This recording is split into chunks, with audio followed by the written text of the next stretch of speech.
Hi, Sylv. Jesus. Sorry if you can hear the asphalt outside my room on his motorcycle.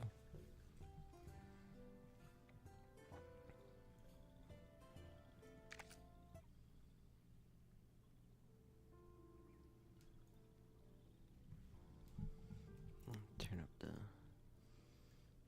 volume in reverse just a bit. I'm feeling better. I really needed a nap. My stomach still hurts a tiny bit, but I'm feeling better. How are you?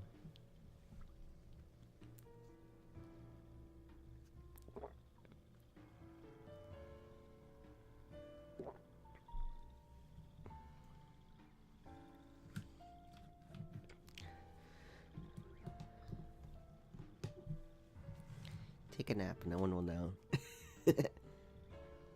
No, not the third coffee. Alright, let me switch screens.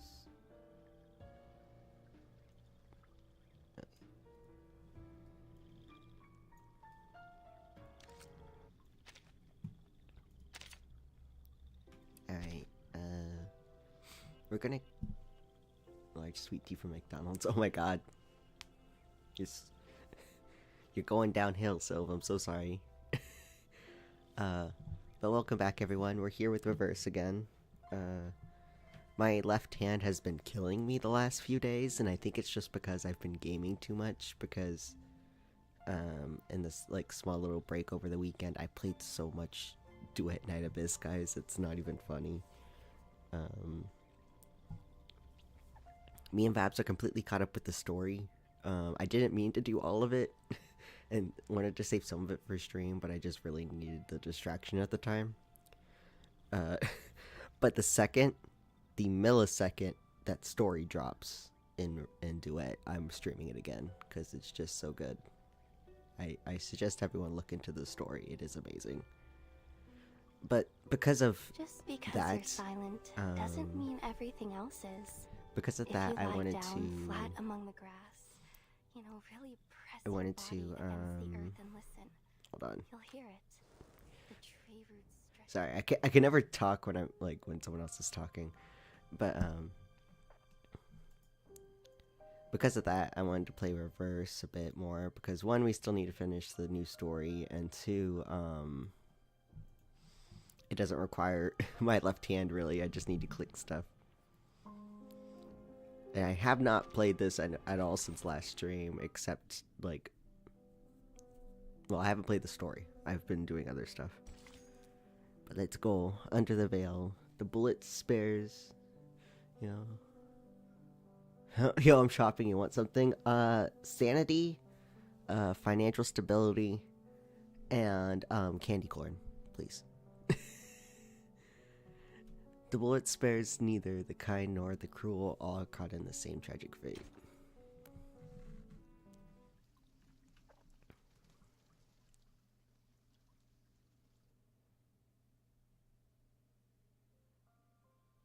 In the first 3 months, I had no idea who I was fighting, or what lay on the other side of the trenches.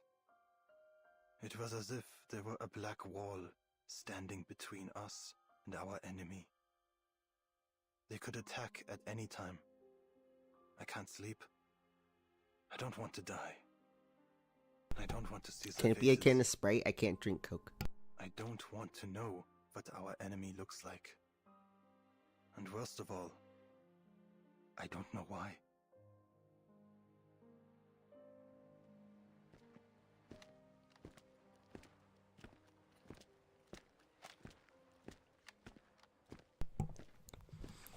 By the time Karen returns to the trenches, the most recent bombardment has already ended.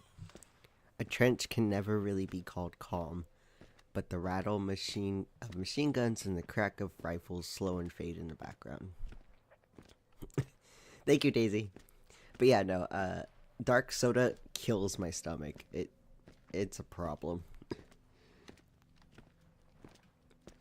The shelling hasn't changed much. A few new craters to replace the old ones. Ach so, you're back, Millman. Tell us, Where did you take little Franz? He lies beneath stone, in a silent wood, and marches no more. Eric grunts out a reply. He's standing in Franz's boots, freshly shined. Huh. I bet Herr Wille you'd take the opportunity to keep walking and never come back. Lucky me.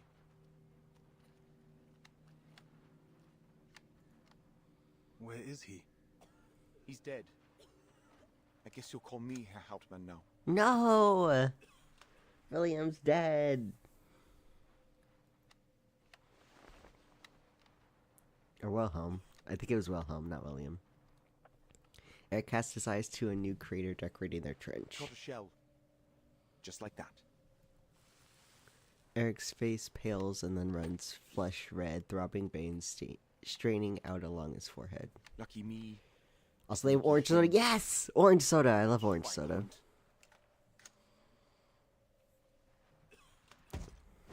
He rushes to Charon, grabbing him by the collar. Stirbt. Und wem soll ich jetzt meinen verdammten Sold geben? Warum bist du überhaupt zurückgekommen? Wir haben schon genug Geister in diesem verdammten Eric, Schuppen. please! Don't blame Charon for your grief. Eric pulls Charon up and tosses him against the trench wall. Du schlenderst hier einfach durch und holst unsere Brüder. Du begräbst sie. Warum? Warum darfst du zurückkehren? Und sie bleiben tot. Each of this Willst du stuff uns thinks. verhöhnen? I don't know if you guys want me to read the stuff that's in another language. I might go ahead and do it just in case you guys aren't actually looking at the screen. You waltz through here whenever you like, just to take away our brothers. You bury them. Why? Why do you get to return and they stay dead? Are you mocking us? Charon slumps but does not fall, making no effort to fight against Eric's strength. Der Tod verspottet nicht. Death does not mock. Und er kann auch nicht aufhören, zurückzukehren. Er ist ebenso till machtlos he wie jeder stops andere Soldat, seinen Dienst zu erfüllen. Death does not mock, nor does it stop its return. It is helpless as any other soldier to do his duty. Welches Schicksal uns erwartet, bleibt verborgen. Sein verschlungener Pfad zeigt sich erst, wenn wir ihn betreten. Niemand wählt die Stunde, in der der Tod ihn findet. What fate lies ahead of us is unknown. Its winding path cannot be seen until we step through it. None choose the hour when death finds us. Have I mentioned how much I love Charon? Like, he's quickly becoming one of my favorite characters. God, I'm probably gonna have to pull for him, aren't I? Scheiße. I don't think I need to translate that one. A curse, flat and empty, and just like that, fire and fury are gone from him. Soldiers walk by, look away, and continue their work. 100 pairs of eyes, and each of them numb to the chaotic scene. I just want to keep myself in one piece when my time comes. Better make sure I look good for my funeral, right? Now, off you go. Sir, there's movement coming from no man's land. Oh, fuck. The spotter interrupts their standoff, handing Eric a trench periscope. What? Oh. Eric grabs the scope and crouches it. That's just 2 soldiers. Could it be a trench raid? I don't think so, Herr Hauptmann. Why would they go over the top in broad daylight? Look, they're waving their arms. Huh? What are they doing? Wait. Their hands are wrapped in bandages. Is that a problem? Eric returns the periscope to the spotter. Keep your eye on them, soldier. I think I know what's going on. The living walk over dead men's ground. Deserters, I'll bet. I heard some soldiers used to shoot their own palms so they could be sent back to the rear. But they reward that kind of cowardice with bullets nowadays. Do they come seeking death or life? With all the officers keeping their heads low, maybe they decided they don't want to do the punishing themselves. Just kick these poor bastards out of the trench and tell them to walk till they drop.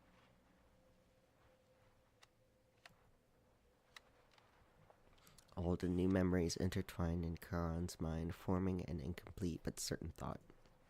They do not march to us as warriors, but as broken men. You're right. Pass it down the line. Does anyone here speak French? Oui, a little. I took some French back in school. Schnell, schnell. Say something. Ja, Herr Hauptmann. The spotter presses his head against the sandbags, trying to project his voice through the firing slit. Hey, toi, là-bas. Lâchez vos armes et venez ici. Nous. Oh. What? Verdammt, who the hell shot him? Oh no! By the way, I'm at Ross and shit is still expensive. Oh my god. What are you waiting for, soldier? Oh no. Oh no.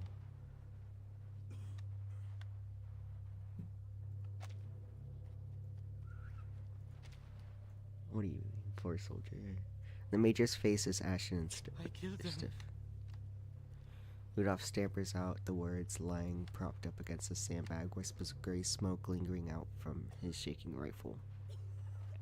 His glasses are thick as a church window, and still he's the best marksman in the company. The other bastard's still standing. Are you blind? But Herr Major, he surrendered. He dropped his weapon. It's a trap, you idiot. They have a bomb or some kind of infectious disease. Do you want to keep him, soldier? You going to share your rations with him? Herr Major, we're supposed to accept all prisoners. There are camps to send them to, or even the safe zone. He pulls his pistol and points it at the marksman's chest. Oh, damn. That was an order, soldier. You are to shoot that foreign devil, or I'll send you out to test if their snipers are as spineless as you are. Major, Oh my god. Rasping voice ripples down the trench as bodies make way for a figure moving like a charge in slow motion. Big ass glasses, yeah. Major Braun turns towards the sound. Carl, what took you so long? Don't you know I could have you shot for dereliction of duty? punish the guilty then. But the man that stands alone is innocent. Spare him. The statement is stunning in its sharpness. Defiance is not a trait Major Braun has come to expect from him. You are not entitled to challenge my authority, Sergeant. His war is over. His blood should not water these fields. Feiglinge! Cowards. Major Braun strides forward in a single step, boots thudding against the trenches. Wooden planks. You're just like those foreigners, poisoning the hearts of our youth with feckless sentimentality. Your weakness, this fatalism, is a plague spreading through our ranks. I love the story, but I hate it. That man over there is a threat to our fatherland, yet you plead for his life.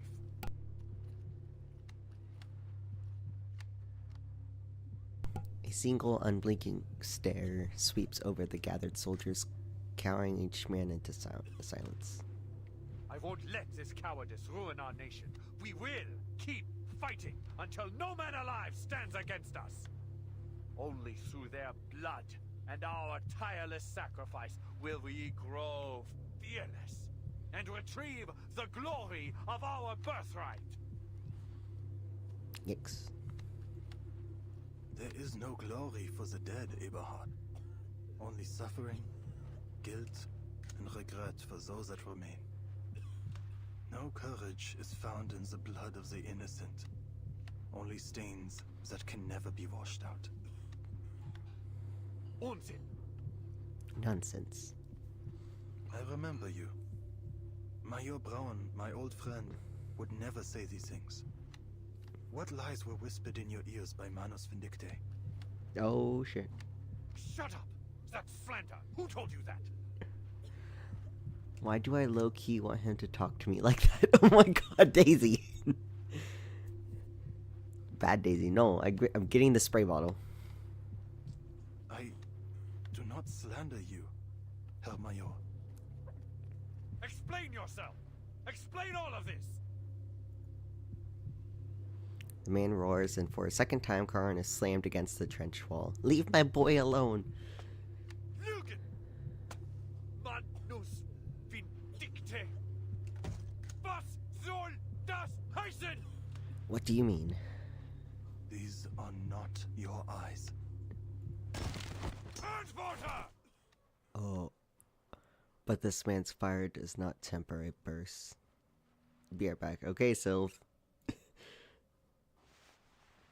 Karan reacts too slowly to evade the pistol as it's smashed across his head.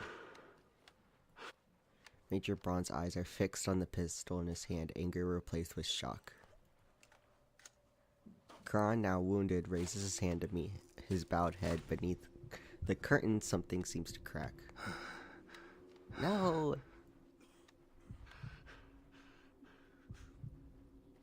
Raise your head, Sergeant. Eberhard, Do not call me that. I am your superior officer. Verdammt, obey my orders. it should not have been this way. Leave my boy alone! He raises his head, the movement heavy and labored. A hollow and foreboding presence seems to fill the trench around them. Gott im Himmel. This is not a sight fit for the living, Eberhard. But perhaps you must be reminded. No, your face. Cover it now. Do you remember the fear as bombs exploded by our sides? The pain when our brothers moaned out their last breaths? Have you forgotten? Or have you only hardened your heart? Oh shit. This war is... Sacrifice is necessary for a nation to make progress. Every soldier who has died for the fatherland should feel honored for their sacrifice. You should have been honored, Paul. Jetzt sprechen wir nicht von Opfer. We do not speak of sacrifice now. Der Tod ist keine Ehre. Er kennt kein Ritual, keine Tugend. Er ist Leere und nichts. Der Krieg hat uns den Tod zu sehr zur Gewohnheit gemacht. Du, Eberhard, du hast den Respekt vor dem Leben verloren. Ganz gleich wie dieser Krieg endet. Wir haben bereits verloren. Ich bin dein Vorgesetzter. Du willst mich töten? Dann tu es. Der Tod wird dich nicht retten, mein Freund. Ich hoffe, dass du dich selbst retten kannst.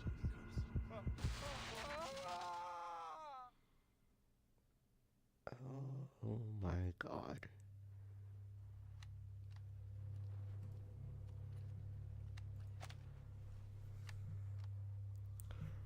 I need a second. Holy fuck.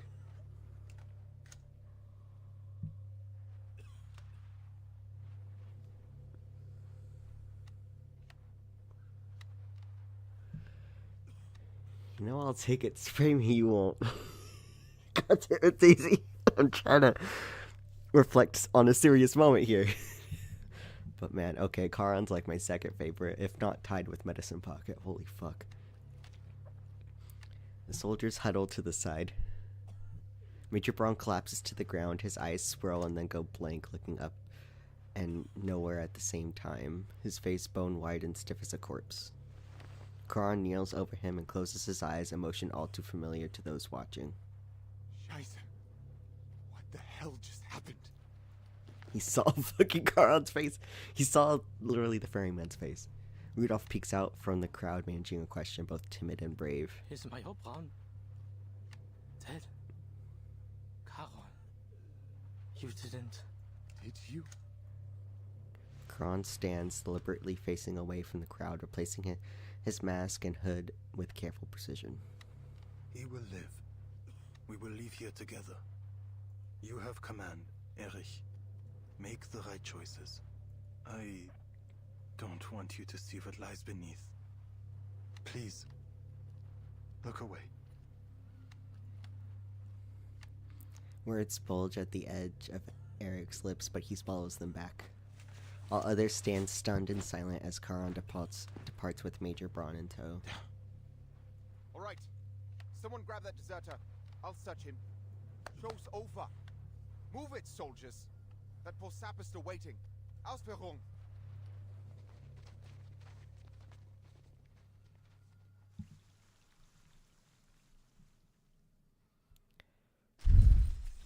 That has to be one of my favorite scenes in the game yet.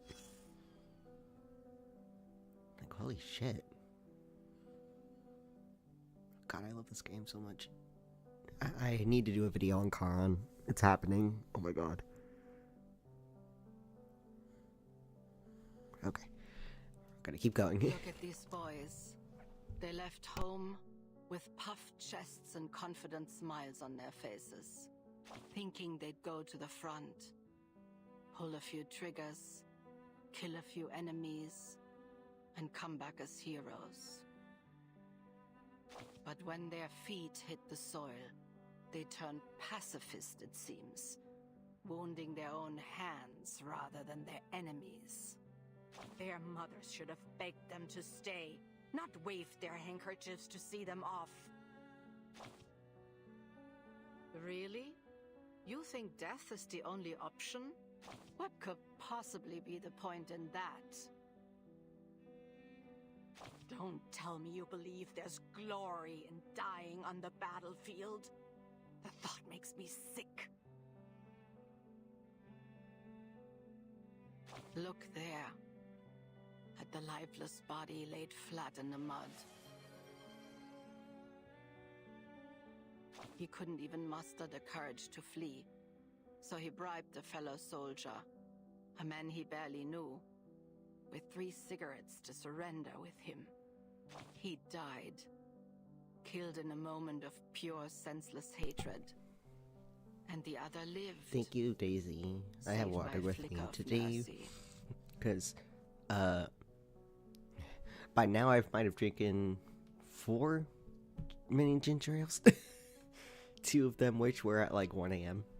Where should his mother aim her grief? At the officer who changed his mind just a moment too late? Huh. The officer will be pardoned. They'll say he, too, was a victim of this endless, miserable cycle of hatred. So tell me, please tell me, to whom this rage should go, and I will take this kitchen knife and plunge it into their heart.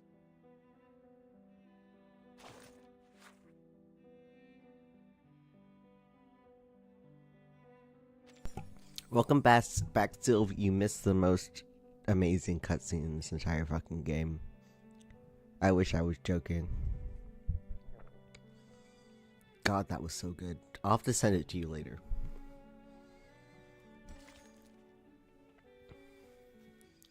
Yeah, Charon got a big moment. Someone saw what was under Charon's fucking veil, and it did not end well for him. But death of the young, both life and death are equally insignificant. So it's Charon and someone else. If you want, I can go back and play it. I do not mind. I'll watch that scene a bajillion times. Don't worry so much, Paul. We'll find glory on the battlefield. No man can stop us as long as we stick together. Oh no, not the trauma. Come on, let's join the war and prove ourselves to Herr Mühlenberger. Think how proud your parents will be. Their son, a warrior. Bring back my mans, I need to hear him more. Eberhard! Verdammt! Where's Dietrich? He and Becker are dead. Grab that gun. We need to go. Move!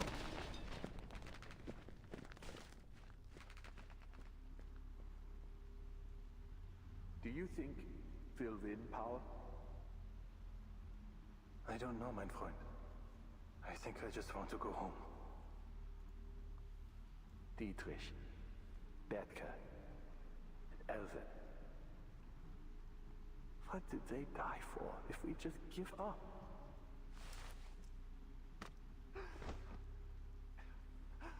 Hang in there, Paul. The only way to make their sacrifice count is to win. Also, now that my Yandere script is done, I'm doing Karon's part 4. Hell yeah! Also, you can send me the Yandere script now that it's done. The past is in the past. You can't change anything by letting yourself be overcome by sorrow. Oh god, am I disconnecting again? I can't wait! Reconnection successful. Okay, OBS was saying I was disconnecting for a second. Okay. Was it ads? It's not showing that I... Was it ads? It's not showing that I...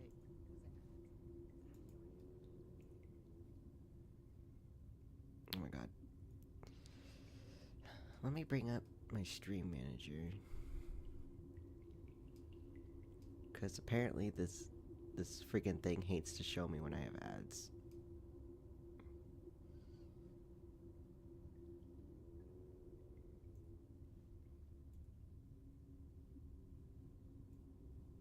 Okay.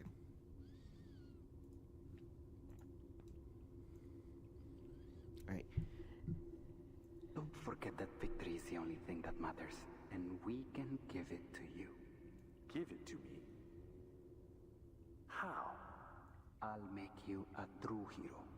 One without fear or hesitation. Oh, fuck. Smoke and blood fade into the distance.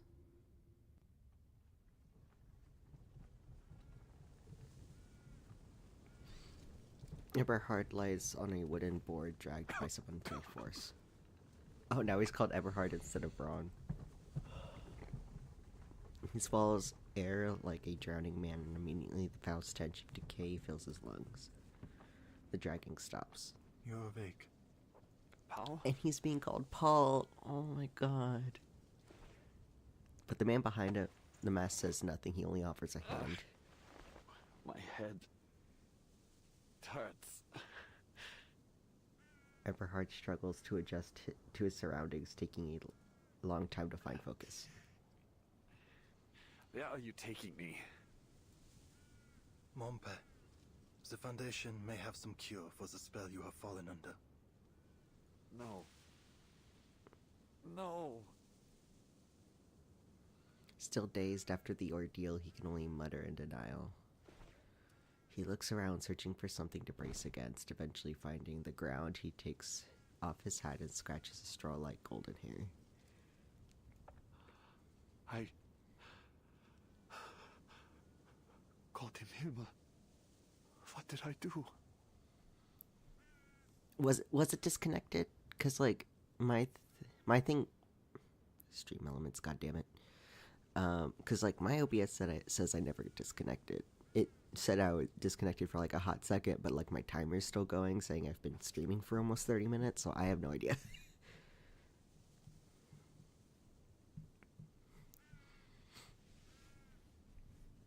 Well, since it's doing this, no, not that one. There we go. Alright. He still can't find his breath, each gasp of air only making the choking sensation worse. That deserter. I ordered Rudolph to pull the trigger, but I was the one who killed him. The other lives. Eri saw to that. He wasn't the only one. So many have died. And I was the one that sent them to their death. Help, I got stuck in the void now! I'll wait for a second.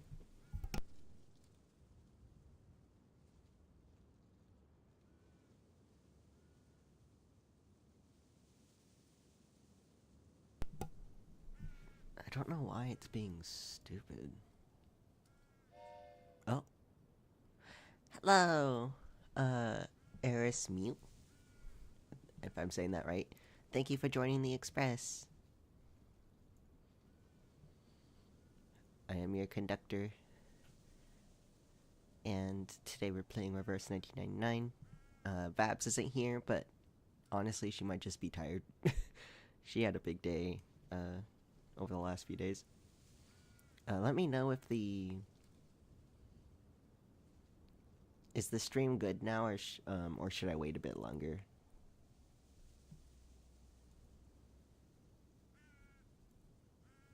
New person to sacrifice. Daisy, no. There's no sacrificing on this express. Okay, cool. I'll keep going then.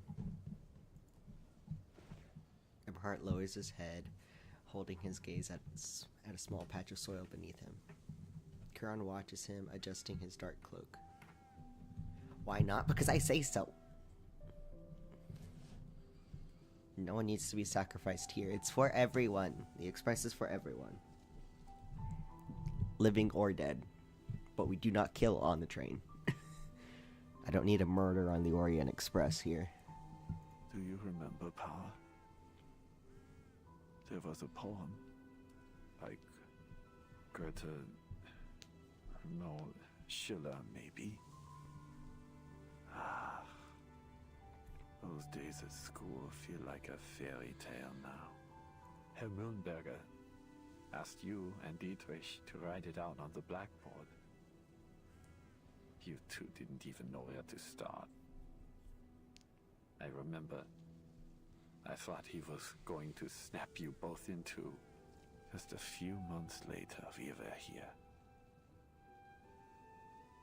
Dietrich died that very first day. Oh god, they died on the first day? That's awful. And he made it all the way to Major, and Karan's a sergeant. I don't know if...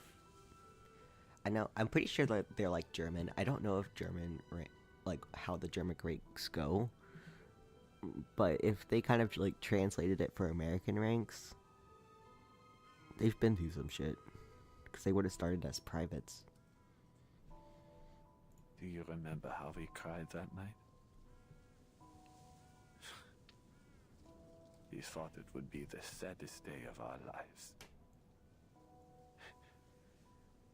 We ran out of tears before anything else. Mir ist kalt, Paul. Die Angst kehrt zurück. Halte sie fest. Sie wird dich wärmen. A fear-long absent is growing inside you again. Hold on to it, and you'll warm up.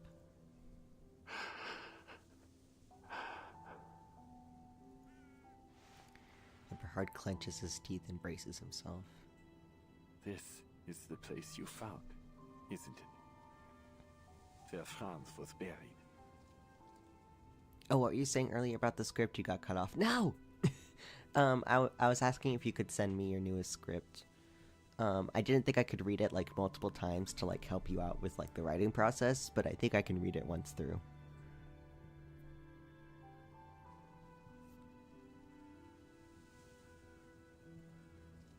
He lies below us. There are so many graves. But I am still alive. God, he still has survivor's guilt. Why, Paul? Why am I not lying among them? The living speak of luck. The rest are silent. The answer does not satisfy, but the lone survivor cannot find a new question. After a long silence, he speaks again. The lone survivor. I just realized Karan's like... he's not entirely alive. So, Eberhard really is like the last of his friends alive.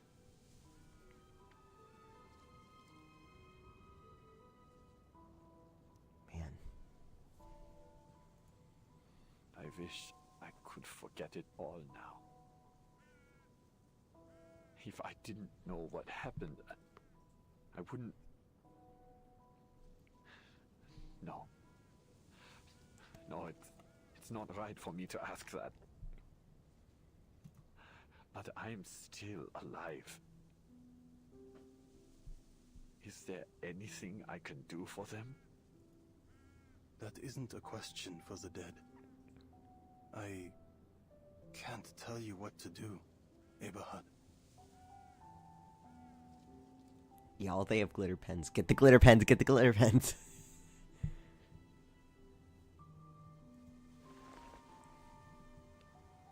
Eberhard reaches into his coat pocket and finds it empty. He stifles a helpless grunt. You mentioned Manus Vindicte. You remember? What about the Foundation? You talked to them too, right? Do you really think they can stop this war? Fuck, the kids are stealing their pens. No! They pursue peace. Oh no, I read that wrong. But it cannot be Fuck the found by kids. their I'm efforts stealing alone. their pens. Yes. Yes, please. I honestly never really liked glitter, like, glitter pens, but like,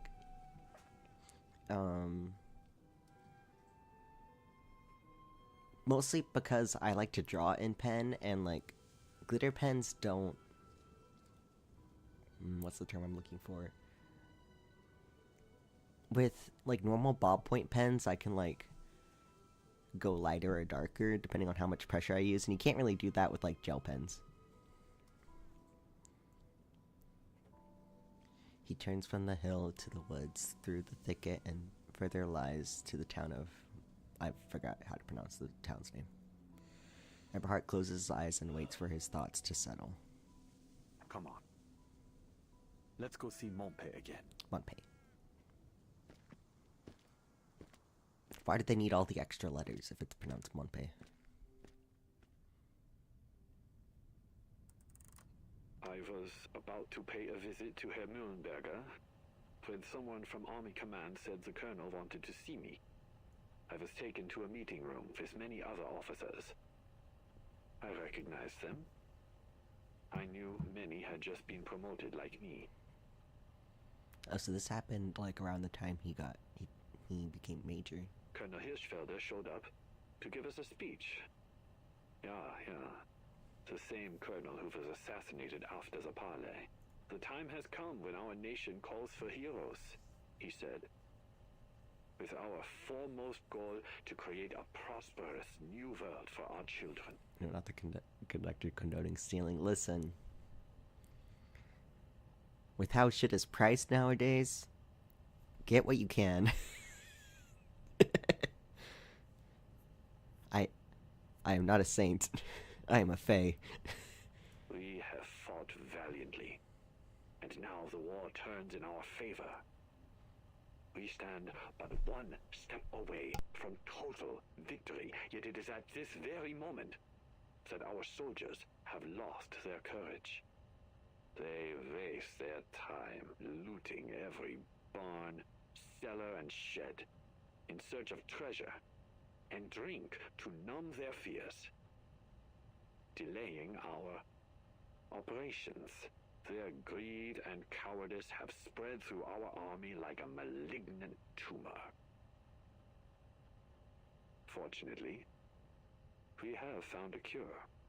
An organization that believes in the promise of our victory has provided us with an extraordinary development.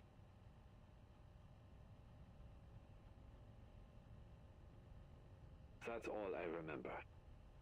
I don't have a mind for technology, but it just washed the fear off me. I prefer gel pens because they're bold and I get lost in color if it's too light. That's fair. That's fair. Thinking about it now, we must have been like lab rats to them. As soon as they finished their ritual, we became so sure of our victory that we began yelling and singing as one. We were just fresh-faced boys again, thirsty for a war we'd forgotten. When I'm writing, like, when I'm working on, like, my books, that I'm trying to write, I'm writing them down in a notebook first, and I use gel pens for those, but, like, I normally use ballpoint pens for everything else. The hiss of static echoes through the spacious room, then fades. I think that's enough for now. That was a recording from a German major we encountered in Montpé. Can I steal another train? No! No. We draw the line at trains, okay?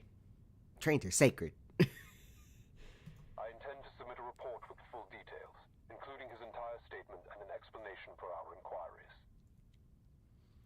The head of the frontline investigation quiets, awaiting further instructions from the decision makers at the rear. Manus Vindicta is moving quicker than any of us could have imagined. But none of this makes sense. Pedro has returned from the front, still shaken from the assassination attempt. If they came to this era at the same time as we did, how could they have already infiltrated the military higher-ups in such a short time? So kidnapping is okay? That's situational. We've already theorized that Arcana may now possess the power to rewrite history. Oh, god damn it. Arcana, you bitch. Which means going forward, any records from history as we once knew it will be unreliable for estimating their strengths. I mean, that would suck, because they have, like, so many records. They have, like, an entire department for that.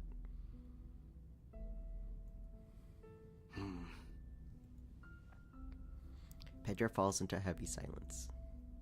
Pedro, what were the other representatives' opinions concerning Manus Vindicta? They all denied its existence. I see. It seems as though we're left with no other option but to change policies. No, we can't resort to such radical measures. Dove's representative states his position in advance. The Foundation risks alienating any potential allies if we act too aggressively now. This war will not be the end of our fight. We will need to rely on their cooperation in the future. Me, the most sane viewer. Yeah. Whatever you say, Daisy. And that requires trust and a sense of security. On the subject of governments, I have some news to report.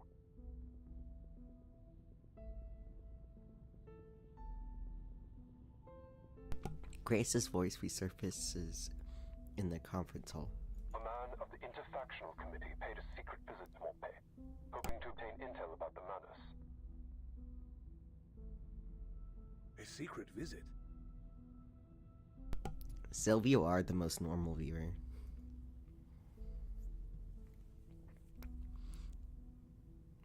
As a fellow politician, Pedro immediately grasps the true intention behind their visit. What did they say?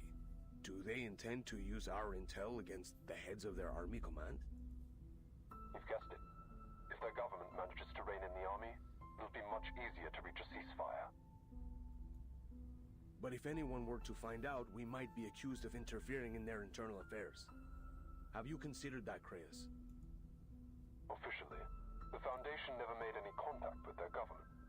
All I did was have a candid conversation with a man about my concerns for his people. He stresses one key detail. At any rate, they haven't any reason to expose their cooperation with us. There are simply too many uncertainties to consider. The politician, accustomed to checks and balances, catches the implication of a factual dispute. History will only be restored to its rightful track if the peaceful factions on each side can rise to power and stop this war. This has been our goal from the beginning. It doesn't matter which era we end up in. We always benefit from a political climate that is friendly to the Foundation. That's undeniable. What do you think, Pedro?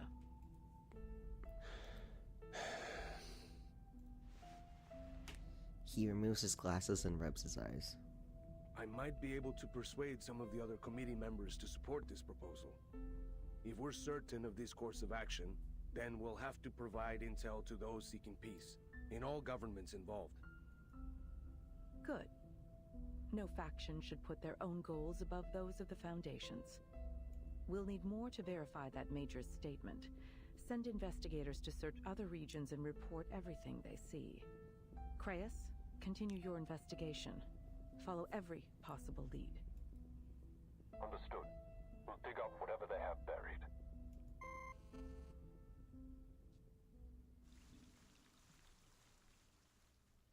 Man.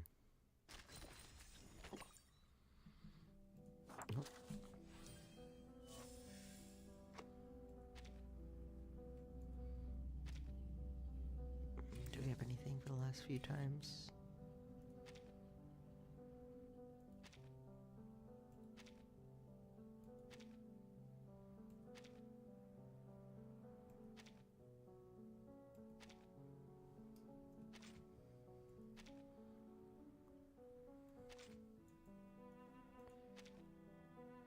Oh, dispatch. For Lapara. Oh, she's a lieutenant. Xeno HQ has recovered your field mission request. However, due to the current instability of the Western Front and your prior record, we are unable to approve it. As circumstances allow, we will assign you to a future mission. In the meantime, you are ordered to take care of those circumstances.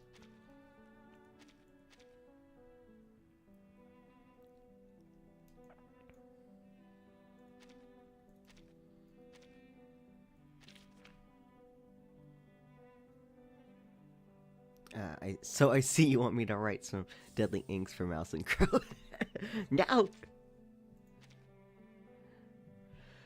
They used to fall over themselves to send me out, and now they won't even let me leave? What the hell are those Xeno pencil pushers thinking? Damn it, Father and Moldar are still out there, and they left me behind. No matter what, I have to find them and some answers. What else am I supposed to do? Poor Lapara, like... She's been through some shit. Okay, no, I did do that one. Oh. Exit from UTTU Frontline Special Issue. There was an unspoken cause of death for officers on the battlefield, killed by their own men. There are many reasons. If morale is low, some troops may turn their anger on the brass. Deserters get caught and lash out to survive. Far too often, an officer barks out a seemingly suicidal order and his men turn his guns on him instead. Yikes. X! From Laplace. The Foundation has recently acquired a batch of arcane items via trade, but due to the lack of proper communication, the delivered items failed to meet the expectations. We have reallocated these items to Laplace in order to enhance their effects. Given the time constraints, we'll send additional support staff to assist. Early delivery is desired.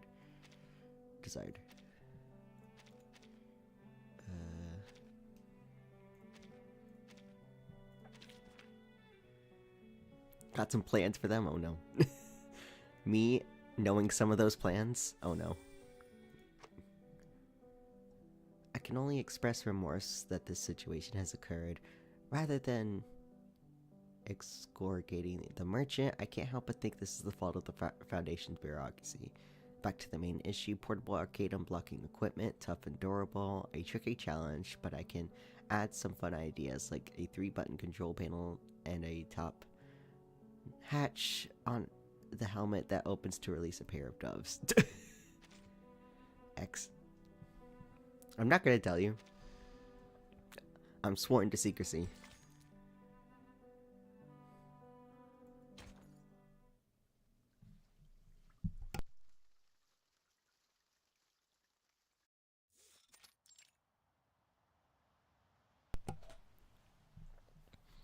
Night falls and creatures stir. Sentinel. We're back with the girly pops. Not far away, there was another shadow hiding in the forest under the cover of night. Perhaps he would be taken for a withered tree trunk. But gargoyles belong to the night. They recognize one another with ease and in the dimness. Un homme est proclamé coupable, et pour cela condamné à mort, près même de la justice d'un procès. Son exécution est survenue telle en vain, le réduisant au silence avant qu'il ait pu prononcer un mot de repentir. Translation. A man is proclaimed guilty, and for this he is condemned to death, denied even the justice of trial. His execution came as the wind, silencing him ere he might utter a word of repentance. Et c'est cela que tu appelles la justice? Is this thou wouldest call righteousness? Leave me be, Ladislas.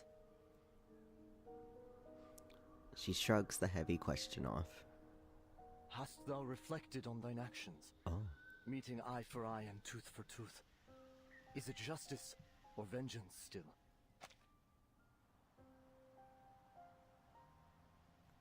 I hate that I find this attractive, but I think it's just like the messy, tired look.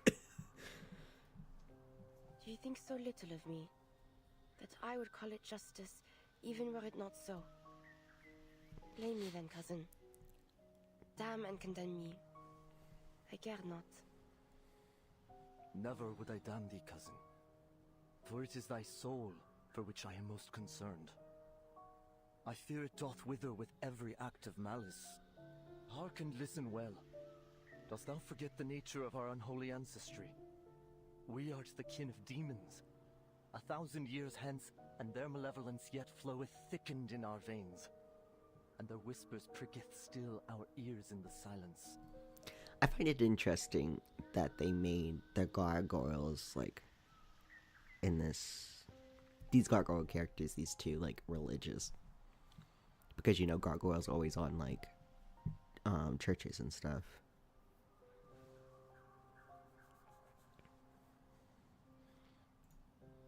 Then answer me this question, dear cousin. You stand before the scales of a balance. On one pan, the lives of 10 men, and on the other, 100.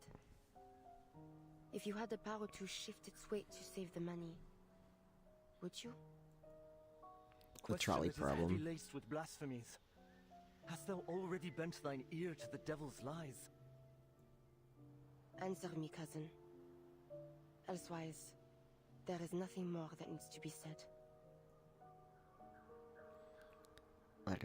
Ladislas furrows his brow and lowers his head, lips motioning the words of a prayer. Silence? Are you truly so naive? The scales are laying far heavier for those in the throes of war.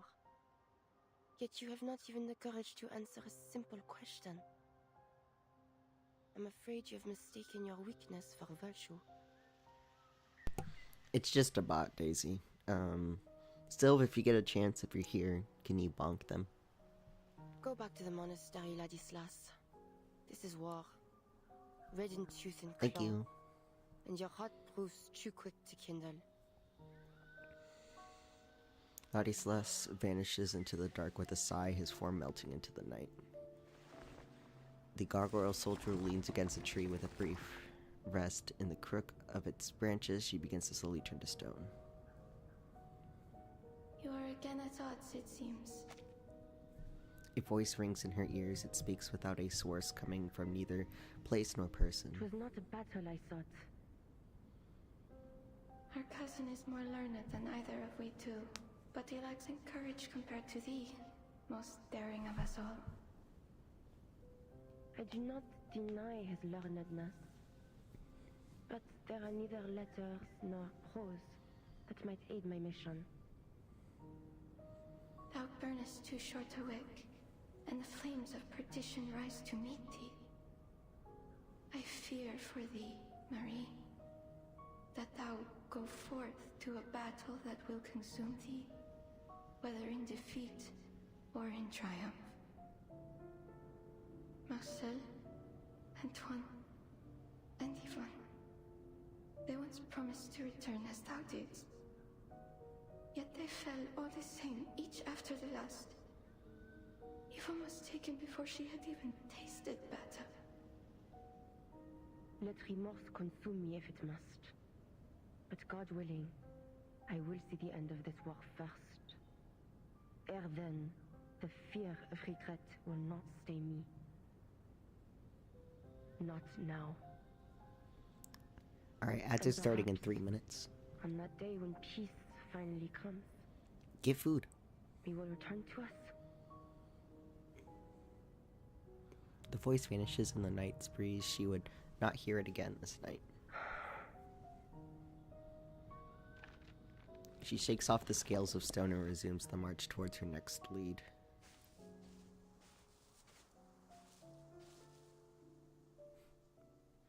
My mom in a minute. 4 minutes ago. 40 minutes ago. Oh no.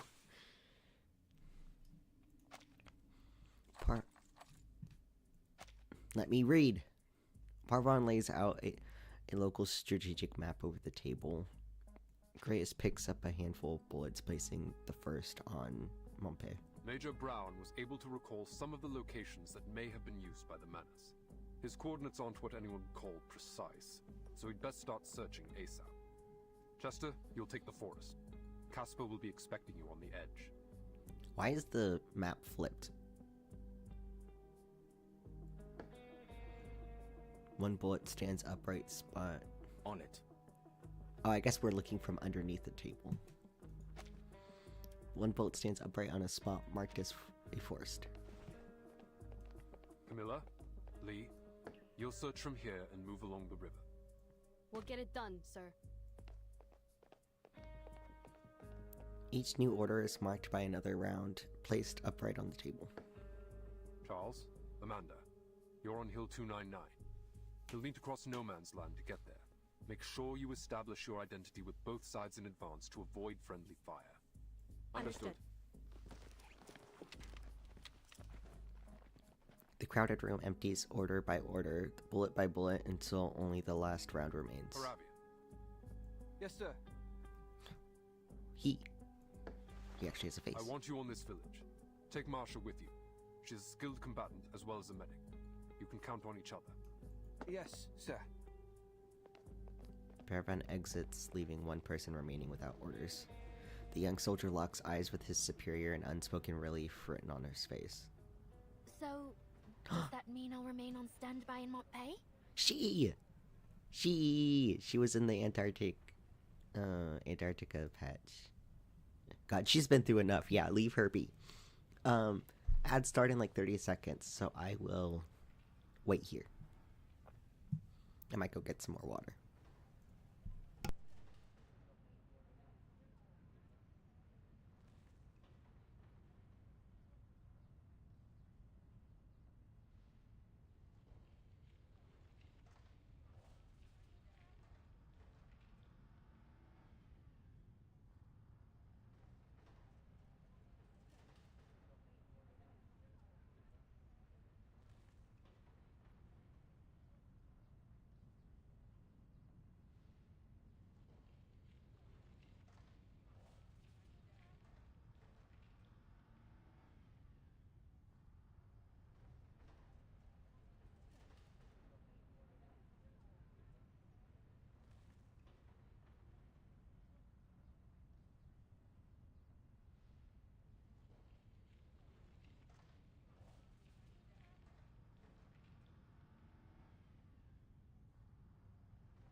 Alright, I'm back. Sorry, everyone. I made myself a little snack.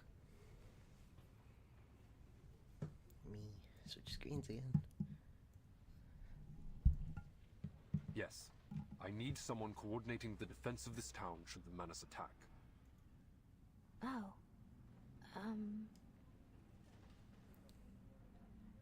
What is that? Squid? Relief turns into dread. Oh god. Yeah. Is this it? I believe so. Let's get on with it.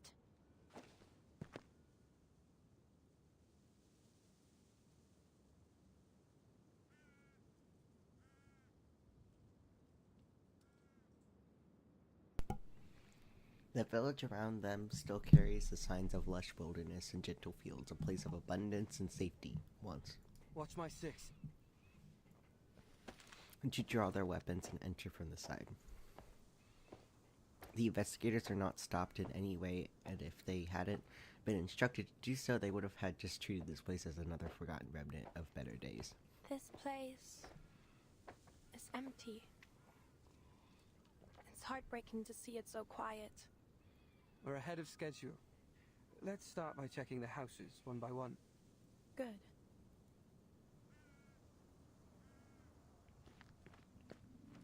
Find anything? Only some letters I can't read. I guess they didn't have time to post them before they left. There were some small arms in the basement. All of them older models and rusty.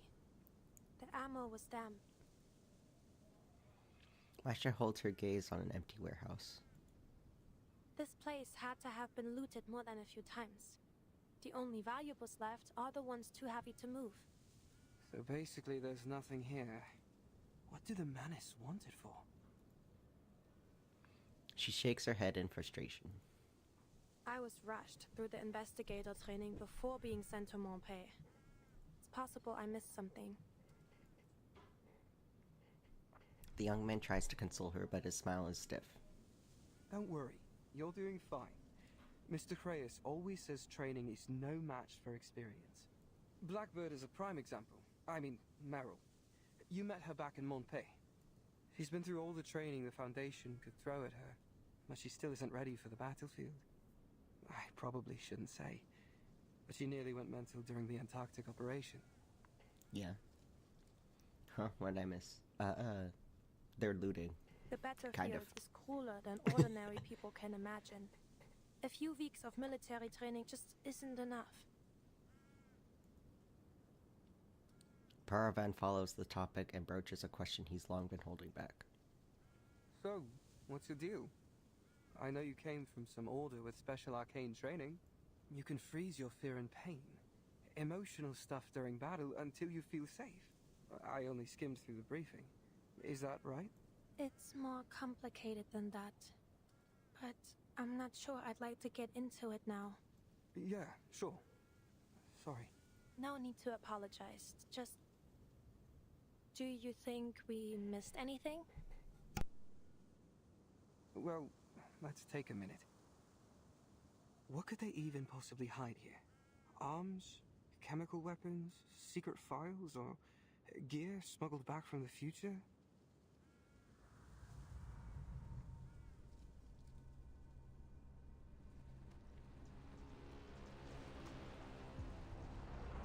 I don't know much about Manus and Dictate, or the future. Jeez. There was a sudden ear-splitting pop, followed by a thundering explosion as rocks spattered across her armor. Incoming! Armored vehicle, 200 meters northwest of the village. Take cover! God damn it, they really didn't do that when I was eating. We're in a battle now, right? Yeah.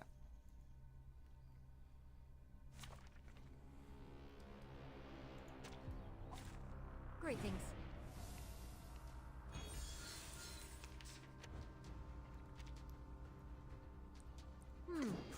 That was certainly a choice. Cleansing their... Into the darkness. Trust me, it won't hurt. The path will become clear. Liberato dalla paura. Oh god, no, Daisy. I'm so sorry. I hate it. I would hate it when my parents would do that. You retreat. At least one of us needs to make it back to report this. On my signal. You run, I'll cover you. Incoming! I hope you like a splash of red. Taking a peek inside. Sensing their thoughts. Close your eyes. It will all be over soon.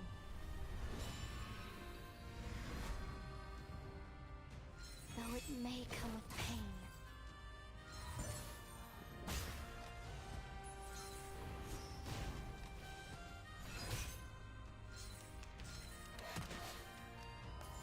Wait, that wasn't enemy fire. There's a breach in the armor. See?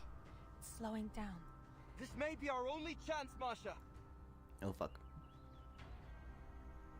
Taking a peek inside. Sensing their thoughts.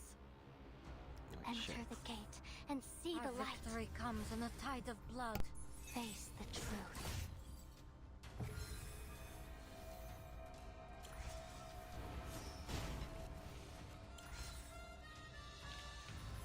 Can I give everyone a ride on my back? I think I can handle it this time.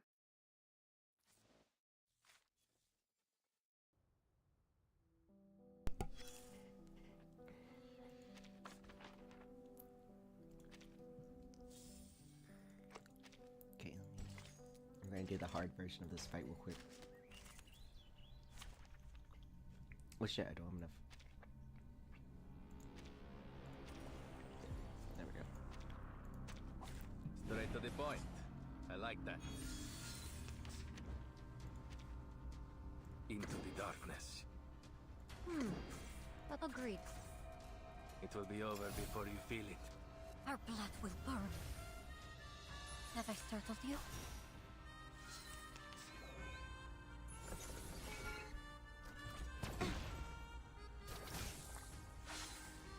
I hope you like a splash of red.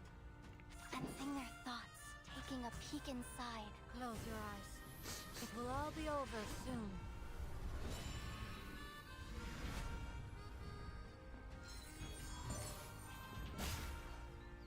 Though it may come with pain.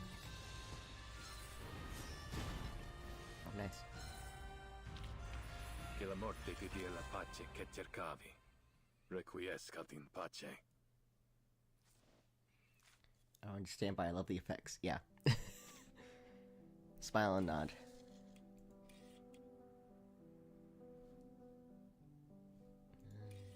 Is this the same one?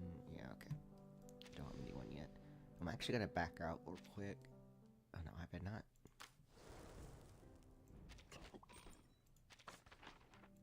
I was hoping I'd gotten enough for a,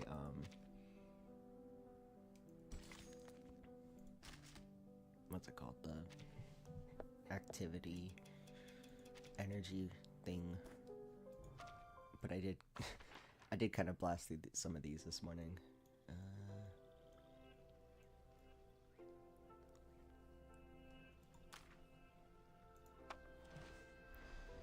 Let me see if I can.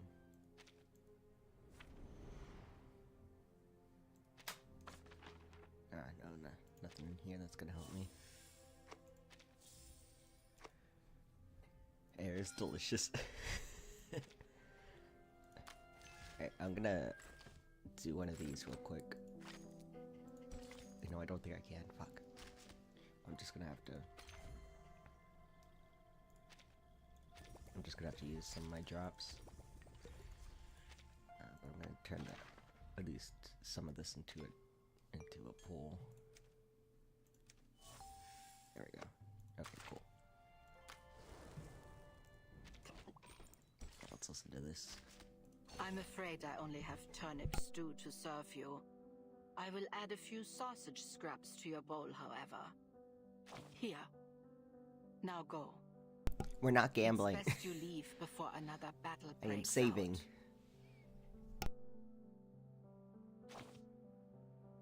Is there something else you want from me? You know what? Since you're so fond of visiting, take the chair you're sitting on. Even through the coldest winters, that chair was spared the fire. Perhaps it was meant for you. Right. Since you insist on staying, I will go to the market and see what I can find. Sit here for a while longer if you like. Prepare for a lifelong stay, even.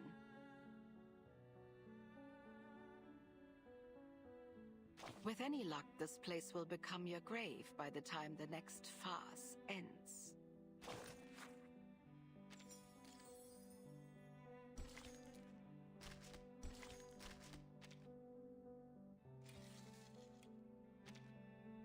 Oh, John.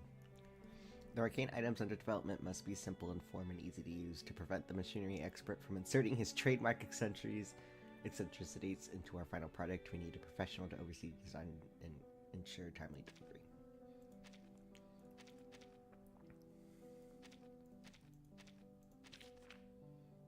But no, I'm saving for the train conductor in the next patch, but I'm probably going to pull for Kara, I'm not going to lie.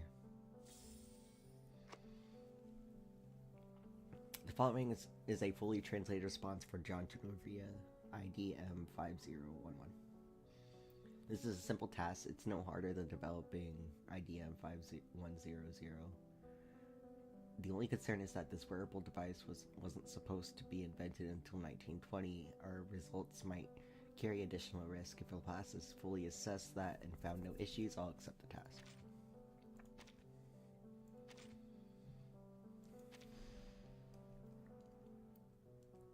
No stealing trains. Alright, Devil's Work. Sounds both gentle and harsh, the whispering wind and rustled grass.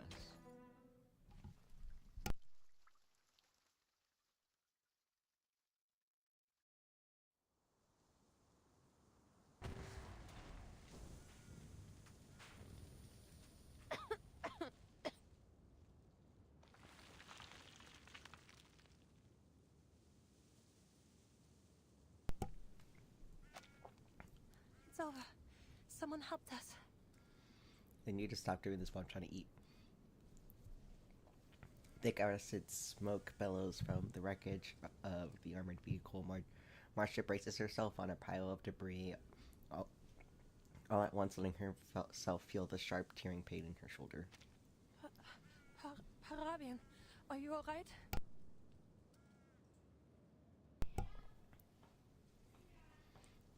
She looks across the road. Marcia. You're bleeding. She looks across the road just ahead. The young man is pinned under a heavy beam. I can get myself out. Paravan strains with all of his strength but can't move the timber an inch. We're all clear. Let me help you. Don't fuss over me. It's just a bit of wood. You need to stay put. Your head and shoulder are bleeding. Good. Return the train. What? Am I hurt?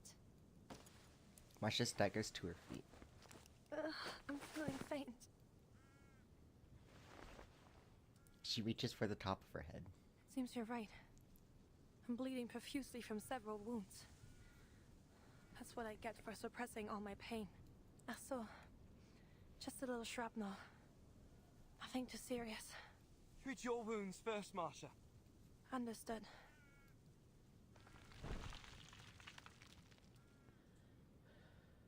She leans back on a pile of fallen bricks, her head swaying until it slumps. I'll be alright. I just need a little rest. Do not fall asleep. You probably have a concussion. God damn it, Marcia. Huh? Her gaze lifts up to a pair of boots. Then the sizable barrel of an anti-tank rifle. She's bleeding and she's all like, I'm fine, yeah. She looks up. You, again. She struggles to her feet. Sit. Sit down. Her legs buckle, leaving her braced up against the debris. You saved us. Thank you. What brought you here? Collecting intel on Manus Vindictae. Have you no reckoning on the danger in this place? Marcia shakes her head. Imbecile. You might well have prayed your last in that battle. Let go! Huh? Who's out there? Sentinel turns, spotting a figure emerging from the armored vehicle's smoking shell. Let me go! You're gonna get me killed! At his feet lies a wounded soldier in the same black uniform. No! Sterling, please! Oh fuck. The wounded man's cries are cut short. Sterling turns two manic bloodshot eyes towards the advancing sniper. Fuck! A bullet strikes the gargoyle clean through her abdomen, but it draws no blood. Instead, chips of stony debris fall out from the wound. What the hell? You goddamn monster! The man's eyes go wider still as he turns to flee. You don't turn your back on a sniper, bro. Oh, she does not give chase. She walks over to Parvian and lifts the beam from his body. Nice. Who are you? Are you with the Foundation? Young man finds his answer in her grim and stony face. Stay here and tend to your comrade. I will tend to our enemies.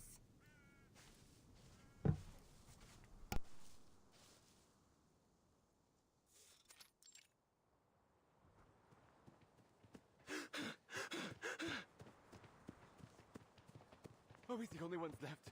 Where's Colton? Dead! Now get the lead out and run! She's coming at us! She's coming!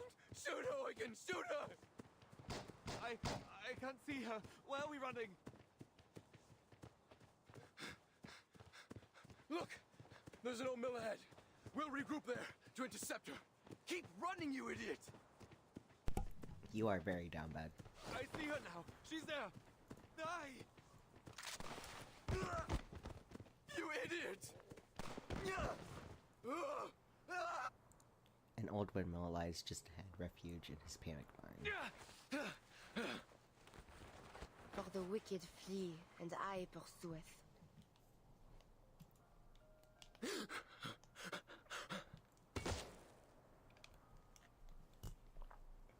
Another bullet strikes his shoulder and glances off in another spray of stone. Why won't you die, you devil? A devil, you call me? Oh. Oh, I love this. What are you, then? What can I say? I love hearing people in distress. That's why Ben is my favorite. Okay, fair. What hast thou done? The voice of thy brother's blood crieth unto me from the ground. You who discord between nations and plot schemes for the undoing of man. Who then is your master? She steps closer. For if you do the devil's work, are you not a devil like me? J'ai pitié de vous. Repent and you may yet find mercy in the judgment of the Lord. And now art thou cursed. Is from she me. dying? No, the soldier is. What the hell do you want? Back off! Yeah, working's beautiful. Yeah, I want to do art studies on reverse so bad. When I do my CGs for my Medicine Pocket ASMR, I'm gonna try to do them in this style. I've already lined them like I would normally, but when I color them, I'm gonna try to do it. Sterling, isn't it? You need not fear me. You still have time. God damn it. Which hath opened her mouth to receive Listen, thy Sterling. brother's blood. Why is everyone with from named thy Sterling hand. and Repent and you may yet be saved. Speak. What are you talking about? What do you want from me? When thou tillest the ground, it shall not henceforth yield unto thee her strength. the soldier tumbles to the ground. As he scrambles, he launches into desperate prayer. Answer me. For what purpose does Manus Vindicte drive the world? to war and ruin. Mother of Resurrection, the guiding one. The prayer follows a pattern she knows by heart, yet the name he speaks is strange. Please have mercy on your humble servant. I pray for a miracle, a ladder into your eternal kingdom. I hereby offer my life to you. Please save me from desperation and take me to the Golden Era. A fugitive and a vagabond shalt thou be in the earth. He saves the last bullet for himself. A blasphemer to the end.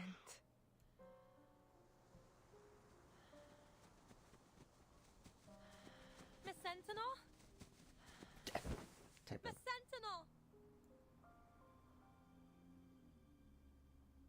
Man.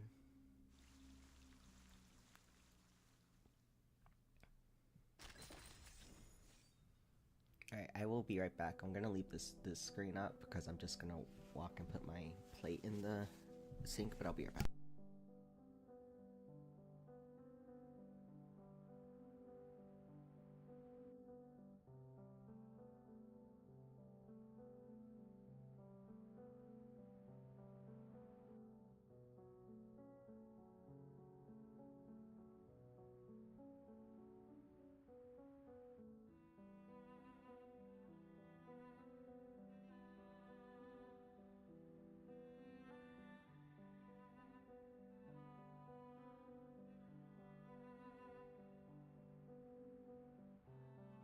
Alright, I'm back.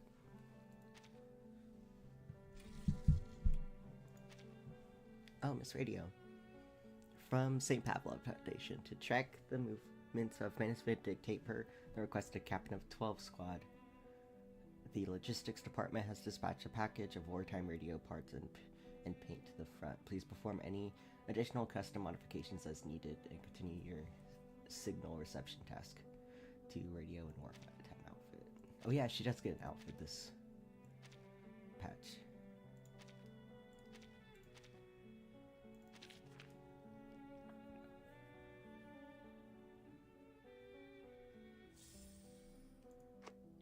All I did was install a special antenna, and now my reception is massively improved. It looks like the Foundation has impressive technical capability. I've learned something new again. Now then, let me test things out. Field news flash. Still annoyed by this gloomy weather? Try Umbraco's latest umbrella. I still need a bit more time to calibrate, so please don't mind me. Oh, the paint job? That's to match my identity as a field radio. Once the job is done, I'll return to the war.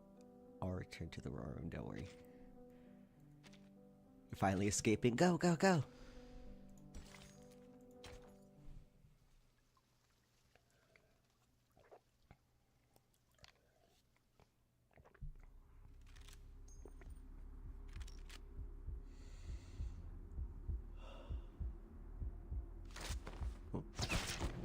Oh shit.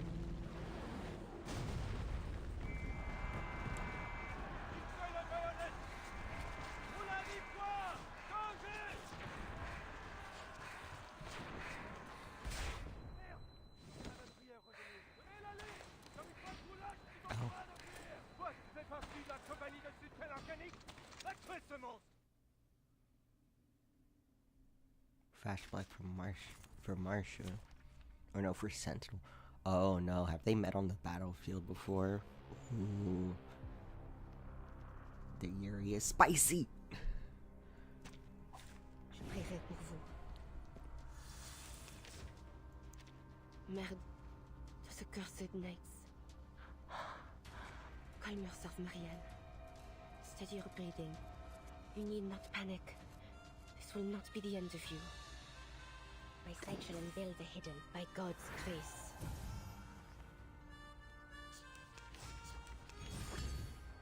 A short hit. The enemies of peace shall be stamped out. Dargate blocks down. Now is the time for repentance. Oh, now we get to see her ult. We didn't get to see her ult last time. Shall be stamped out. A short hit. Oh god damn it, Sentinel. I want to see your ult. Worthy victory. But the fight is far from over. Bullets and blood. Great soundtrack. Oh. She can't remember how she did it. Perhaps her enemies were exhausted as she was, or perhaps it was just the devil's luck. Struggling, fighting purely by instinct, she holds her heavily armored foe at bay. Time crawls to a standstill. Her bayonet is stopped mere centimeters from her foe's throat by 2 armored fists. Dost thou recall when once, in our youth, we fought over an apple tree? Lâche-moi! Yeah, that is Marcia. Nein, du Teufel! Thou wished to cut its wood and make us a fire to roast a chicken. But I rebuked thee, for I believed the tree would bear fruit, and it would be the sweeter bounty of the two. Thou didst find a bush with overripened berries and hurled them at me, crying that they should serve as my supper, while the chicken would be for thee alone. And I retaliated in kind. Ere long, we were painted red with juice. What a bloody Oh wait, melee we fight. did Marcia not? We laughed Is that not as we Marcia? laid down our arms. What fun we had that day. Non. Je ne veux pas. But the battle thou fightest now shall not end in the gentle smears of red berries. What drives humanity to war? Could it be so different from what drove us to it beneath that apple tree? I dare not imagine how a slaughter that has claimed the lives of millions could be waged for so small a cause that we should be brought to bloodshed driven only by the fear of those whom we were taught to despise. What immortal hand or eye could frame the cause behind these deadly ends? Thou art more courageous than I, Marie. Never hast thou doubted thy conviction. So tell me, I pray, is there some purpose in the war they now fight? For I see no divine meaning to be found in this killing and dying.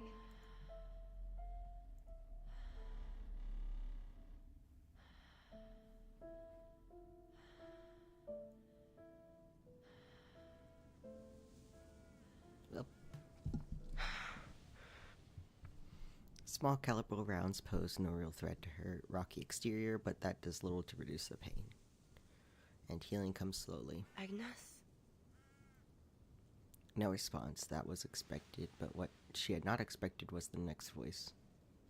Who's Agnes? Alright, ad started 3 minutes. She matters not. But what brings you here? I'm taking you somewhere safe. Paravian, that young man who came with me, is back at the village. He'll continue with our search. Before you ask, I'm doing fine.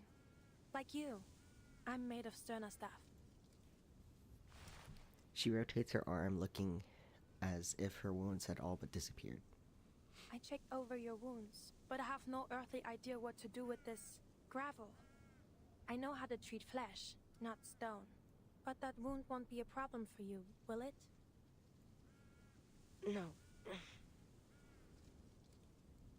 Her physical pain is bearable, but the lingering echoes of her nightmare cause her to grit her teeth. Were you dreaming? Seemed like a nightmare. She locks her stare forward and away. There's a field dressing for the wounds that truly pain her. I don't know if this will help. She removes her gloves. It's a brisk and almost tender motion, revealing slashing cuts on her hands. Could it be? Are you... I am. But that battle is long over. You and I are no So it was her! friends. It was her! I knew it! The howls of their deadly melee still ring in her ears. It was A senseless fight. I hurt you. It wasn't your fault. In fact, I thank you for it. They thought I died fighting you. I used that as my opportunity to leave. For some time after that, I was with an international rescue team. We came under attack by the Manus for our efforts, but the Foundation intervened. Wait, then you remember me? Marcia nods, a gentle, graceful motion carrying the reassurance of a doctor at her patient's bedside. And you didn't. I was wearing a helmet. But you don't have a face one forgets. Marianne. Oh, that's your name. Marie-Anne. It's lovely. Oh, they're so gay. She repeats it, stressing the syllables as if to remember it. Tell me then, what do you know about Manus Vindictae? Alright, I'll stop here, because ads are going to start in a couple seconds.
Ad should be over in a couple seconds, so welcome back, everyone.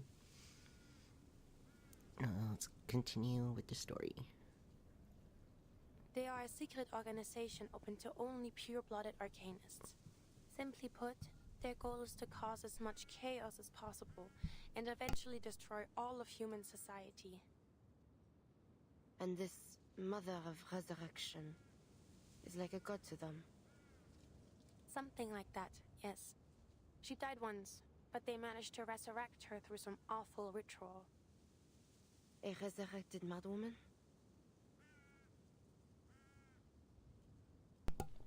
Her disdain curdles into hatred, fingers clench like she's trying to crush something midair. Then she is a false prophet. An imposture of the true resurrection. Marsha seizes the opportunity to move to her side. The war between the Foundation and Manus Vindictae has lasted ages, longer even than this war. You and the Foundation share the same goals, and the intelligence you gathered may prove crucial for us. If you would be willing to share it, we may be able to reach a truce sooner. So please, mull it over. Sitznal bows her head, giving her rifle a rough once-over. She wipes away some of the blood and dirt that cakes the receiver, then one by one slots new rounds into the magazine. My search into Manus Vindictae began at the turn of 1918. Their documents, personal belongings, letters. I sought and scrounged for every clue that might be found. From these, I learned of their mission to prolong this bloodshed, supplying both sides with arms of dreadful artifice. Then, as now, I still do not understand why. I brought my evidence before the powers of my nation, but they cared not. So I spoke out against them, still hoping they might awaken to this madness. But my words went unheeded. Worse, they turned against me, hiding even the very name of Manus Vindictae from all their publications and letters. There is no longer any truth in the words they print. Only lies, meant to stir the pride of youth to deadly, pointless slaughter. Youths who were but children when the war began. That is why I have turned to this. To killing the ones who incited this war. It was the only choice I had left. Perhaps it has all been for naught. But at least I have put deeds to words. What has the Foundation done? The accusation forces her into a stammering defense. We have done more than you know, but I'm not authorized to tell you. You expect me to offer all I know to you, yet still withhold your trust. I'm sorry. No, I suppose that isn't fair of us. If there's anything we can offer in exchange to make a deal, But her efforts lose steam. I'll try my best to honor it, but I can't guarantee anything. A cold breeze cuts the stillness between them. Sitznal lets out a slow, labored breath. I will give nothing to the Foundation. Neither freely nor for any bargain. But you, Marsha, you have my trust. Marsha lights up at her patient's declaration. Follow me. Oh, of course.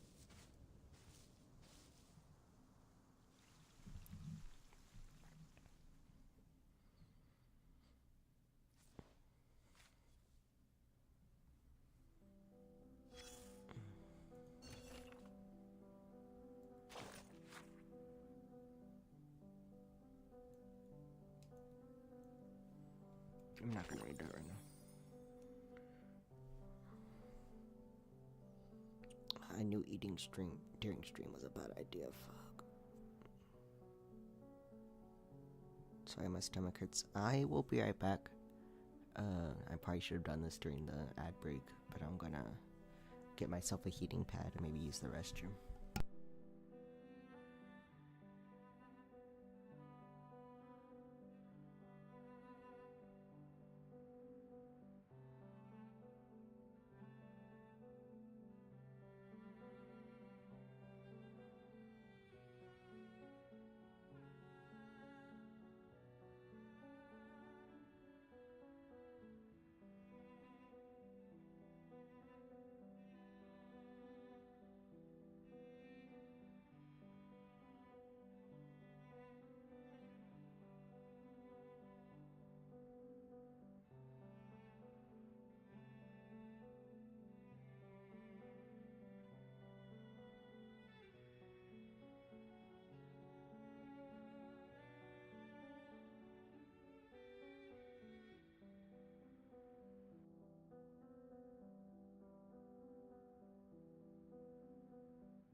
Okay, I'm back. Sorry. I really need a normal ass heating pad. Mine's one of those that you have to like microwave. I will snooze the next set of ads to make up for all that nonsense. Oh, I forgot to change the difficulty.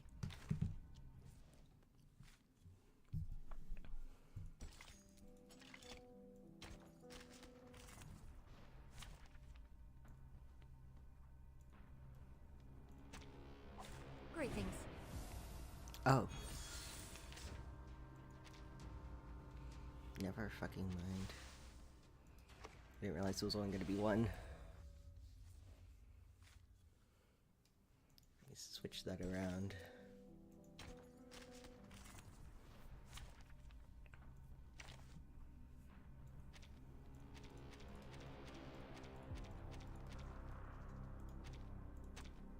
There are many routes to travel, but only one. Oh, that's a really cool. I forgot what they call those. Taking a peek inside.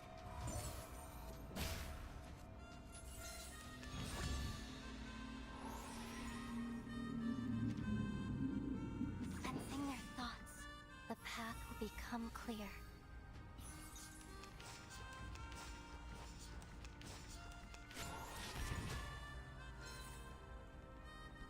It all began with a shiny little stone.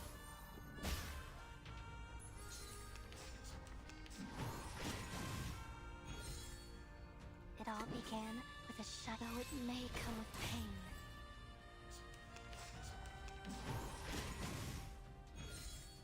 Taking a peek inside, face the truth.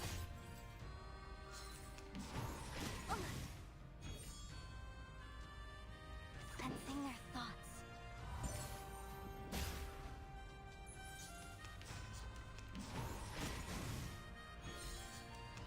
Enter the gate and see the light. One shattered can now remain.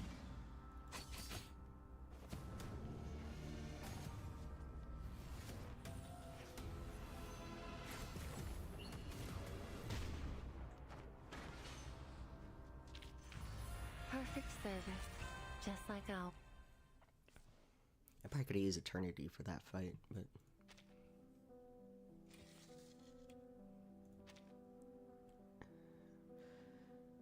Given the Cordonal chaos, we hold no expectations for Xeno military capacity, but we must still assess their actual remaining forces. Our end goal is to maintain an army under the Foundation's command.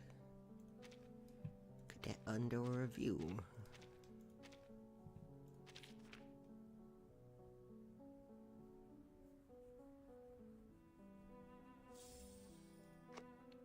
Aloha, anyone here? I'm here to deliver the report.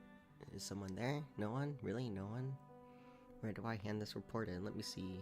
What does it say here? Do I deliver it to the secretary's office? Or maybe the Internal Affairs Department? Or maybe the front desk?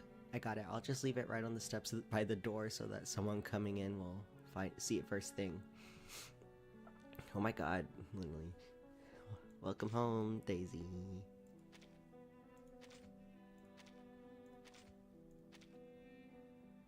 Even in modern times, knights in heavy armor still march onto the battlefield, forming solid lines, holding back wave after wave of enemy assaults. With arcane skills, they support the front lines. Until the day comes that artillery fire swallows the field whole, they remain the best protection for foot soldiers.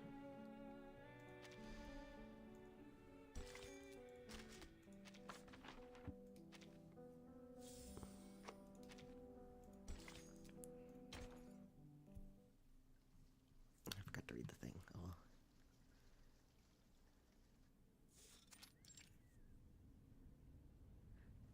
An armored vehicle?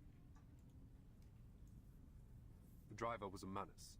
They're not just supplying the war anymore. Hello, Ellie? I'm not entirely sure how to pronounce that, but welcome in. How are you? There's a pause before the Hawks leader speaks through the speaker. What do you think that means, Chris? Do not, Daisy, stop scaring people away. The train is for all. That's the point. I'll have Sylv put you in timeout. Both sides are gathered in the same room listening to the reports from the front lines. Kreis lets out a soft, rueful chuckle, though he does not let it betray the seriousness of his words. Huh. That the Manus have decided to build themselves an army. That seems likely. In that case, we must prepare immediately for a response. Xeno's main force is still at the eastern front. They won't be able to reinforce us if anything happens here. The Foundation will need an army of its own. That's completely irresponsible.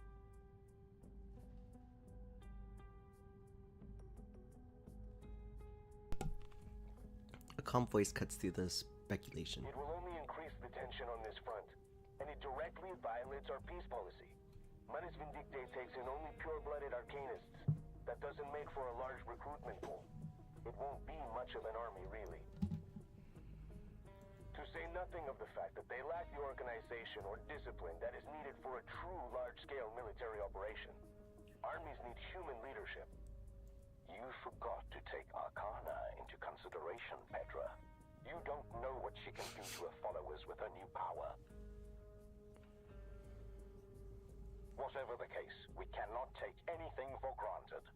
The Foundation will need the strength to defend itself from future attacks by the Manus. If we act quickly, we may even get ahead of things. I'd like to see what the committee will think of this plan. I hope they'll have a better grasp of the consequences. You're not seeing the board, Petra. The communicator struggles to transmit the two leaders' heated exchange.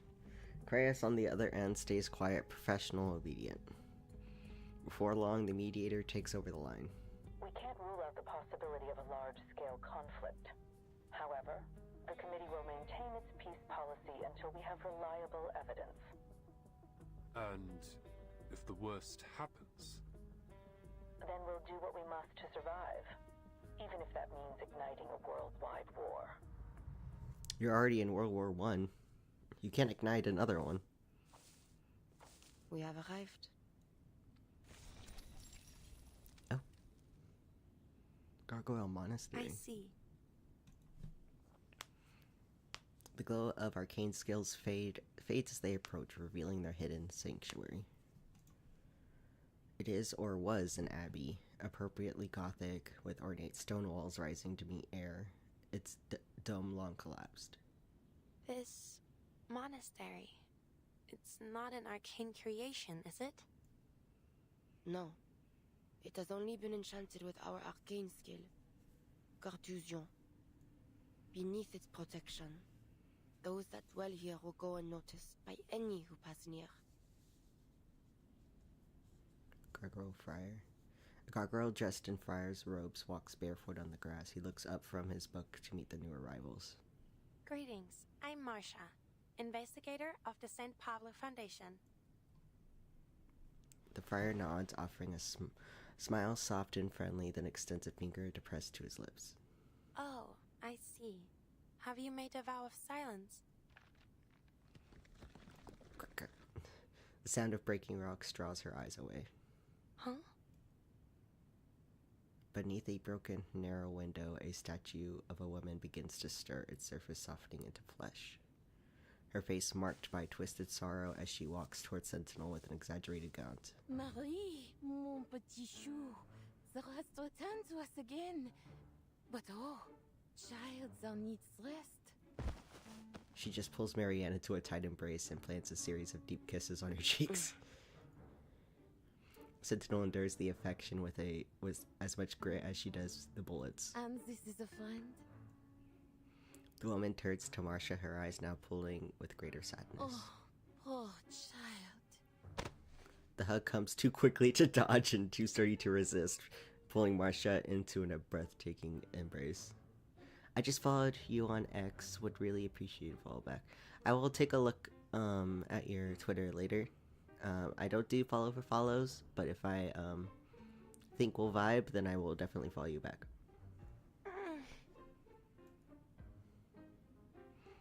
1 second, 2 seconds, 3 seconds. The smothering hostility at last abates, and Marcia gives a deep breath of fresh air, taking in the pleasant scent of grass and wildflowers. Our Marie has never been tireless in her toils. 'Tis a shame that she never permits us to aid her. Am I truly too aged to be of service? Oh, but perhaps my age has eclipsed my wisdom, for I have thus far been an unwelcoming host. Allow me to brew you some tea. She leaves with singular purpose and surprising speed. My aunt is a gentle soul. She came by here 1 year ago, not fearing the danger, saying she must take care of everyone left in the family. That old lump of stone that greeted us came here to take refuge with his brother after they were injured last year. She hangs her head with resignation. Only a small number of my kind dwell here. Many of us remain divided by the war. Enjoy my aunt's hospitality. I shall go now to collect what you seek. I'll be here then. Hold on.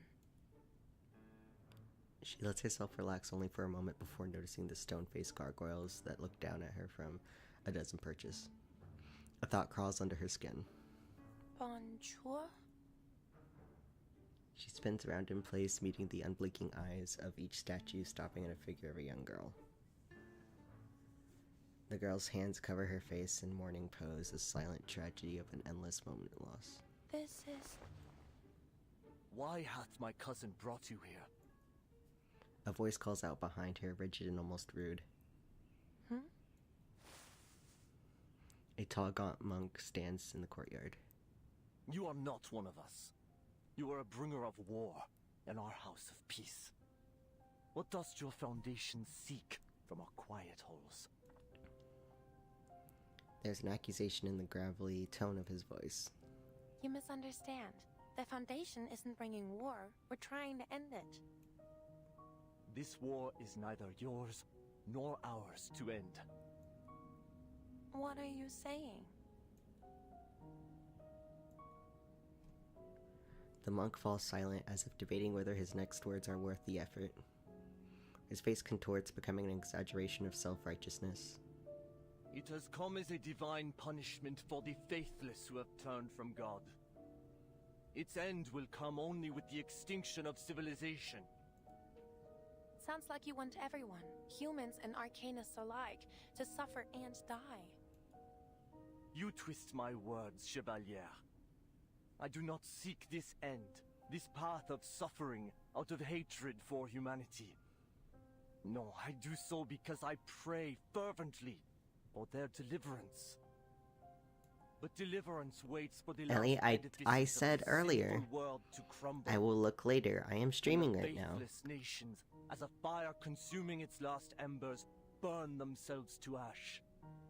It's rather rude to constantly badger me about following you back when I'm clearly in the middle of something.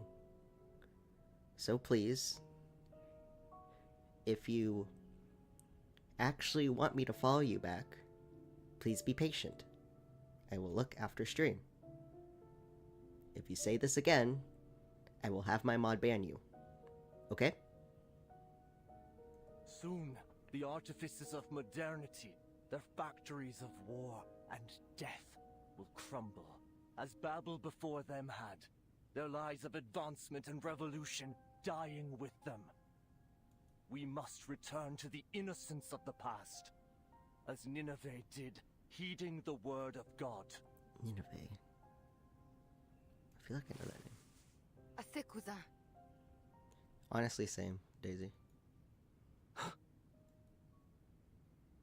The rebuke breaks his rhythm. Sentinel steps between Marcia and Larisas, forcing her cousin to take a step away. Tes prophéties ont empêché notre invité de prendre son thé. Alright, I'm snoozing the next set of ads since I had to step away for a while. Sentinel turns and hands Marcia a heavy canvas military bag. Are you able to lift it? prefer the other man when he was mad. Barking orders. No problem. I can handle it. Ladislas watches the exchange with abject curiosity. Marianne, n'est-elle pas issue de la fondation que tu dis dépourvue de volonté pour mettre fin à cette guerre? Quel effort vain poursuis-tu donc à présent? Marianne, is she not of the very foundation thou sayest lacketh the will to end this war? What fruitless endeavor dost thou now pursue? C'est une amie, Ladislas. Je lui accorde la liberté de venir et partir ici comme elle veut. She is my friend, Ladislas. I shall grant her the freedom to come and go from here as she wills. Mais elle n'est pas... C'est mon droit de le faire, n'est-ce pas? It is my right to do this, is it not?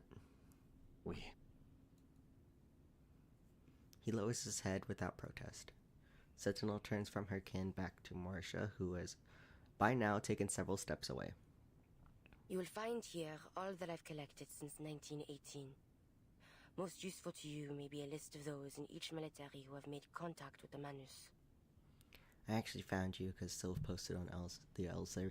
Yeah, I thank you for coming by, Daisy. Sylph normally posts when I go live in there. I normally post on my socials as well, but it's hard to tell who's a bot and who's real nowadays. But I appreciate you coming by, even if you're a bit of chaos, but chaos never hurt anyone. Take them from here to your foundation, and make of them what you will. I hope they will serve you better than they did me. I will. Thank you. Marcia seems more than eager to retreat. Aunt Madeline stands at the foot of the stone pillar, tea in her hand, and nods in self-reproach. The courtyard falls still. Ladislas breaks his silence with a withering glare. Cousin, why hast thou concerned thyself with the affairs of this sinful world? We are involved now at our peril. Even if this war was, as you believe, a divine punishment, the people have suffered enough. Ont-tu donc souffert? Je ne vois que des cendres et nul sac de pénitence. Have they? I see no sackcloth, but only ashes. What the hell is a sackcloth?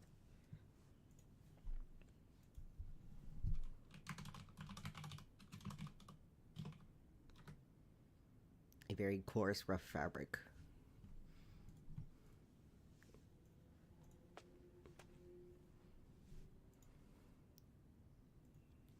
Hast thou learned nothing from our chère Agnes?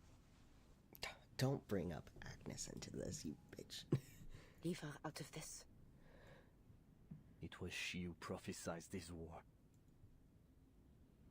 He drags up the memory with sharp intention. And whose body turned to stone as it came to pass. Was she not the closest of us all to the ear of our Lord? Then I can see only one reason for her sacrifice. It is a warning to us. Tell me, if that is so, why God would choose such a warning? Revelation and prophecy oft appear inscrutable to those that disbelieve them. Until the truth is made manifest. Burn the train's kitchen? Sure. The dining car is pretty impervious to fire. Most of the train is. Because I can wield fire. But, you're welcome to try. Just don't disturb the souls that like to sit in the dining car. Mais je crois, et je vois clairement but I do believe, and I clearly see what thou dost not. Nous enjoint de ne ni combattre, ni mettre fin à cette guerre. That our Lord bids us to neither fight nor end this war. Car cela est venu tel un nouveau grand déluge, destiné à balayer ce monde pécheur. Agnès reviendra à nous lorsque notre innocence passée sera retrouvée et reconstruite à partir de leur ruine. Why does French take so long to get out a sentence? Because it hath come as the next deluge to sweep the sinful world away.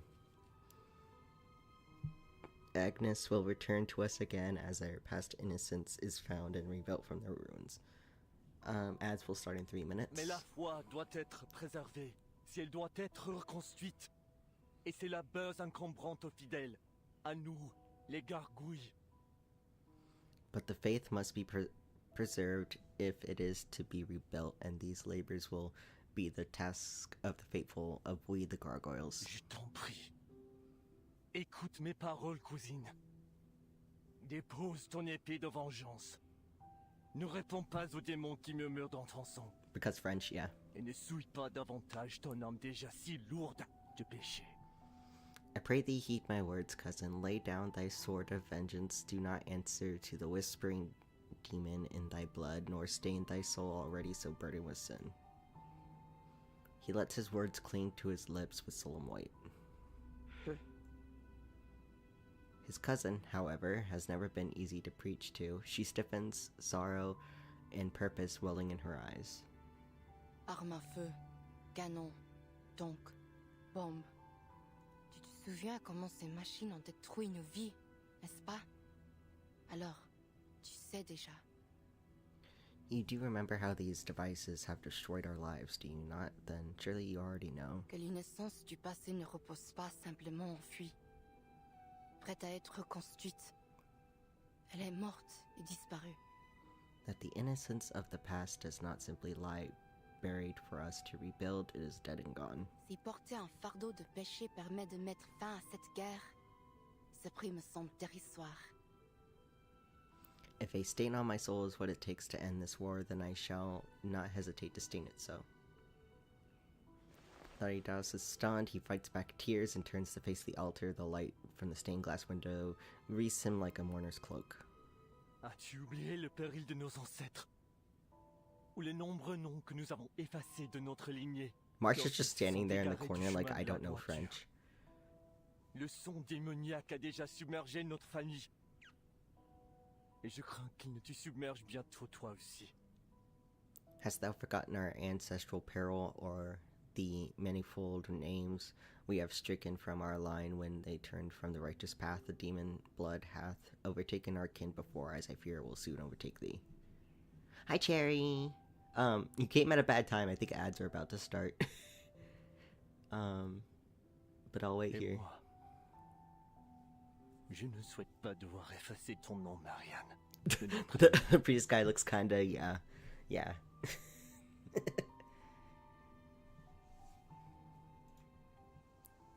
Alright. Hopefully this is the end of the... Okay, cool. I'll spend the ad break doing some other tasks in the game.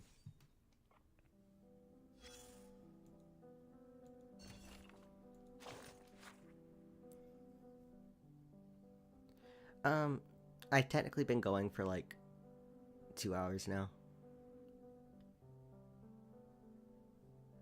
It was during the Merovingian dynasty that the Bishop of Rion successfully subdued the first known gargoyle. This gargoyle and his descendants then formed a unique lineage devoted to protecting churches across generations. However, in recent times, much younger gargoyles have chosen to abandon this ancient tradition, leaving their dark church perches for the light and glamour of the modern world. Based on my recent observations, this generational conflict continues to cause conflict and significant distress among the elder gargoyles. I just want to say pop in and say hi before I return to work. 2 more hours before I clock out. Okay. I hope you have a good day at work. Oh.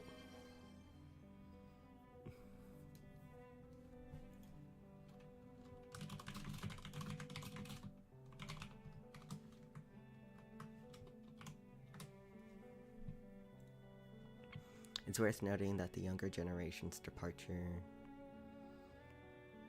also relates to modern churches being unable to provide adequate substance, reflecting broader social changes. This aspect warrants further historical analysis. Gargoyles have some unique arcane skills. First, their arcane ability allows them to petrify their own body parts, and if a formidable defense mechanism during the age of close quarters combat with bayonets and spears, though.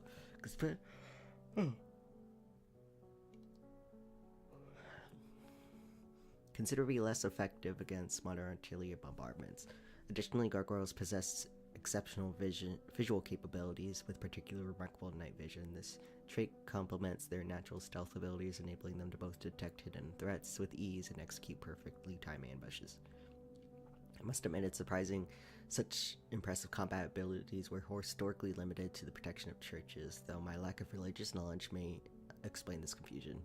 Your theological ignorance is indeed astounding. Mandatory religious studies await you. While I object to your reading my research notes without my permission, I'll concede that compared to your piety, I'm clearly the irreligious one, just a pure biologist.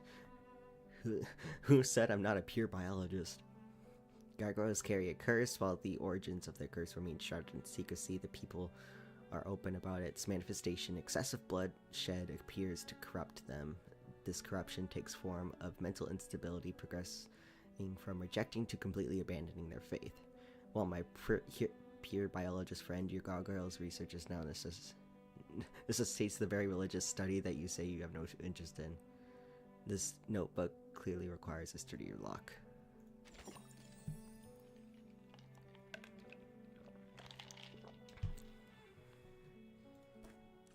Alright, I'm gonna get, what is this? Oh, I got a new song. I'm gonna do this real quick.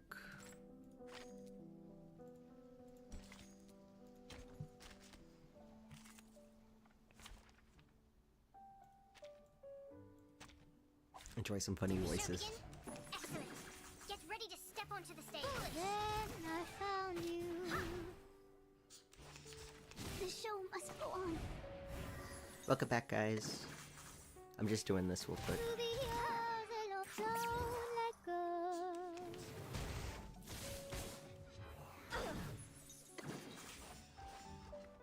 Illusion is enough for them.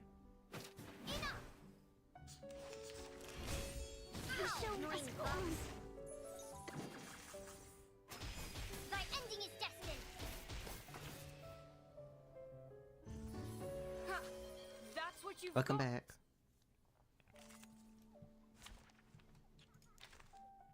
I was doing a quick resource thing so I could claim this. I hope that was enough. Yeah. Nice. Let me use that real quick before I forget. Yeah, I can only do one. Wait, did it freeze? No. Oh, thank you for stretch. Yeah. Okay. Back to this. Oh, let's go back here real quick.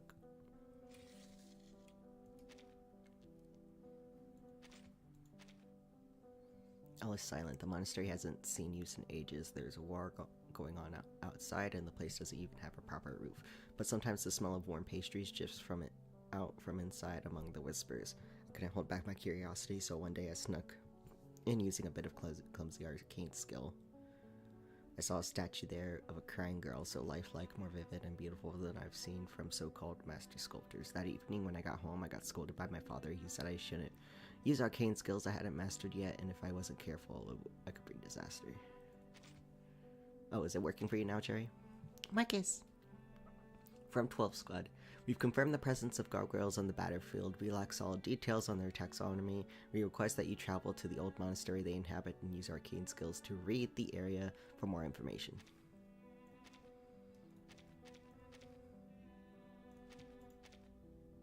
Peace, bitch.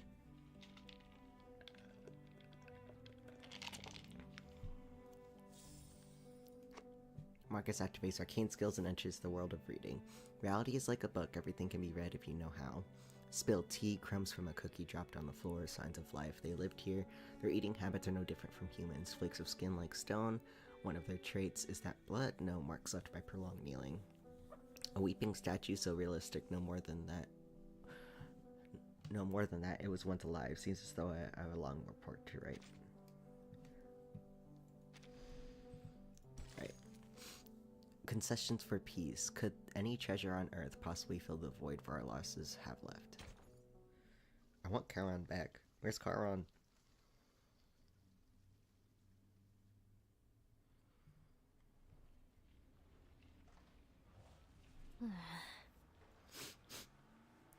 The bored and idle remnant of Squad 12 carries out her as yet tedious orders. She stops by a window, squinting inside. What is she doing? Broken furnitures and cobwebs wove in between the cracked and forgotten china.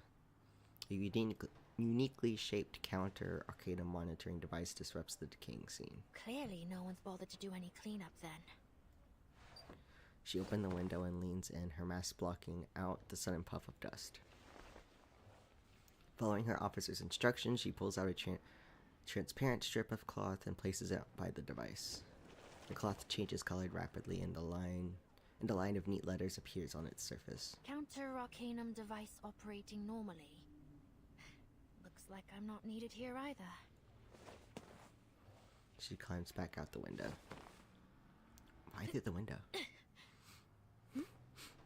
Aren't you... Meryl? Meryl. Masha! The young soldier springs to greet her, visibly relieved. It really is you! You're back, finally! Is Paravian alright? Oh, poor guy's had a hard time of it, but at least he's still in one piece. He's lying in a sickbed as we speak. He should recover soon. It's too bad he didn't find anything too useful in the village. Well, aside from that armored vehicle. Fortunately, Sentinel happened to be there at the same time. So, it really was her? The one who assassinated Colonel Hirschfelder? Yes, she'd collected a wealth of evidence concerning Manus Vindicte. I've already delivered it to Commander Kreos. As for the assassination, it turns out her actions weren't entirely unjustifiable. Let's just consider it a misunderstanding. Misunderstanding? She literally killed a guy. She killed a man, Marcia. Marcia's just like, I don't care, I love her. She's not the only one. Fuck. Marcia unconsciously rubs old scars on her palms, feeling them itch like never before. Meryl presses her lips together, creating a twisted crease in her mask. Well, Anyway, I was just worried that something bad might have happened to you. Like what happened to... To whom? Charles and Amanda. We haven't heard from them in over 4 hours now. Oh god. They were dispatched to investigate Hill 299, correct? Has any help been sent their way? Commander Kreos sent some men to look for them. Hopefully, we'll hear some good news soon. Most of the other teams have finished their investigations. A few of them are already in the safe zone, actually. Apparently, they found a lot of useful info. So, we won't have to head back out again, right? By the way, I think it's just me. No! I guess refresh your browser, if you can hear me. Marcel watches Marcia carefully as if waiting for her to confirm something. The front's getting shelled to hell and back. I mean, chances are we'll...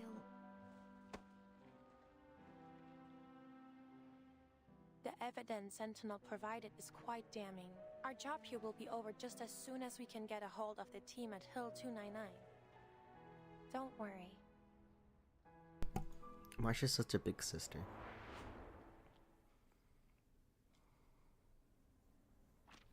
Copies of the evidence Marcia submitted have been spread across the table. Personal letters, marked military maps, battle plans, engineering blueprints, defaced and altered documents. Along with them, on the table are exhibits recovered by other investigators across the front line, arranged in a rough chronological order from 1918. This is unbelievable.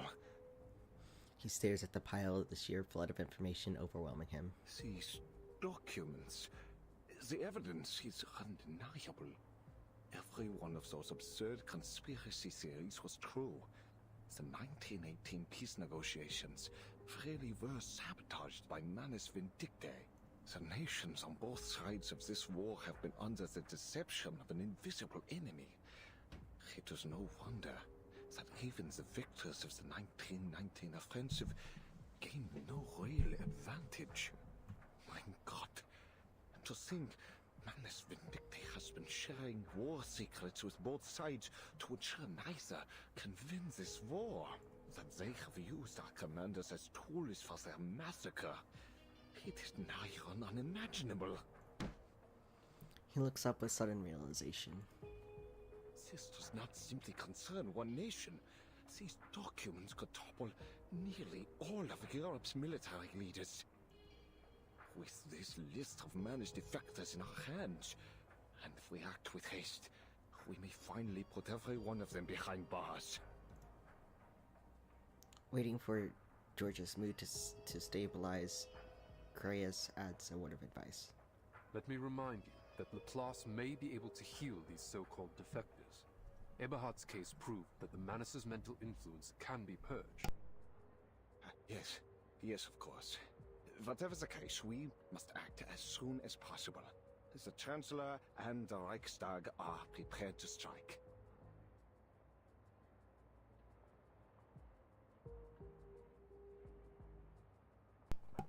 Finding light in a once grim future, he starts to shake, sending ripples through the papers in his hands. Agreed. The evidence is sufficient. There's no need to delay. Wunderbar. Just think of the soldiers finally making their way home. This is the day we secure a century of peace for Europe.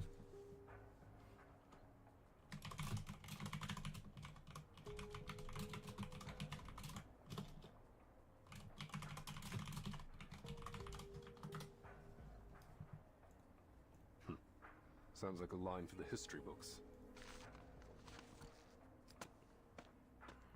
He has no mind to react to Creus's parting jab. Stuffing all the documents into his briefcase, he rushes out.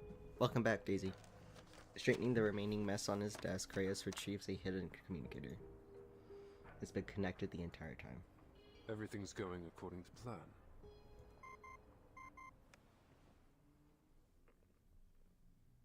Good. The other teams have shared the same intelligence with the pacifist political leaders in their respective regions. All the Foundation has to do now is watch for any interference from Manus Vindicte. But Elverton's finally back. Even more turbulence. Timekeeper. Oh wow. I don't know what was up with your computer then. He had been expecting the faction leaders making this an unexpected relief. Oh, yes, Creus. I was just listening in. I see. In any case, the outcome can't be worse than the war we're living through, Timekeeper. As I'm sure you learned in your history studies, this war claimed tens of millions of soldiers' lives, not to mention the equally massive number of civilian casualties, whether direct or otherwise. We are now 2 years on from what should have been the end of this war. The death toll has already climbed much higher, and it will only continue to rise if we don't put an end to it soon. At least our efforts have won us a marginally better outcome. I see. In short, the war is already over. I'm on Once mobile, the yeah, pacifist okay. political That parties makes take sense. power, an armistice will surely be signed in Montpellier. This may not be the time, but I have a question to ask. Does the Foundation Committee have any contingency plans should things take a turn for the worse? The silence in the room confirms the suspicions of the voice on the other end. Did you notice something suspicious? The former vigil officer fishes out as many suspicious details from his memories as he can. It's about Hirschfelder's assassination. Do you remember a certain detail from Marshall's report?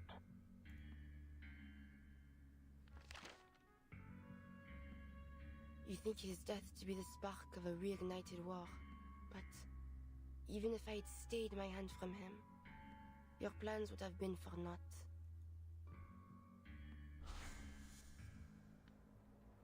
If that was so, why would the Manus risk exposing Hirschfelder?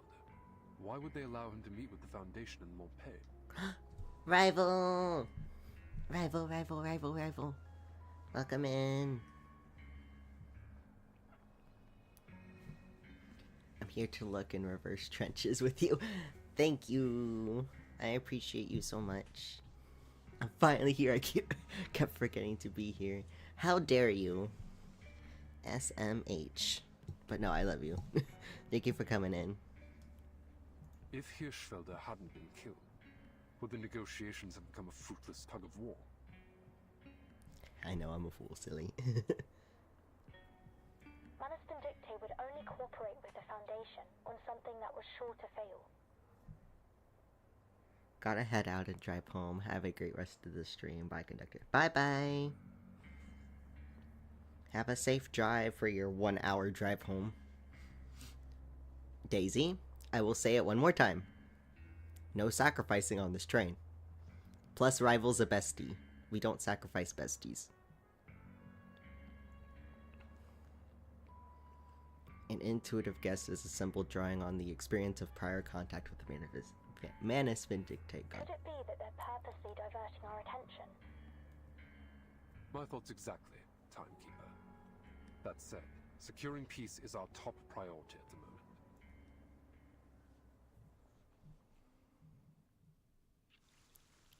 Sylva's God's strongest soldier for driving an hour to work and back.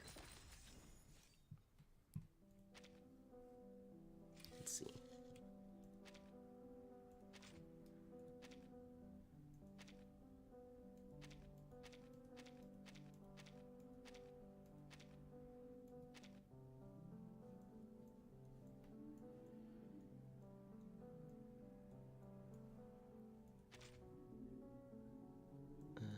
This one.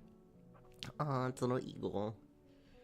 Pidra. Following the recent attack, frontline soldiers captured several loitering individuals near the safe zone. Their testimonies confirm that Manus Vindictae was involved. Please deliver this report to our representatives in the safe zone.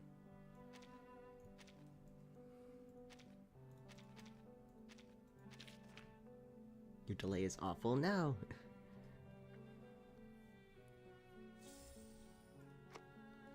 Good morning, I'm Ingo, tasked with delivering this report. It's from Foundation HQ and contains further details concerning the recent incident. Yes, I'm a scout currently stationed with Lorenz, Laplace. You want my ID? I'm sorry, I don't have it right now, but please contact Mr. X at Laplace. At Laplace, he can vouch for me. Aw. They're even getting kids involved. No. So Eagle and Flitterpage are both like messengers. Well, she's a scout, but 2 pounds of sugars. So long, hungry rats. Yikes. I just want Karan back. Give me Karan, please.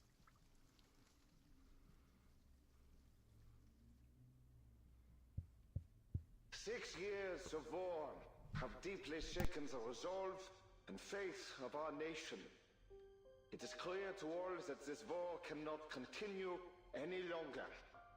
Afraid of the loss of power that peace may bring to them, leaders across Europe elected to collaborate with the evil cult Manus Vindictae, sacrificing countless young lives in meaningless carnage. But carnage is precisely what Manus Vindictae desires. Unseen by all, their wicked influence has long wormed its way into the leadership of every warring nation. But worry not, the conspiracy has been thwarted. Every treasonous general has been arrested and will soon face a fair court-martial. The heroes who bled for the fatherland are finally returning home, where we will welcome them with smiles on our faces and gratitude in our hearts. On the 11th hour of the 11th day of the 11th month of the year 1920, this war will come to an end.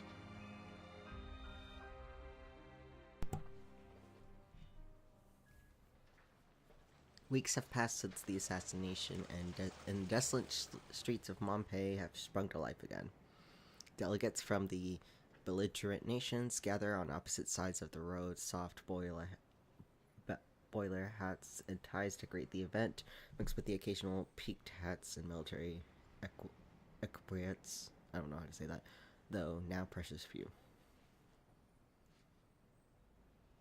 More dignitaries demand tighter security. Each nation came with their own detail, but the operation's commander insists on further reinforcements from the Foundation. 3rd routine patrol complete. No anomalies detected, sir. I've always liked the default uniforms for the Foundation, but I wish we had like it. Yes, sir. Clad in white, Foundation security diligently carries out their orders. On the busy town road, the commander suddenly stops, eyes shut. He focuses, trying to sift through the din of stuffy conversation. He activates his communicator. The line sparks to life instantly. Any response from Charles and Amanda? Negative. They've been silent since they reached Hill 299. It's like we're calling into the abyss. Chances are they got snuffed out by the Manus. Luck can't be on everyone's side. Even so, we need to recover the bodies. What? So they can be buried with shiny medals? The voice on the other end bites back with a sneer. A couple minutes walk on the battlefield and I'll find you a whole pile of that scrap metal. Any other signs of enemy activity? Nope. Not a single trace of the Manus scum. Maybe all this military and political turmoil messed up their plans after all. Let's hope so. Whatever the case, we need to get to the bottom of what happened at Hill 299. We can't afford to let any potential threats slip past us. Already on my way there. How about seeing a psychologist when this is all over, Kratos? Maybe they'll finally cure your Manus Vindicte paranoia. Keep your eyes and ears open. He ends the call.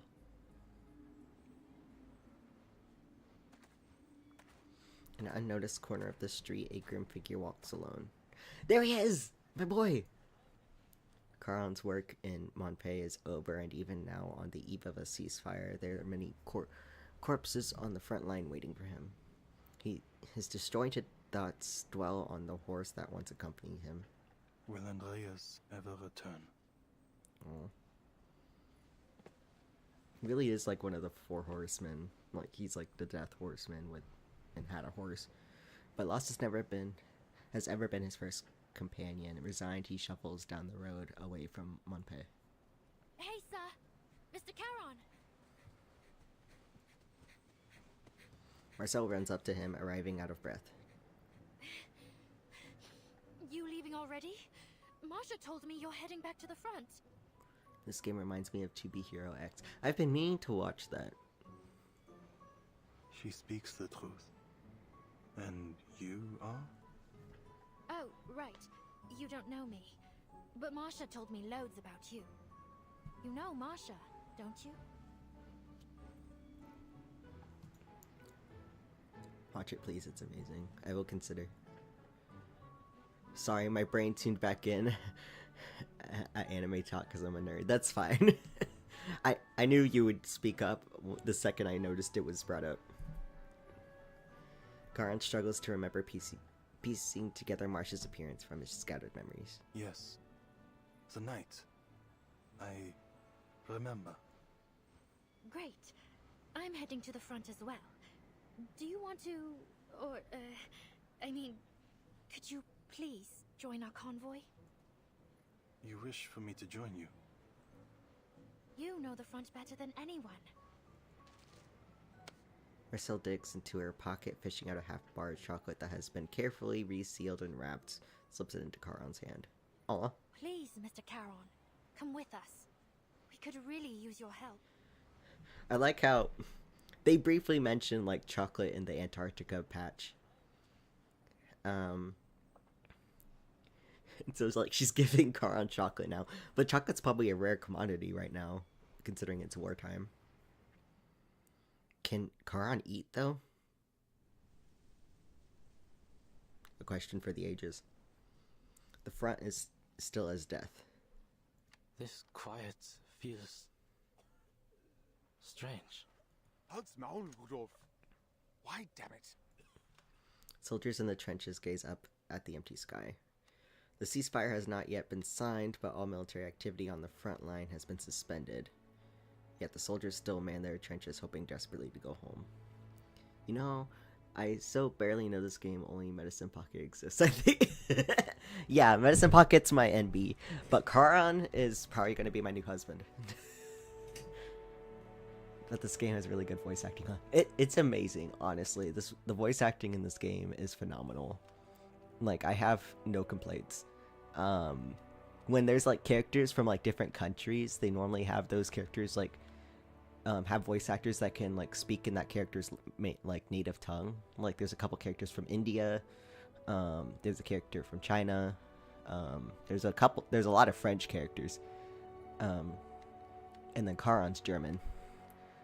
So like I've been having to read out the lines that they say in other languages. But no, I love this game so much. Like, it has its moments where it's like, but what game doesn't? Why did Billy and Franz have to? Eric rubs his face, his callous fingers twisting his features with stress. 6 hours have now passed since the last time a shell exploded or a machine gun rattled. Yet the quiet has a strangeness of its own. The fate cold winter shivers the lines of barbed wire with audible tensile contractions. So, who won in the end? No one. Does it matter? Rudolph's head sways between a nod and a shake. Then, should we start packing up? Sure. You can finally take all those notebooks of yours back home. Weren't you planning to turn them into a book? Yeah, but I don't know. Maybe once I stop being a soldier, my motivation to write will stop too. What about you, Erich? What will you do? Make bread, I think. My family runs a bakery. I can already see it. My old man cracking open his finest bottle of Spätburgunder when I arrive. An idea crosses Eric's mind. Speaking of which, I bet we can go and ask the boys on the other side for some food and drinks. They've got wine and soft white bread. At least, that's what Peove said. I wouldn't mind some canned peaches. The boys. Fine. I'll get you your peaches. I guess I really am your Hauptmann, huh? He scrounges around for a bit for a scrap cloth and ties it to a rifle, intending it as a peace flag. Erich, do not hurry to leave the trenches. Have patience. Oh. Karan slinks back into the trench without a word. Eric drops his rifle for now and steps forward toward Karan. Oh, Karan, you're back. Any news? The delegations from various nations have arrived in Montpellier. The armistice will be signed in 48 hours. It is best to avoid any unnecessary danger until then. But I'm starving, Karan. You didn't bring any food, did you? I did. The new voice catches Eric off guard. Who are you? The Foundation has issued food and drinks to be brought to the soldiers on the front. She is responsible for distributing them. Yeah, more or less what he said.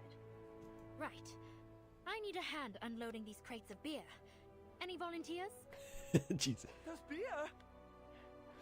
Of course they bring beer to the Germans. The troops all rise at once, climbing over themselves to get out from the dugouts below. In an instant, the trench was packed wall to wall. Hey, easy there. There's plenty to go around. Boys! Boys! You're humiliating yourselves! Get in line and I'll choose a few of you to help out. I don't drink, but yeah, same. Eric calls out a few names, then turns towards Charon. Where's Meyer Braun? He is needed in Montpellier. Ah, that's a shame. Yeah, he's got a backpfeifen Gesicht. But, ugh, who cares? The war's over. Forget it. You, and you. Come here and unload the crates for the nice Foundation girl. The nice Foundation girl. Marcel adorable. The food is passed from hand to hand until it reaches every soldier. Rot and despair still hang over the trenches, but they do nothing to dampen their appetites.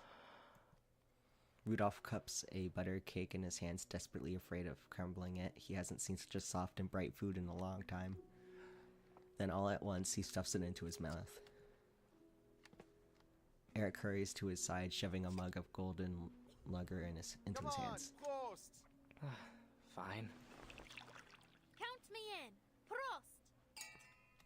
Nom nom nom. Prost! The metal cups tap rhythmically, shaping into a joyous and bright tune. From far across the field, their clinking percussion is met with righteous singing voices. Do you boys hear us singing? I hear it too, from the other side. Why are they singing? Oh, right. These are humanitarian rations. They've been given to the other side too. Ads start in 3 minutes. They're probably celebrating.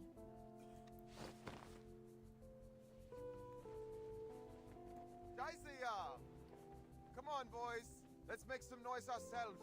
Close to you bastards over there. You understand what I'm saying? Prost! Santé! I love this.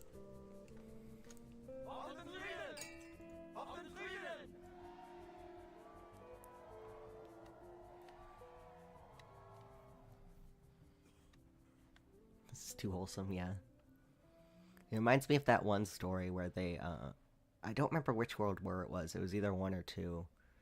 Where on Christmas they had a ceasefire and they like went into no man's land and like shared food and like they played like quote unquote football soccer. Karan watches the festivities crouched in a dim corner of the trench. Hey, what are you doing holed up That was here World War alone? One. Okay, yeah, so that's probably what this is referencing because this is technically World War One that we're playing through. The Christmas treaty, yeah. Despite his best efforts, he is noticed. He has been perceived. Karan lifts his head. The presence of the dead is not fitting among such joy. What are you talking about? You fit in perfectly. She waves a can of sausages and paper-wrapped candy. I mean, I know you don't exactly eat much, but you can still enjoy the taste of the stuff, right? I even know a guy with a fish tank for a head who eats every once in a while. That said, I've never actually seen him do it. Does he just pour the coffee straight into his fish tank or what? The offer is heard, but refused. Such things have better use to you. Alright, ad started less than a minute. Aren't you ever hungry? There is always hunger within me, but food should be saved for the living. Eat well while you can. Stay alive. Karan, take the food! Well, you're not wrong, but I wouldn't exactly put it like that. Come on, take it. Hound's always poking fun at me for eating too much anyway. Hound? Oh, never mind. Just take it, alright? It's not like it's easy to get a decent meal out here on the front.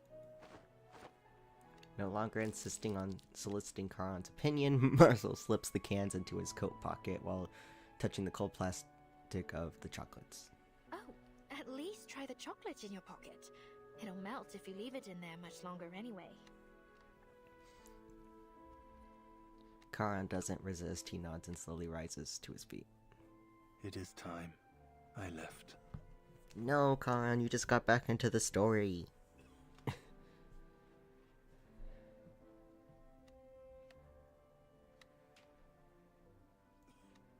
Alright, I still have some finishing up to do here.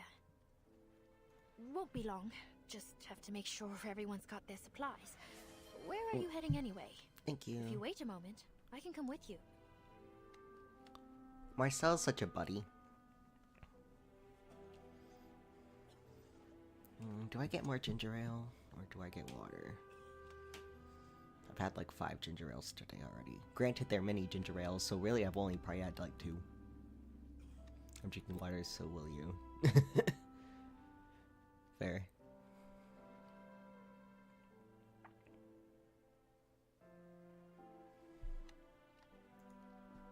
No, this must be done alone. Karan. Alright, ads technically have 3 minutes.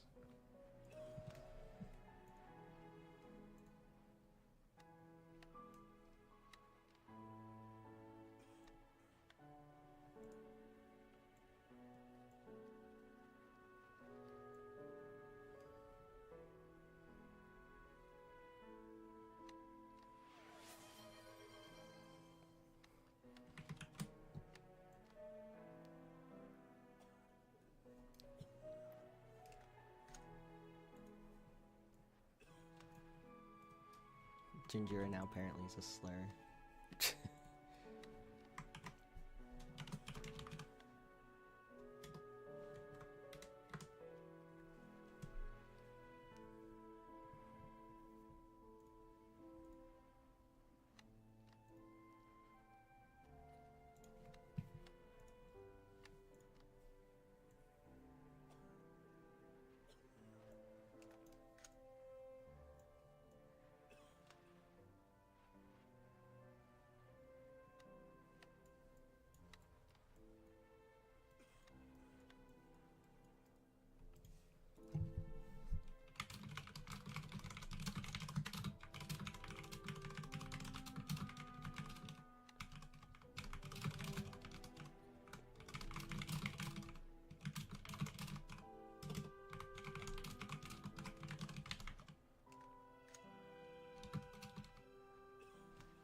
Alright, welcome back everyone. I did end up going to get myself some more ginger ale. Ginger ale's a soda. Technically, I guess. It's not caffeinated. I can't explain what ginger ale is. It's just a caffeinated drink. Or not a caffeinated drink, a carbonated drink. It's actually normally I started drinking it a lot because,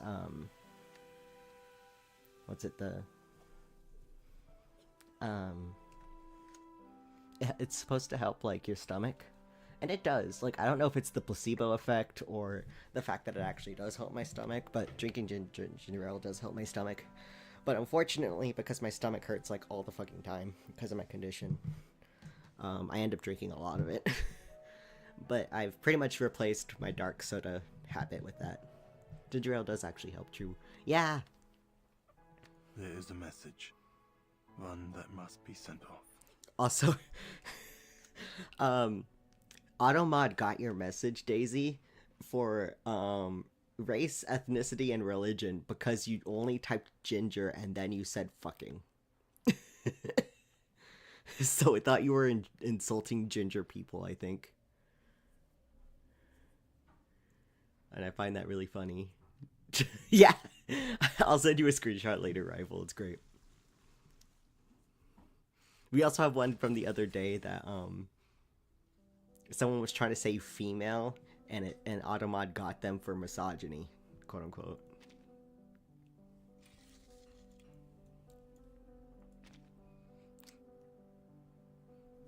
No, not the loading void. To Miss Rocoletta. Oh, she's here, baby. Our editorial team is once again honored to receive your submission. We must say this new piece offers significantly different from your past work. Filled with sincere reflections on war and peace, we find it deeply thought-provoking. After the war ends, we hope you'll visit us to discuss future publication. Charlie. I guess maybe in case you didn't have her.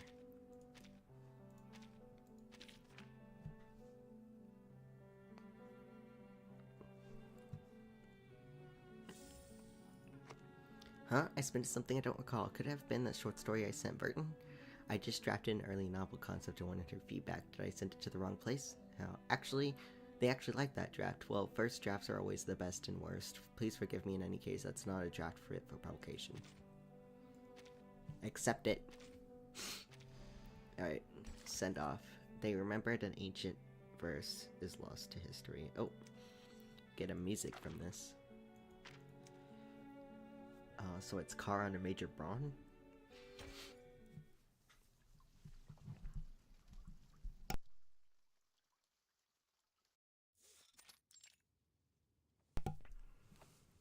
Here you are, Eberhard. How? It's good to see you, my friend. How's everyone holding up on the front? They are celebrating this war's end, singing songs and drinking beer. It's peaceful. Peaceful. He repeats the words with satisfaction. Eberhard's spirit has changed significantly from the last time they met. Also, I just realized all the gravestones that are on this fucking hill.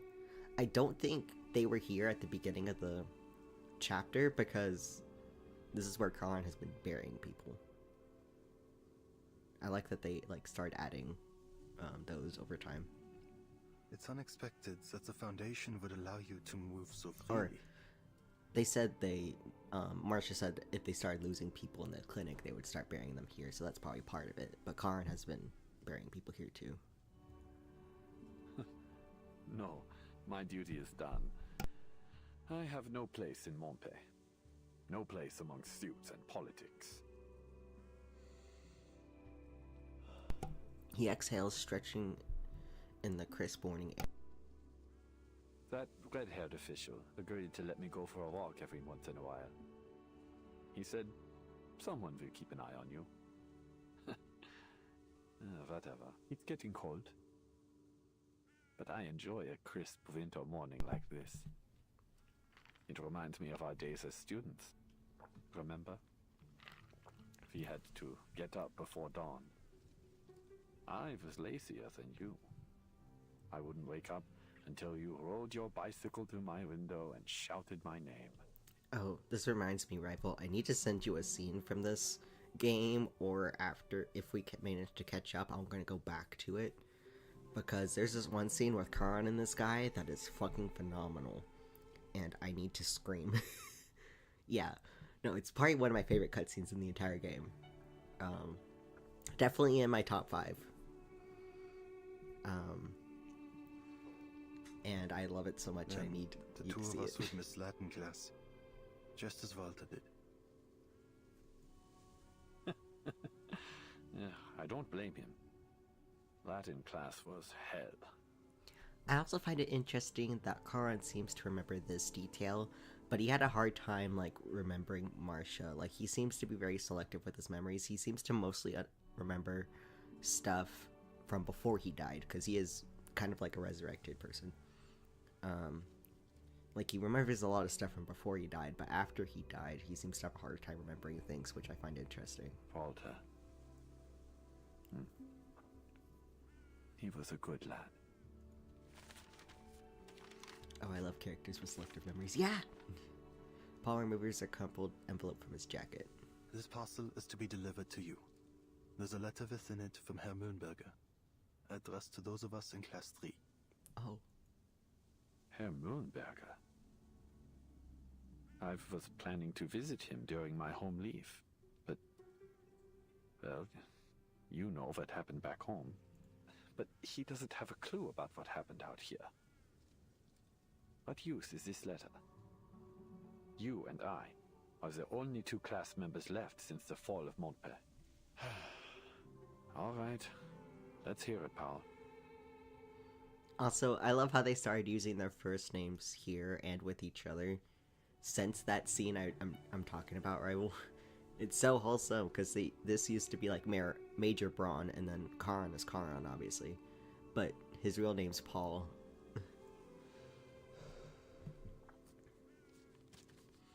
Studying his breath, Paul tears it open. He unfolds the letter.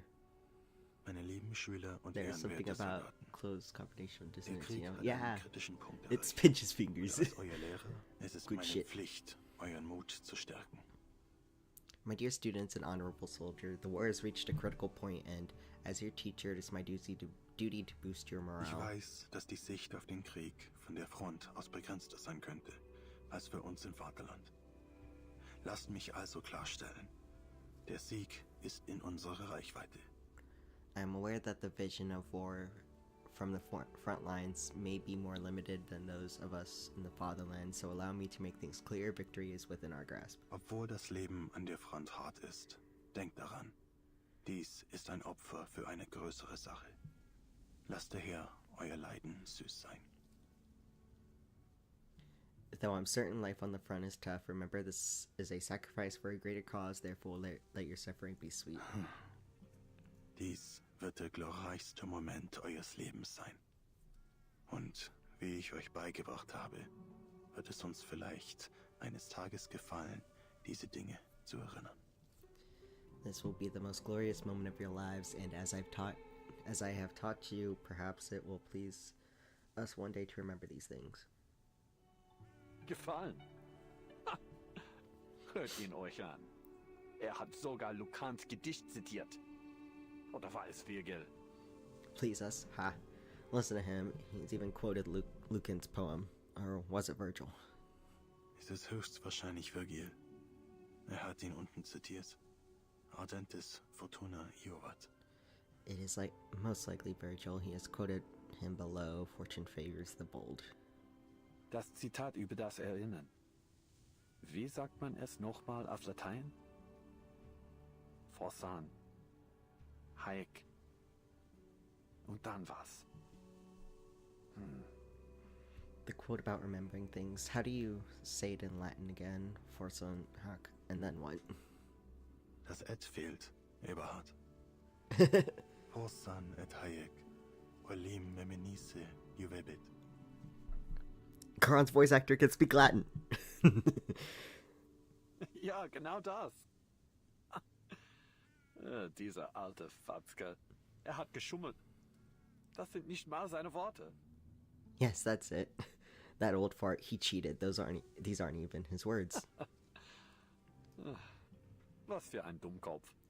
Weiß nicht, wovon spricht. What a fool, he doesn't know what he's talking about. Oh, baby. After a bitter laugh, both are silent for a moment. Paul, I'll never be pleased looking back on any of this. If I have children one day, how will I tell them about all this? Tell the truth, bro. I sent our fellow countrymen directly into the line of fire. A death trap, knowing full well that the enemy would retake the ground in mere hours. Young lives, lost one after another. And for what?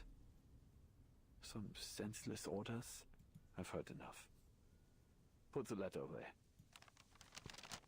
Paul slowly folds up the letter. Eberhard, however, snatches the letterhead and crumbles it into a ball, throws it into the weeds beside the monument. Rude! Do not litter. There is no more fighting, and for the first time in a long time, the day passes without the thunder of artillery. The sunlight falls on the blades of grass, tombstones, and birds in the air. Their songs finally can be heard once more. This feeling. I've never felt it before. It's as Welcome though back, Daisy. For this one moment, I can... No. I have already taken control of my future. I'd forgotten how good it feels to be alive. For the first time in a very long Welcome back. while, That's what that means. my heart feels light, mein Freund. The choices I've made may be irreversible. But I've made up my mind. There is only one path for me now. He looks to the top of the hill and starts climbing. Do you not wish to continue your studies? Your writings are surely safely stored in the school's archives. I need a minute. This is so pretty. Okay. Would you return to school, Paul? It is unlikely, but you still may. For what? For knowledge? A diploma? That might have mattered to the old me. But I'm no longer that boy. Eberhard. It's too late, my friend. Far too late. I need some time alone.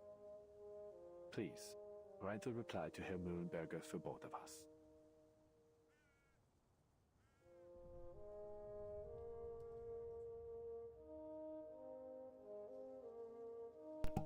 The weather is unseasonably mild, and Eberhard begins to climb the hill like a student on a field trip. The sunshine and brisk air make the world anew. The war is over, Paul. The sky is so blue. Just as it always was. Just as it always was. Well said. Farewell, my friend. He waves and turns to walk away. Oh.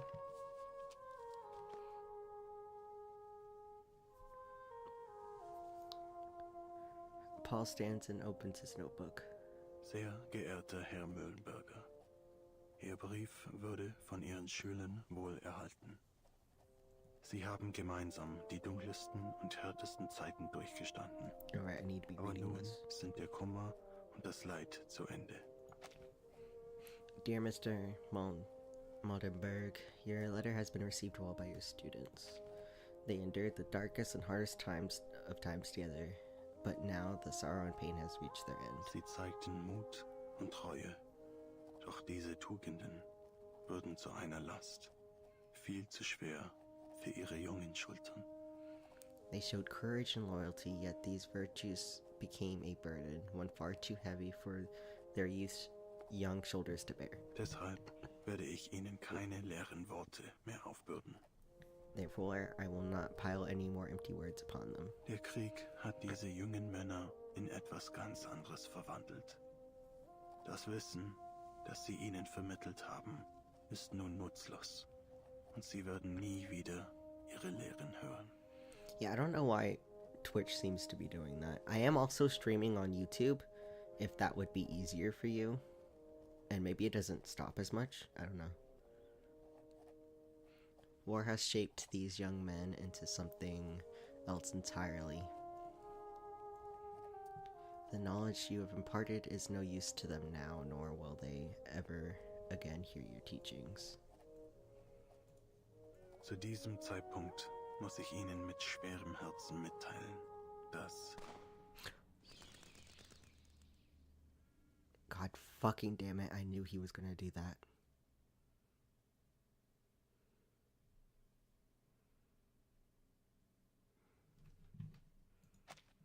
At this time, I must inform you with the heaviest of hearts that... Alle Ihre Schüler aus der Klasse 3 sind gefallen. All of your students from Class 3 have fallen. Mit besten Grüßen, ein toter Mann. With best regards, a dead man. Dies schließt die Aufzeichnungen des Soldaten Paul Haumann ab. This concludes the records of the soldier Paul Hunman. The app is a bit finicky, but god damn it!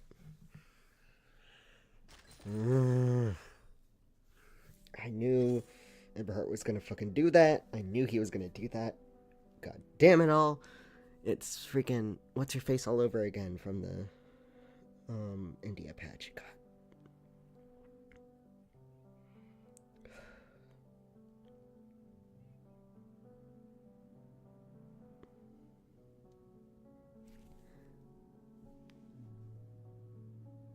That scene was so sad, by the way. I was emotional. I am emotional.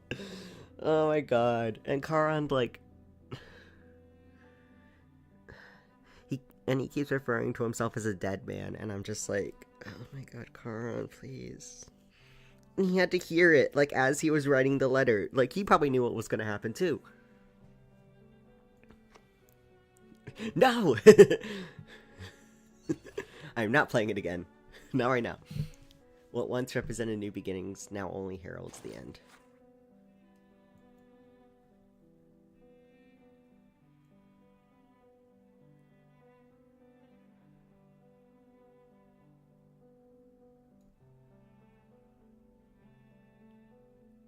This tag has been found.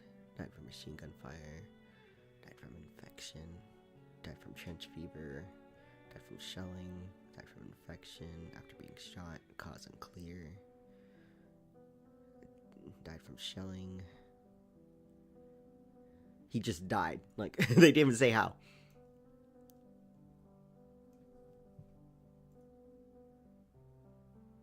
Only so much crying per stream, Daisy. So true. And then Airborne Braun died November 10th, 1920. Imagine if I was actually playing this on November 10th. That would have been wild. Oh my god. Okay. I'm gonna sit with that for a second while we read this. Name day! Name day, beloved. I've been cursed with shit Wi-Fi now! There's a large amount of junk on the battlefield left from a recent encounter. Please head out and uncover what you can. It may help us analyze the progression of the war, or at the very least, assess potential soil contamination. Junk collection expert.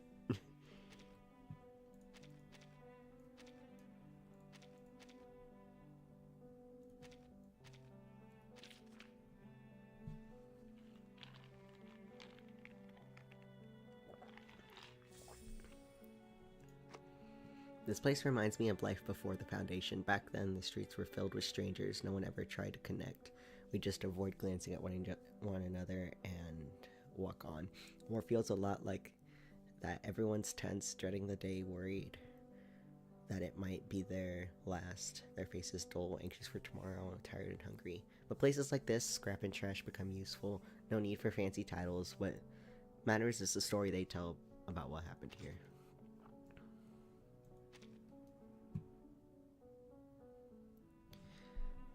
Khan visits the cemetery to meet with his old commander and comrade at arms. Both of them know that this will be the last time. Motherfucker! Khan! Hate it here. Hate it here. Okay. And unfulfilled prophecy. Even now, her tears remain. Oh, we're back with the wife, Miss Sentinel. The wives, I should say, Miss Sentinel and Miss Marcia.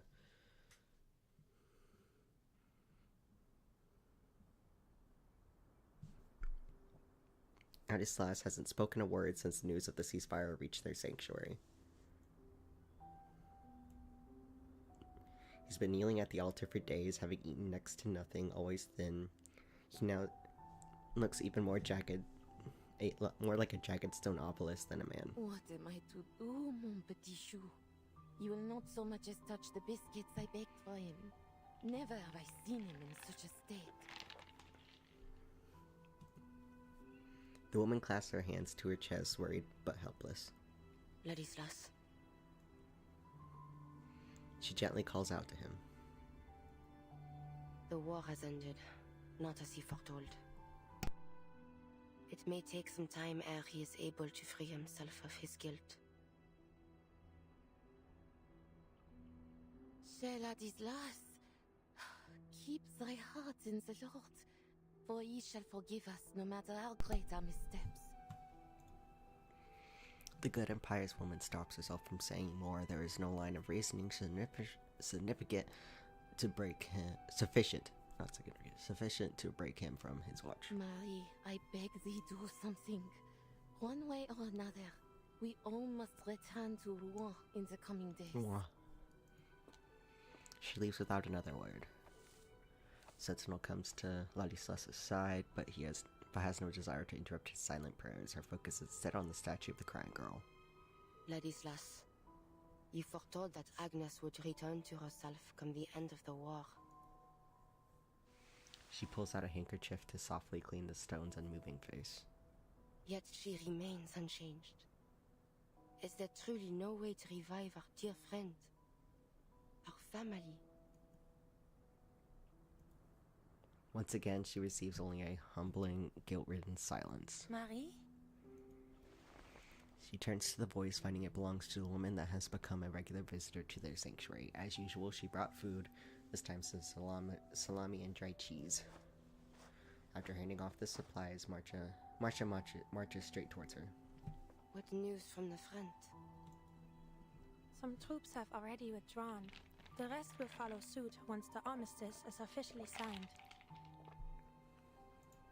Ladislas, he still won't eat? Force it down his throat. She doesn't let Marcia dwell on the matter, returning to her work dusting the statue. If you don't mind me asking, is this statue real? What do you mean? I'm not sure how to put this into words properly. It's just that I've never seen her move. Ah, now your words are clear. She gathers her handkerchief and takes a deep breath, the cold, wet morning mist filling her lungs. This is Agnes, a distant cousin of mine. We share a great-grandmother. She places her hand on Agnes's stone knee. Oh. We took residence together until 1914, both at our clan estate in the suburbs of Rouen and in my rented apartment in Paris. When the war broke out, I departed to join the army. Upon returning during my first leave, I found her in the cellar. It came to pass that, in my absence, she had turned herself to stone.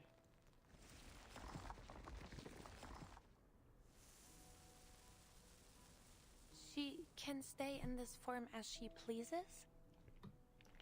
Only so long as her heart yet beats. Were she to turn to stone from within, she would be unable to restore her body to flesh.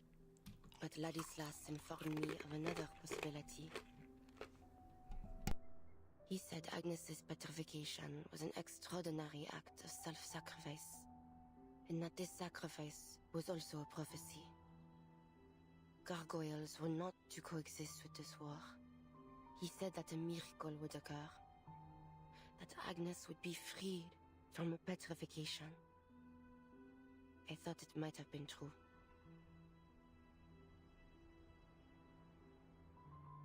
But I suppose it was not. Agnes has shown no signs of recovery. There must be another way. The gargoyle shakes her head, disheartened. If only there were. If only I knew of one. But there is very little I know of our bloodline. While the young of my kin generally receive a traditional education from within the clan, my grandmother supported my decision to attend a secular school in my youth. I resided in a small rented apartment in Paris for some time, hoping to enroll at Lonsad. That was until the war broke out. Sentinel forces herself to look into Marcia's eyes. This war, well, you have seen the face of it. It takes but one shot to end a life. And this war has hurt millions. Friends, family, loved ones. I have lost far too many. Marie. Forget it. Tell me, have you yet time today? What do you want to do? Take a stroll. I have spent far too much time in the monastery. Welcome back, Daisy. Did you make another account? I know. Oh, you're in YouTube. Okay. I forgot I was looking at my multi-chat. Welcome back, Daisy.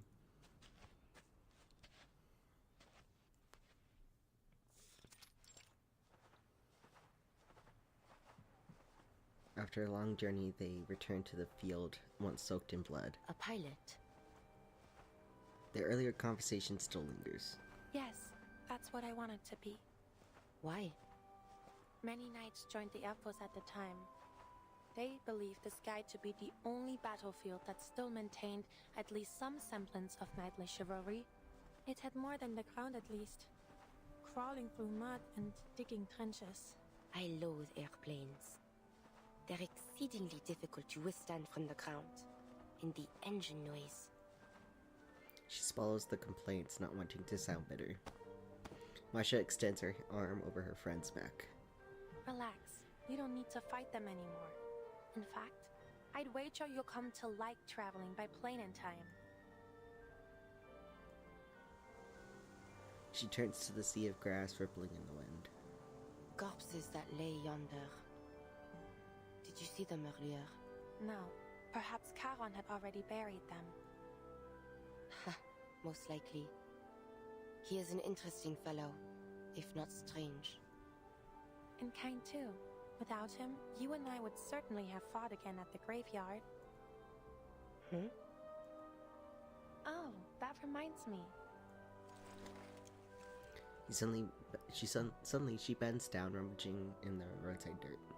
What? You threw a smoke grenade at me. Hey! Lesbians, we love them.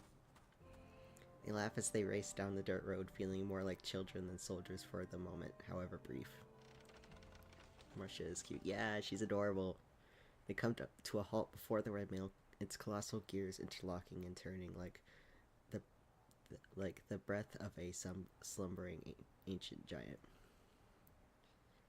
Also, Rival, you had missed it earlier. These two actually fought each other earlier in the war, and Sentinel almost killed Marcia. But Sentinel didn't recognize it was Marcia because Marcia used to be a knight that was like a arcane knight. And Marcia recognized Sentinel right away because Sentinel is a face you don't really forget. But since she was wearing the helmet, Sentinel didn't recognize her until she took off her gloves to show her the scars on her hands. Because she had to hold like the blade from like the bayonet, if that's what the weapon that she was using, from like stabbing her in the throat. So yeah, I could show you that scene later too. Marcia. Is this Yuri? Yes. Oh my god, this morning or yesterday, the official Reverse 1999 Twitter posted a short that is like a Chinese cosplayer, and it's Yuri, and whoever does the marketing for Reverse 1999 always nails it. Are you leaving? No, I have plenty of free time today. Not now. After the armistice. I know well that the Foundation has tasked you with keeping a watchful eye on me. It's not exactly like that. All is well. You may stay. So long as you do not lie. I shall even aid you should you require it. But do not attempt to persuade me to join the Foundation. I cannot abandon my family. Oh, okay. I saw her doing this with her hand, and I couldn't figure out what it was. She's like flipping a bullet in her hand. I know that. I'll be leaving after the armistice is officially signed. No. Mm-hmm. It comes from the windmill. Oh god damn it. Sounds like a horse to me. Oh, is it Charon's horse? Please let it be Charon's horse. Cautiously approach the windmill's entrance. Sentinel moves ahead of Marcia, turning her body sideways and hardens the stone to give a weighty push at the door.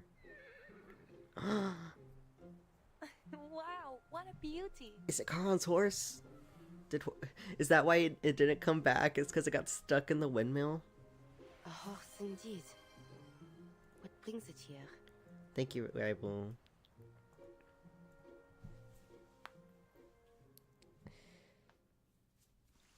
I really hope it's Charon's horse. He deserves some happiness. Please let Charon have his horse back.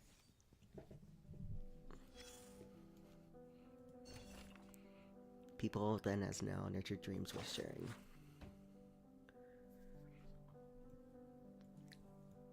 Not reading all that. Oh no, it's from Agnes. Fuck. Equal to.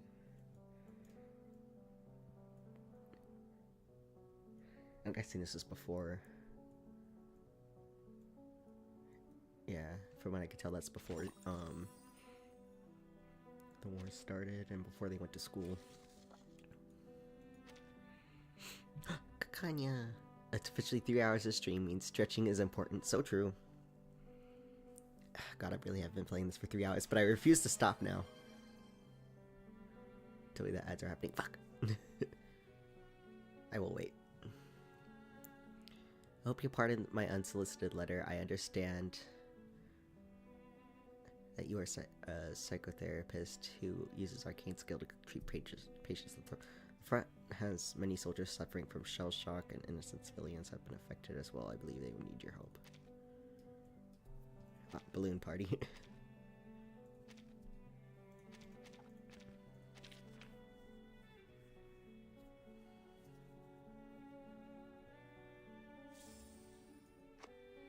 I remember reading about a great war in a book I borrowed from Marcus. Is this the war? It feels even crueler than what I've read. So many people trapped in gloom with no path forward. The storm brings chaos, but war is a man-made disaster. If my treatment can help, a little, I'll gladly offer it. And we back. My ad break thing says it still lasts for like another minute or so, so I probably won't start the next part of the story. The multi-chat in OBS didn't show me that ads were about to start. Oh, you're not? Well then.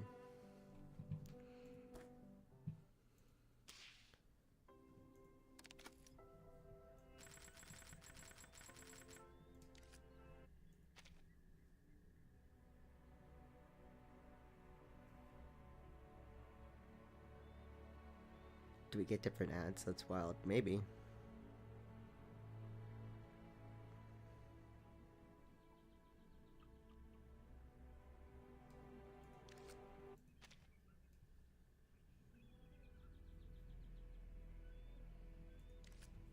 I'm gonna broadcast this and traumatize myself over again. Also, I need to show you this rifle. Look at this baby.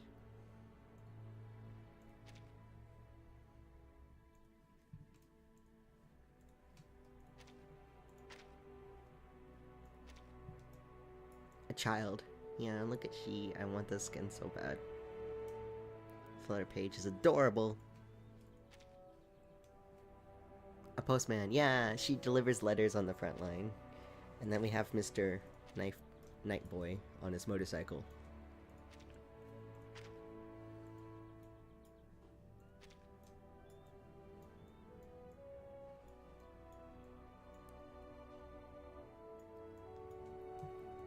Yeah, I like these two skins a lot.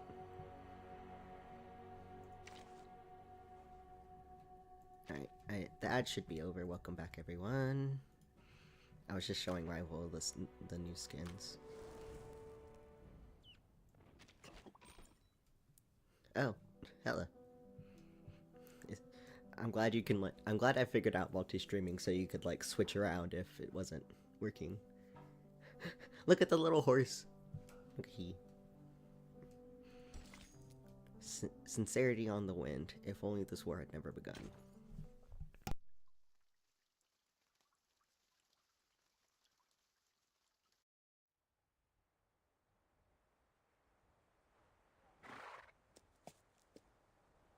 Here, come on out.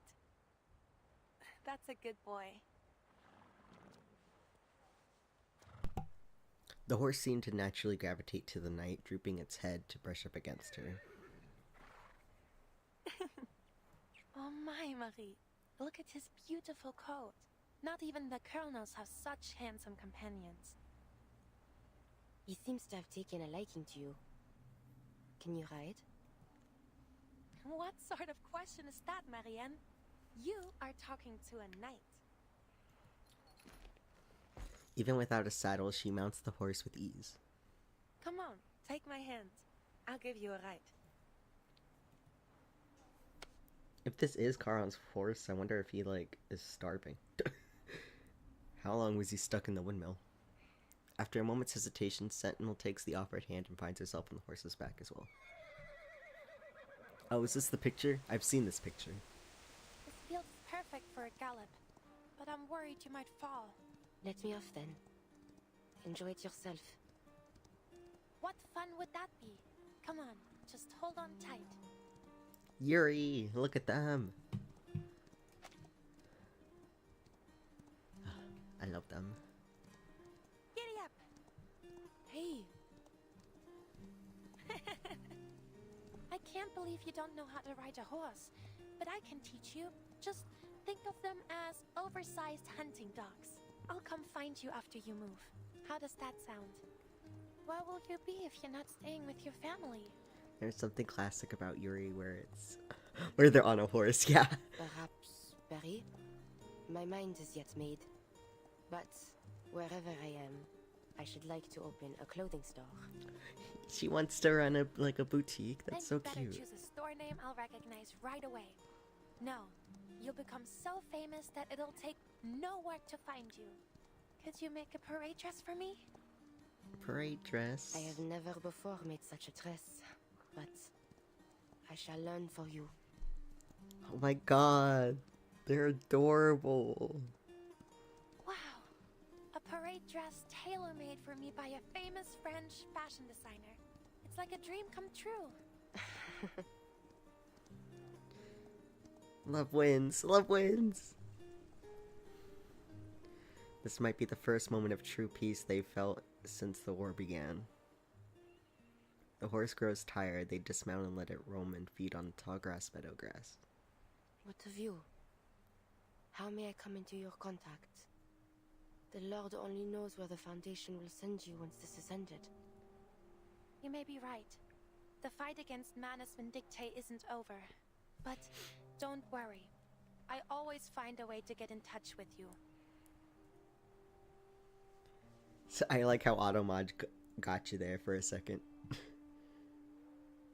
It was positive Automod, I promise. Yeah. Don't worry, I allowed it. I do not wish to judge your decision, but do all you can to stay alive, Marcia. Do not make a martyr of yourself. Why this sudden sentimentality, Marie? If all this, when all this comes to an end one day, I hope to see you again. I cry. Me too. I will pray for you. Let them move in together. I am Let them be uncertain if roommates. my voice will be heard. I am nothing like Agnes. She is an angel descended from heaven. And I am... The gargoyle keeps her eyes hidden in the shadow. Never mind. Beep beep. Nay. The communicator noise startles the nimbling horse. It lifts its head and bolts into the distance. God damn it. Ah, there he goes. He better find Charon. She picks up the device. Again, it's an ominous caller. Marcia, we need you on the front immediately. I've already sent you the coordinates. Bring the gargoyle if she's willing. Who are you? We'll meet soon enough. God damn it, what happened?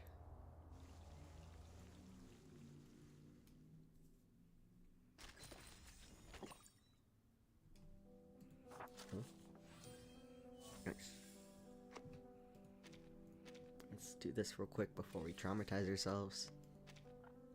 Jay, from 12 Squad, we've heard you've accepted Commissioner Ariel's mission to deliver a declaration of force. Before that, we'd like you to head to Windmill Plain and discreetly locate a former knight. As a fellow knight, we entrust you'll complete this task with ease.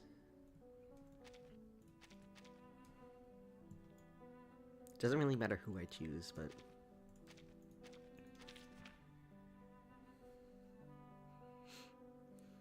Got to go. I'm at 18% now. Bye-bye. This wide plain is so lovely. You'd never see this kind of view in the concrete jungle of Hyatt Street. Still, this terrain isn't ideal for motorcycles. Better find this lady knight quickly and head back. If I do get spotted, let's just hope she won't be startled by by the gear I'm wearing. Oh, right, formality's sake, may the peace be with us. Haha. I have fears. I have fears because they said he was gonna send in a declaration of force. And also, this is called the Armistice, but there's a battle. I'm scared, guys.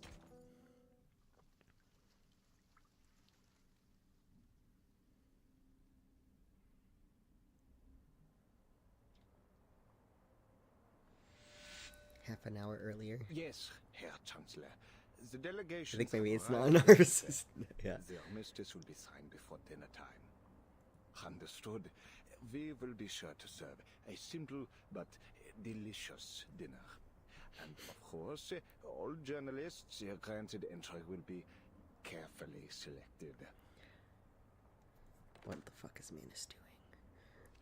Mr. George hangs up the phone dryly and with full confidence before checking the ceasefire memorandum once again. Oh, no problems so far. He picks up a fountain pen and sketches out his signature over and over again. Each loop of the pen is taken with utmost seriousness, aware of the gravity it will hold. Another impatient ring and the tip of his pen slips, leaving the letter O in a rather unsightly shape. The call isn't on his phone, it's from the one on his assistant's desk, which thankfully means it isn't his concern. What are you waiting for, Friedrich? Pick up the phone already. The assistant, buried in paperwork, fails to react to the ring. Pick up the phone, you hear? Damned! I still fail to understand why they would assign me a dev slot as an assistant. I'll have you fired the moment I set foot on the fatherland. George storms over to the assistant's desk to scold him. Jolting alert, the assistant grabs the receiver. That's more like it.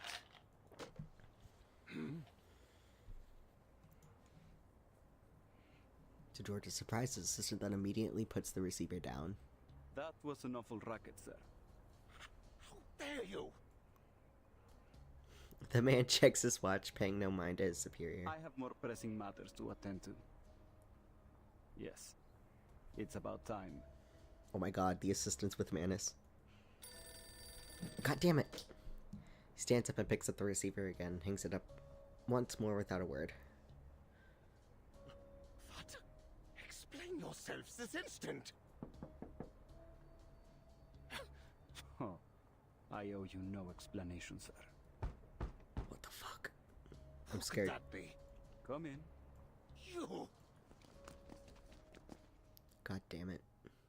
His assistant was with management dictate.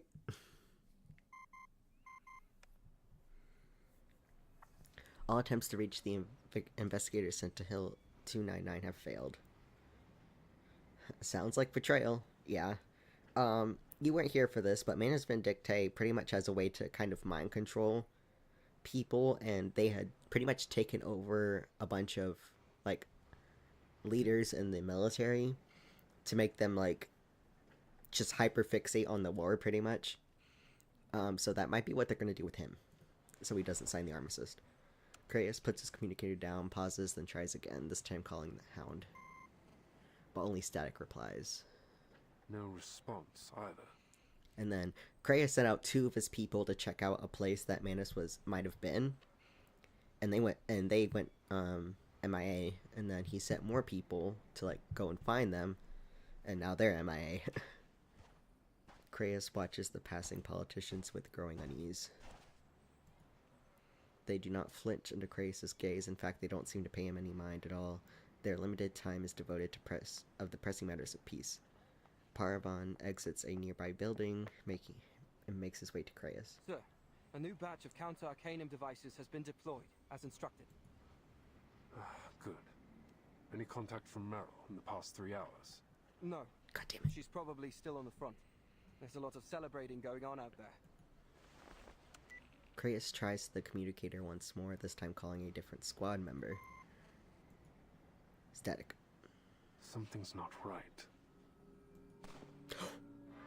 A shot rings out like a thunderbolt on a cloudless day. God damn it. We're under attack! Security forces rush into the streets, drawing any wandering delegates inside to safety. Steel-eyed veterans fan out, searching for the gunfire's source. What's the location? I saw them in that house. They're wearing black. Yeah, it's Manus. I have to. The young man begins to charge, only to be held back. Get back here, Farabi! We need to get to the command post and inform all security staff to resume combat positions. Yes, sir. The Foundation security regroups around the most heavily guarded buildings. Across the street, a man in a jet black uniform exits George's makeshift office. God damn it. As he walks into the open, he's flanked by soldiers covered in pitch black. Finally, no more hiding. The moment of truth has arrived. He raises a hand, and the soldiers around him stand at attention. Leave a few of the Foundation lapdogs alive. I have something to say to those sanctimonious hypocrites. As for the rest, kill them all. You, Mr. Nameless NPC, will not survive the winter.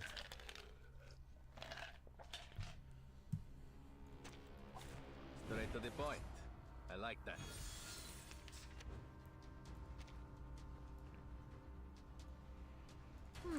Agreed. Into the darkness. Our blood will burn.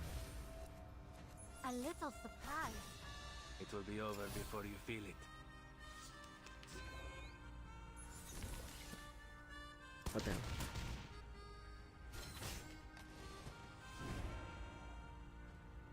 I hope you like a splash of red.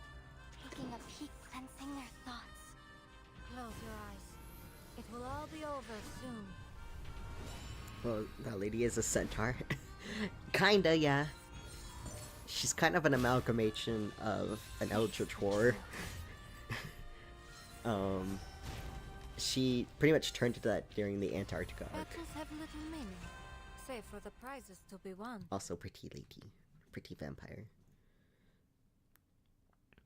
But yeah, there actually is like a centaur lady in here that's like part deer. The ceasefire signing descends into a bloody firefight. Search every room. Leave no stone unturned. Every few seconds, a heavy, soft thud echoes as something limp crashes to the ground from above. Can't Roman do anything? Can even be an eldritch horror anymore? Yeah.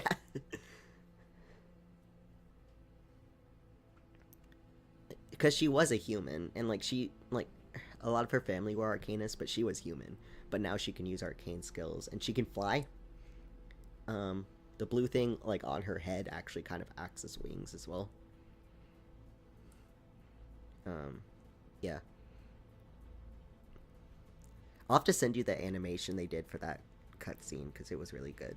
Foundation security offer what resistance they can, the counter-arcanum devices they've developed, providing them with a moment's respite. Oh, but keep that signing desk and the documents on it intact. It'll make for a great headline shot. Perfect for the front page of the papers. Oh my god. Now, dude, shush. Bring her out. Bring her out? The soldiers of Manus carry out their orders in wordless lockstep. Soon bodies in white and black riddle the streets. Moments later, two soldiers march a hostage into the center of the empty street. Oh god. Quiet. Once again, the assassin turned officer raises his hand and checks his watch. Better late than never. He strides forward as if he were participating in a triumphal parade, stopping only a few short paces from the Foundation command post, so near that he could hear the flag fluttering in the wind. All that endless searching, huh? Well, here we are. You finally caught us. He spreads his arm wide like a showman. You might ask, why must things end like this? Why must we kill one another? Do you want to know why? Because our pleas, our pain, our suffering were all ignored by you. Humans started this war, all these wars, and yet you hurled us, Arcanists, onto the front lines like cheap cannon fodder. You have created a world that despises us for our bloodlines and mocks us for our arcane skills. Yet you force us to use those very skills to fight the war machines you built. You humans have sown untold horrors in the name of conflicts created by your own hand. And still, you refuse us even a single scrap of bread in reward. These are the lessons history has taught us. A history of arcanist suffering that must end. For reference, Manus Vindictae only accepts pure-blooded arcanists. So, like, if you're like half arcanist, like you're like one of your parents was a human, they won't accept you. He draws a pistol from his waist and toys with it. So when I heard that arcanists were uniting, marching under the banner of a formidable army, I caught a glimpse of hope. In fact, it shone like never before. Foundation lapdogs, human scum, mark my words. This war has only just begun. From this era onward, the unjust reign of humanity shall be overturned. All arcanists from every era shall march under the banner of Manus Vindictae, until the ultimate, most glorious era arrive. Thank you. A bullet rips through his temple.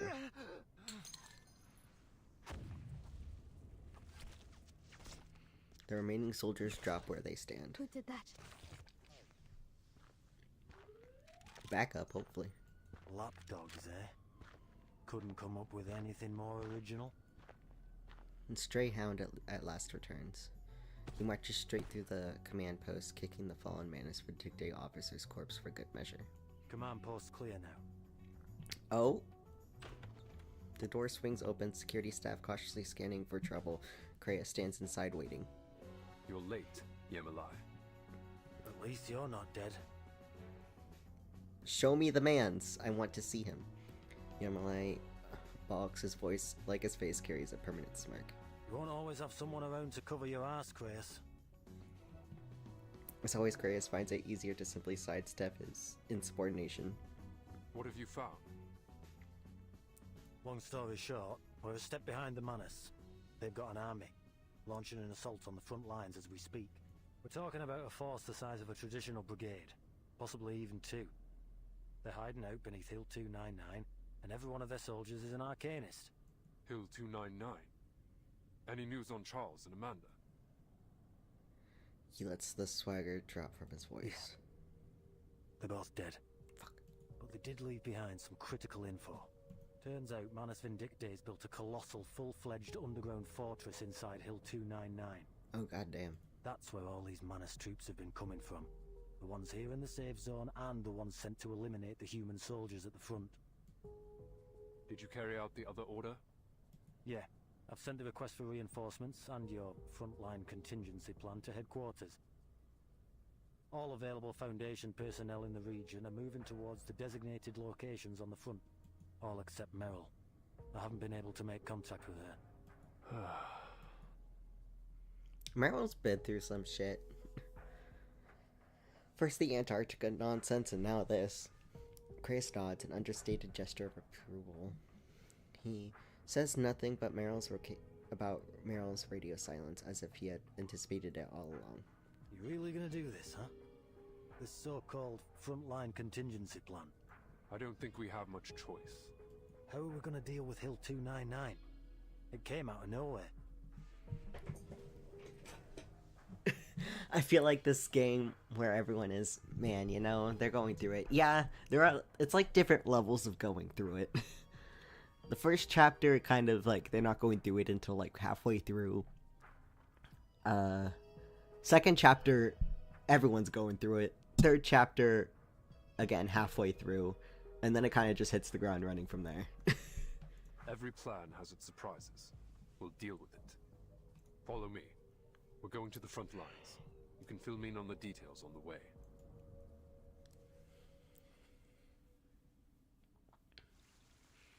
Now we're just in the misery, yeah.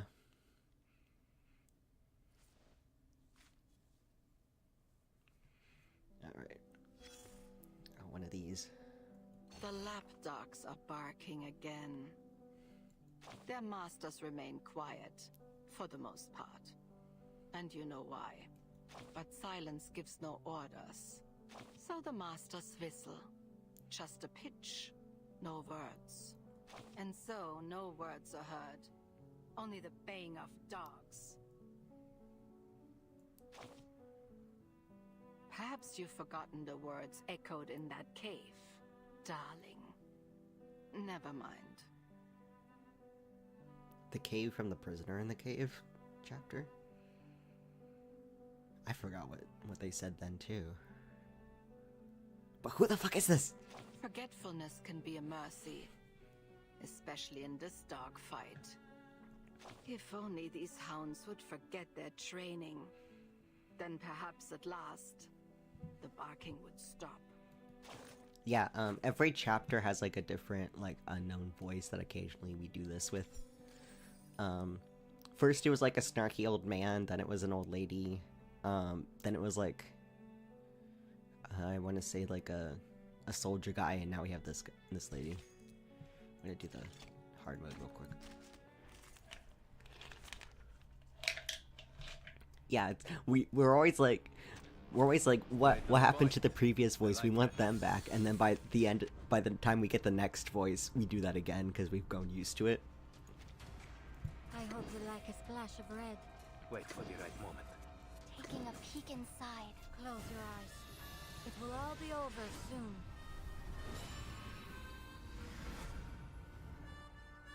It will be over before you feel it. Face the truth.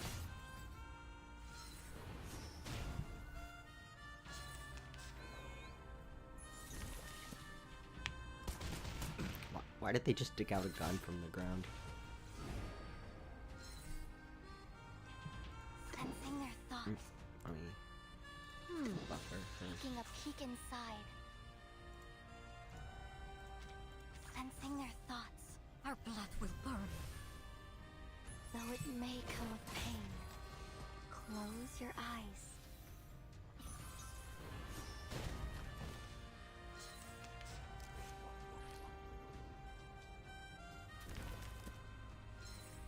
Okay. Well, you're gonna die now. Agreed. Wait for the right moment. You see it coming. Never startled you? Liberato dal fratello.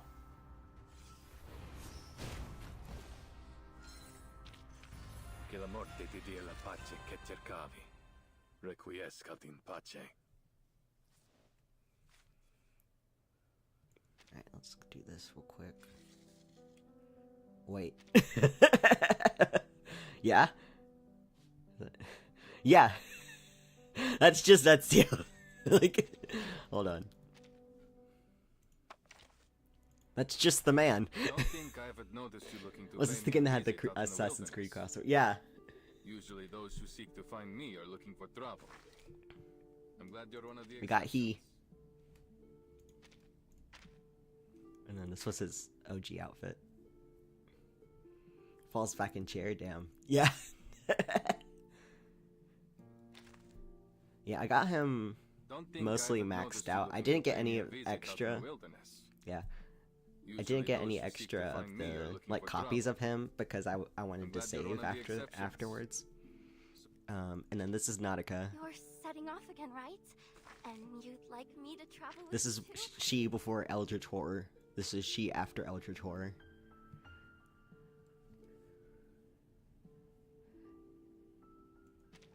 And then let me find the other centaur lady. Here she is. I'm so glad we meet again. When you were gone, I collected every hair of yours and put them in that drawer. Yeah, Jessica's a little weird, but we love her.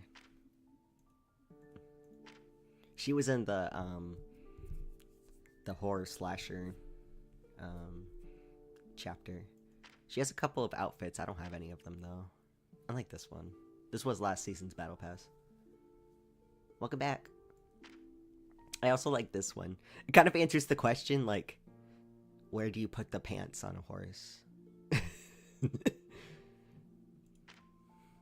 And this one's just a pretty dress. This one's actually one of the tarot cards. They're doing like a tarot card series, and this one's the lovers, which makes sense for Jessica.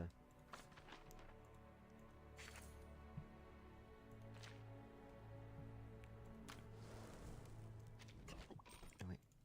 What's this? I know how much you love tarot card series. Yeah! I'm upset I couldn't get that one. I also didn't get... There's one for Ulrich. Oh, excuse me. Oh, actually, I can look, because this thing now has garment display. Yeah.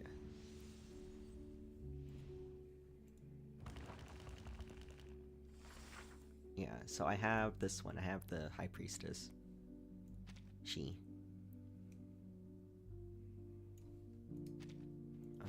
I don't have this one. I really like it, but I don't have this character, so I didn't want to spend money on it.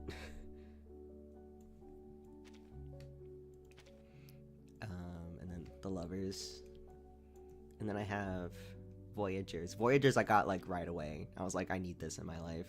She's so pretty. She's the star, of course. And then Samwise is the moon. Again, of course. I love this one so much. Yeah. And then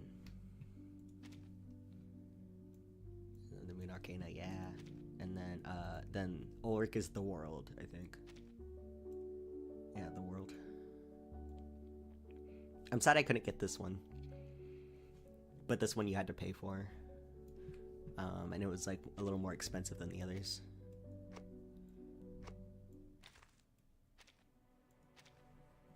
They have garments come out pretty much every season. Some of them have like new special effects. Like all garments now at least have like different kind of like aesthetics to them, like effect wise, like attacks and stuff. But oh no. But they only recently started making like ones that like it'll even change their ultimate and stuff like that. Alright, I'm gonna snooze ads because I want to keep going.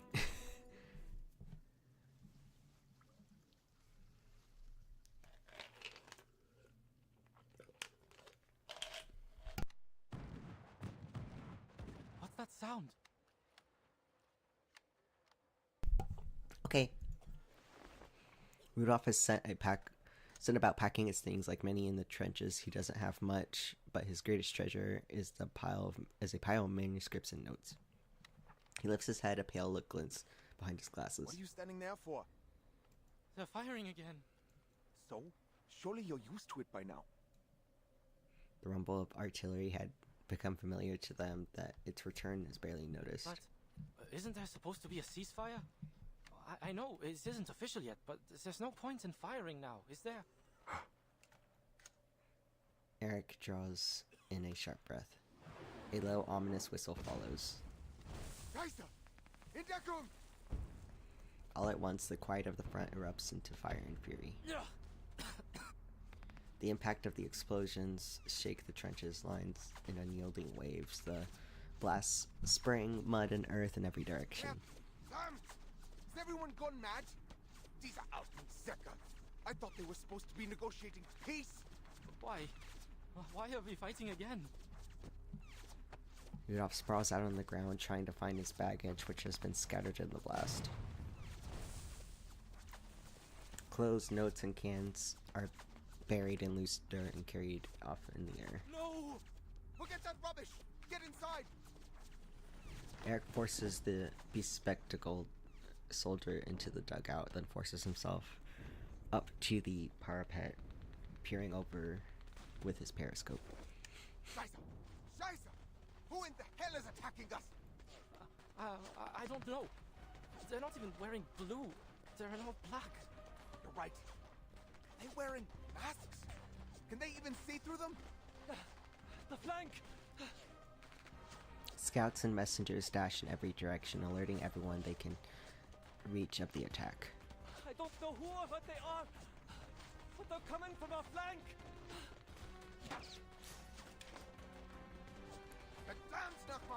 Damn it all to hell! A stray bullet shatters his periscope. He tosses the device down with a stream of curses. He grabs a messenger by the collar. All men from the second company, assemble! Focus fire on enemies in black uniforms.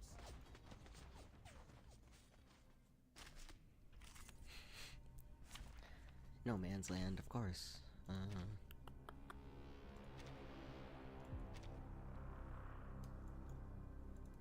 No, not this one. Some ways. Oh, we get 5? Oh, I'm scared. Fuck it, we're bringing in Joe. Let's kill time together.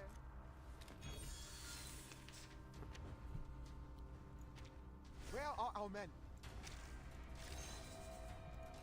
This is all I could find. We've been caught off guard. Everyone's confused. Snap out of it! Scheiße! Don't you see what we're dealing with here? Get to your positions, boys. Fire! You hear me? Fire! Send these Scheißkerle to hell!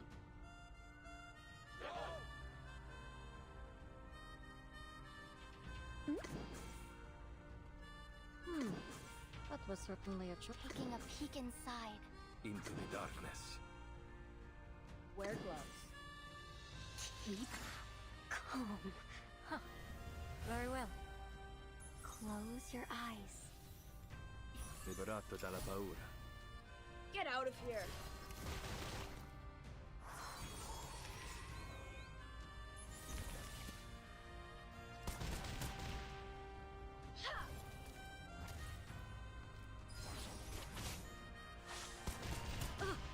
Rotten luck. Freaking dumbass.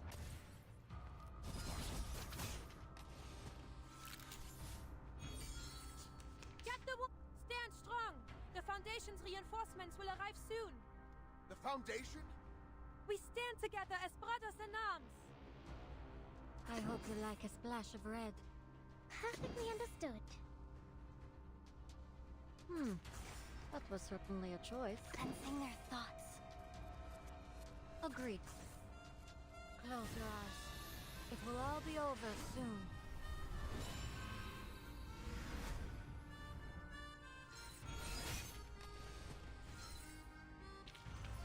Finally, it's just you and me, Master. Okay, Nautica. Just nerf everyone right away. Alright, ads are gonna start in like a minute, but I'll try to get through part of the story. Their first assault breaks against the renewed defenses, but the black-clad soldiers seem numb to their losses. They advance in rigid order, stepping over the dead and dying. They lost their minds? They just keep charging right into our gunfire. Eric steps down from the parapet to relay orders in every direction. He sees comrades lying wounded. Only yesterday they had begun to believe their fight was over, but the rattling barrage has shattered their dreams. A new war has begun. Look, the mist! What the hell is going on? Rudolph hasn't reported back. Concerned, Eric begins to search the dim trenches for his friend, only to bump into a striking figure in a white uniform. Are you the captain of the second company? The man speaks with a gravity command that Eric has still yet to find. I am. You're with the Foundation? Kratos nods, articulating the battle at hand is in an organized manner. I am Kratos, the commander of the Foundation personnel stationed in Montpay. This is an emergency situation. Manus Vindicte invaded the safe zone. We neutralized the threat there, but now they're on a mission to kill every human soldier on the front lines. Every human soldier? You mean including those on the other side? struggles to find sense in the words. Prays past the soldier turned captain with a firm and steady grip. If you're willing to give up this position, follow me. I couldn't give less of a damn about positions, but where are we going? In a nearby section of the trench. Anyone still standing? Help me clear this bunker. Alright, ad should be starting in a second. The field medic arrives in sync with the rest of the Foundation team. Doktor! Doktor, mein Bruder! Ist verwundet! Bitte! Bring ihn zu mir. The soldier hauls his wounded comrade to the makeshift aid station. The man's leg hangs limp, soaked in dark red blood. No, Rudolph! Rudolph, no! Easy. Put him down here. I'll patch him up. Have you seen any other Foundation personnel? I think I saw one. A redhead. Good. Go tell him we need medical supplies. They should have brought plenty from Montpay. Right away. Next to them, another soldier clutches his thigh, gasping for breath. Only a moment passes before yet another man is carried in. Marcia makes a brief inspection and returns to the soldier with the injured thigh. I'll stop the bleeding first. What about him? He's dead. Now, relax and try to stay with me. Alright, ad breaks in 3 minutes. Ends in 3 minutes.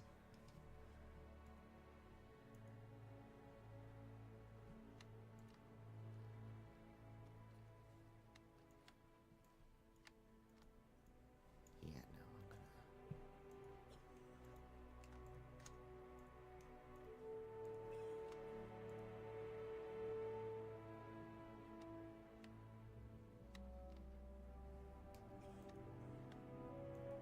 What is this notification?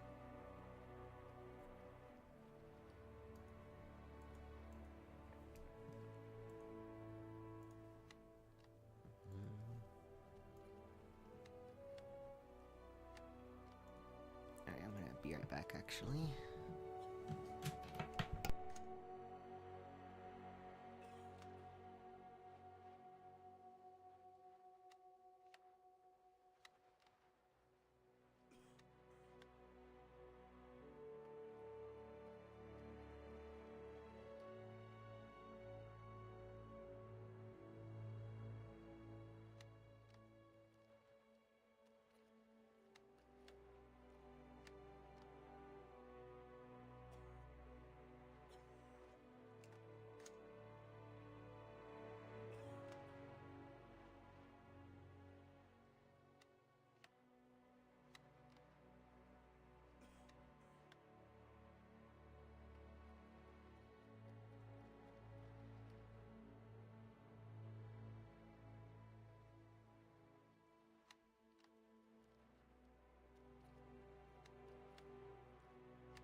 Alright, I'm back. Sorry about that.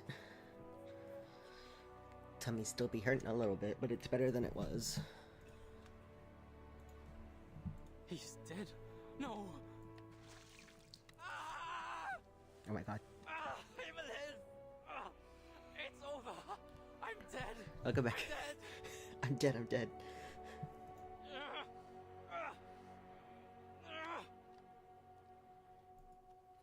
No, you're not. Not today, anyway. I think I got lock in on what I'm doing though, so I'm gonna full lurk. Okay, no worries. Good luck with whatever you're doing. His vision blurs for a moment. He thinks he sees a soldier in gray and blue uniform. Is that... Then he blacks out, praying for Rudolph. Update? Have you located Kreas? He's somewhere in the trench. A soldier spotted him.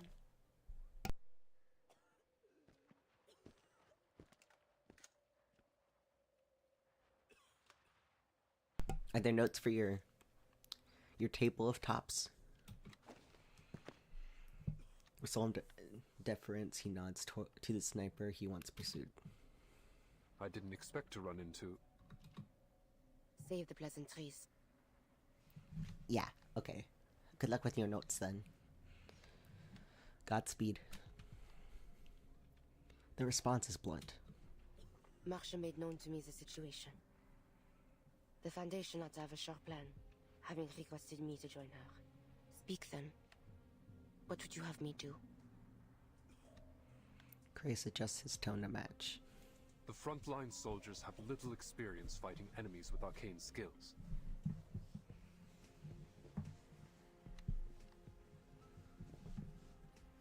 If they stay here, it's only a matter of time until they fall to the Manus. I'm going to move them to a safer strategic position. However, enemy forces on Hill 299 have us pinned down in the trenches.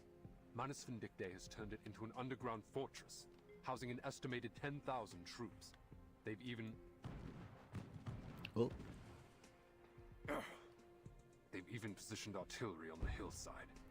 Retreating under that kind of fire would be a death sentence. Eliminate the threat from Hill 299. Then withdraw the troops from the front. This is the Foundation's plan? Not the Foundation's plan. Not yet, at least. And I see restraint condescends in the man's eager eyes. This is my course of action. How do you intend to do this? Even with an army of 100,000 at your command, to take a fortified high ground under artillery fire is no surety. I know. That's why I need your help. Gray stands solemn and sure, though he knows how absurd his request sounds. Such an act is to walk into the valley of the shadow of death. What difference would be made if I lent my aid or withheld it? If I recall correctly, gargoyles are insusceptible to poison gas. That's correct. So? So we may be able to take a subtler approach. Please, come with me. My subordinate will give you the details. Oh god, they're gonna... they're gonna throw, like, poison gas into the Manus, compound? I mean, I guess that would work.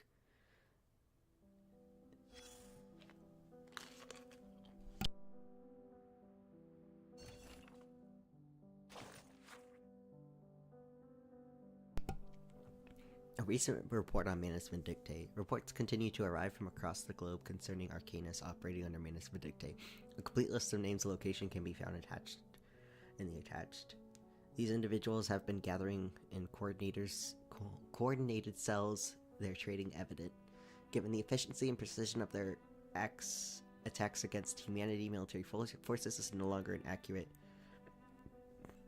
to call them merely an organization. They are, in fact, an army. Each morning I open what feels like 10,000 urgent messages clamoring for my attention, with still more pleas for reinforcements. Our office has been working without pause. Fatigue has dulled my anger. Nothing surprises me anymore, not even reports of skirmishes between warlords in the eastern territories. At times, I am tempted to reply that they needn't fret. East or west makes little difference. The entire world is sliding into chaos. The contingency plan drafted by Kreyas has now been submitted to the committee for review. It addresses the escalating threat posed by management dictate should they succeed in building a large-scale regular force, or if their attacks continue to spread disorder. The proposer urges the Foundation to form its own standing military rather than rely on Xeno. I guess they have that's why Xeno was there, but Xeno betrayed them. Or most of Xeno. Kreyas set forth what he claims to be the most efficient approach, recruiting and reorganizing both human and Arcana soldiers already on the front. This is madness. Does he intend to make the Foundation a rival to every government on Earth, an entity viewed with still deeper suspicion? Kreyas has always been radical, but war elevates such voices. He shows no concern for how the world might react, arguing instead that we live in an age the storm could erase at any moment, so we are not obliged to heed their protest. Only recently such words have been unthinkable. His position is plain. If management declares open world, governments will have no choice but to align with the Foundation. Yet should we follow his plan, we begin the most perilous of games. Excuse me. Let's do this first. Who is this? Med Pocket! My baby! From Laplace, due to the influence of Arcanum from Management Dictate's forces, a particular fungus has sprouted near Hill 299 along the western front. Researchers are en route. Please prepare to receive new samples. To the Wrecker of Laplace. The Wrecker of Laplace. God. Why wouldn't this be Ezra, though? I mean, I guess Medicine Pocket also does this kind of research. Because he is they are a biologist. An Arcanum-affected fungus strain sounds fun. I'll need a full setup, iron stands, petri dishes, distiller, temperature-controlled bath, and a whole room to fit it all in. But where can I get one? Oh, Adler's old room is still empty. Perfect. From now on, that's my lab. Approval? I just approved it. I love them. They're like, hey, I'm the head of this the head of this area. I can make decisions. Let's do this fight real quick. Let's kill time together.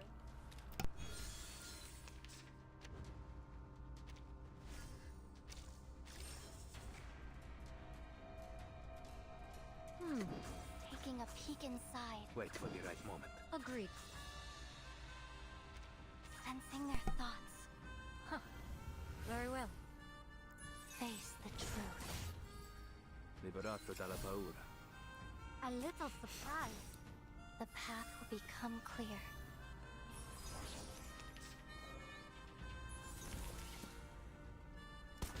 Coglione. Freaking dumbass. Move away from me. I'm losing my patience. Ow! I hope they like a splash of red. Into the dark. Wear gloves. Close your eyes. It will all be over soon.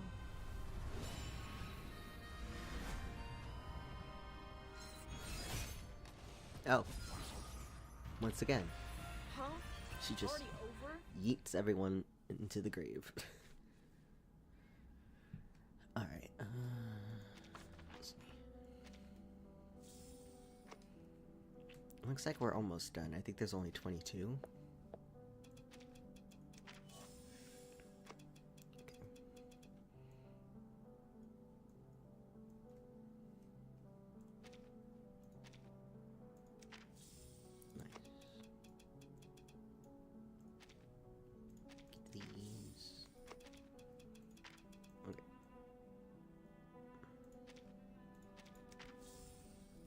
Nice.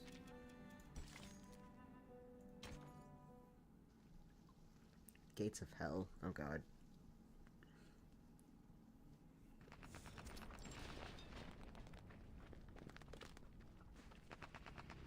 They race through the mud and debris. How much longer? About 10 more minutes at this pace. Maybe less if there's no interruptions. What an optimist. Why won't they show us what Hound, like, full body picture looks like? I need it. There isn't anything more to say. They just keep moving until they leave the trench behind. Take cover. They dive into a shell crater. Bullet skips off the lip of earth in front of them, kicking up wet clods of dirt. Pin them down. Oh, already? Damn. Straight to the point. I like that.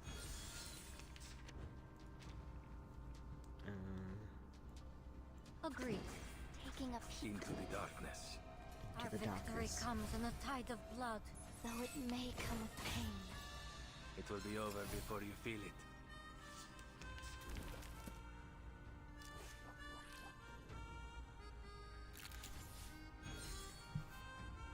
Alright. I hope you like sensing their thoughts. Wait for the right moment. Close your eyes. It will all be over soon.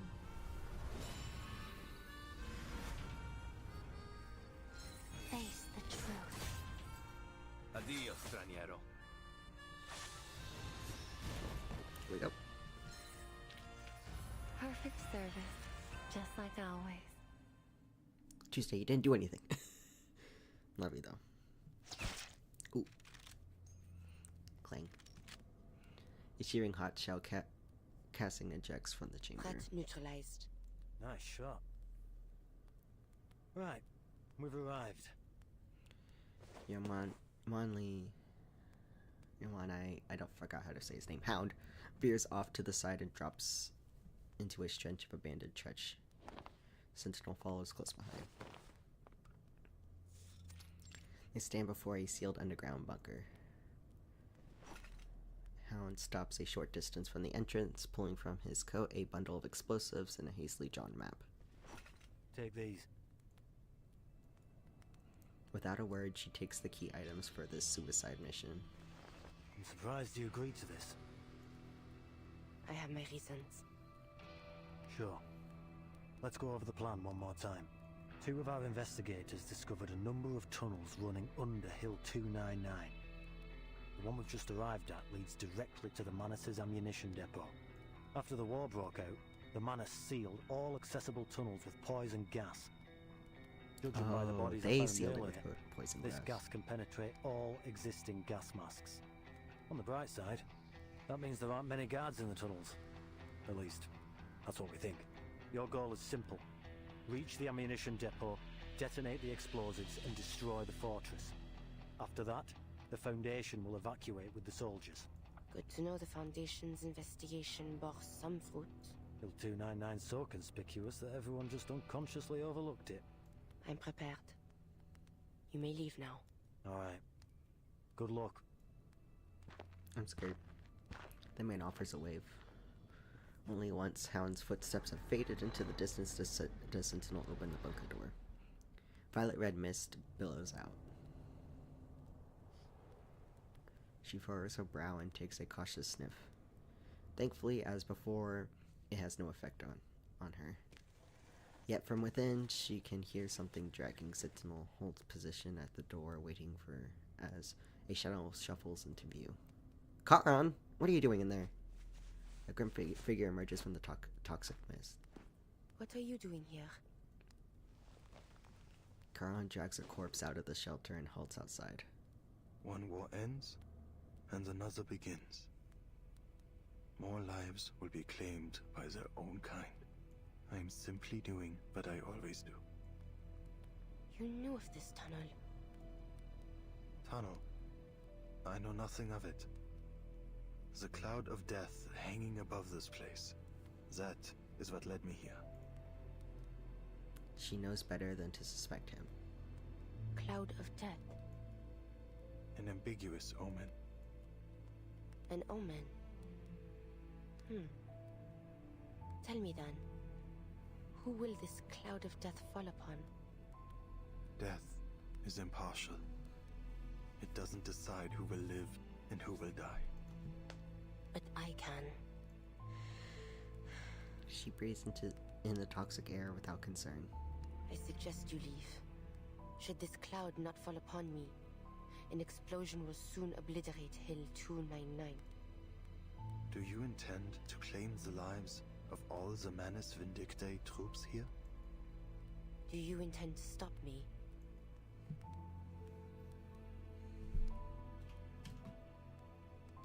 He broods for a moment as a silent war is waged behind his mask.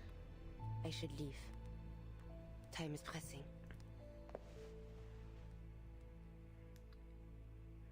But as she turns, Khan's voice breaks through with sudden clarity. Hold on, I need this for a second. Okay. I do not wish for such carnage to occur. Yet I am powerless to prevent it. But before you go, a word of warning. The war you've been fighting is, in fact, over. What lies before you is a conflict all its own. A much harsher path. You still have a chance to turn away from this and relieve yourself of the burdens placed upon you. In view of the sufferers of this war, my burden is light. Harsh or not, I shall not waver from the path I have chosen. You first set foot on the battlefield 5 years ago. What makes today different from that day? I now know the true cause of the conflict, and I have seen the face of the true enemy. If I must sin to fulfill my sacrifice, then so be it. Your willingness to suffer, your passion for sacrifice, it is beyond me. Perhaps you possess a wisdom beyond my comprehension. Yet, still, I feel a deep sadness for you. I am in no position to stop you from walking through the gates of hell.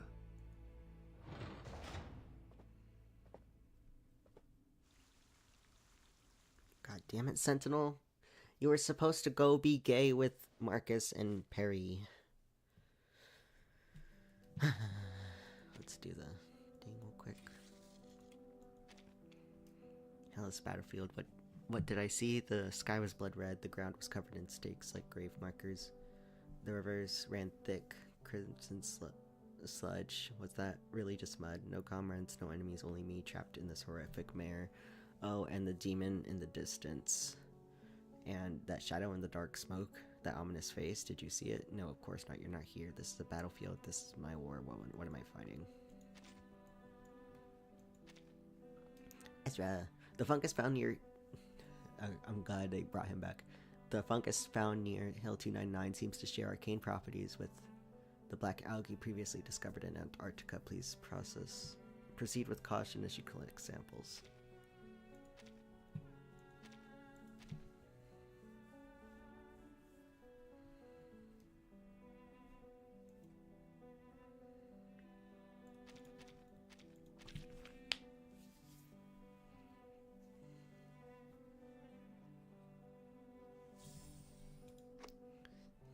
The air is really humid and the soil is damp too. Under these conditions, Malchium grows faster. Looks like I can find a lot of species mentioned in the report, but hasn't rained recently. Why is the environment like this? Could it really be from arcane interference? If so, is this a side effect of the incantation? No time to space out. This place is still dangerous. Best to finish quickly. Medicine Pocket is waiting for my samples. The besties! I love that, like, the most chill and kindest person in the Foundation, Ezra, is pretty much besties with the most chaotic force in Laplace, which is Medicine Pocket. Greetings. Alright. Agreed. Actually. Wait for the right moment. Taking a peek inside, our blood will burn. Oh, right. I forgot to actually look at things. Face the truth.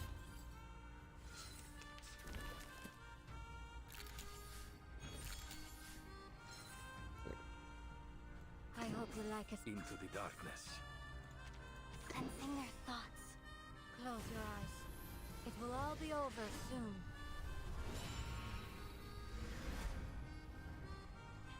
Liberato dal fratello. Close your eyes.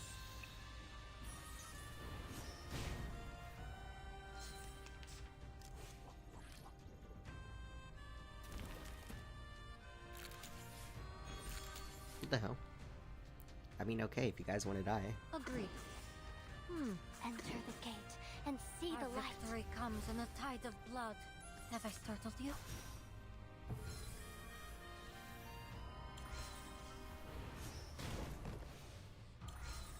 There we go.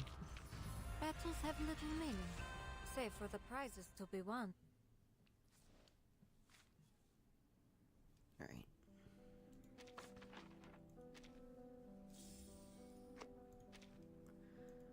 One hour politics. Oh, I'm out of energy again. Let's see. I don't want to spend drops if I don't have to.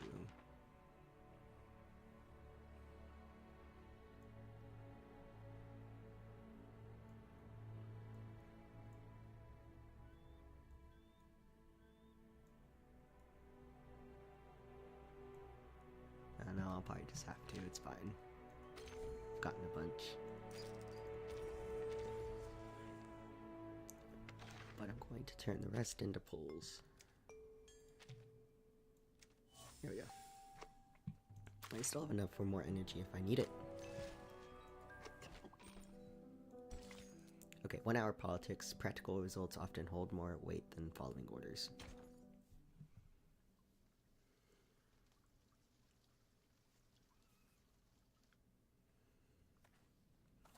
Deep underground, darkness reigns. At first, she travels through cramped, unlit dirt tunnels until she reaches a poured concrete doorframe.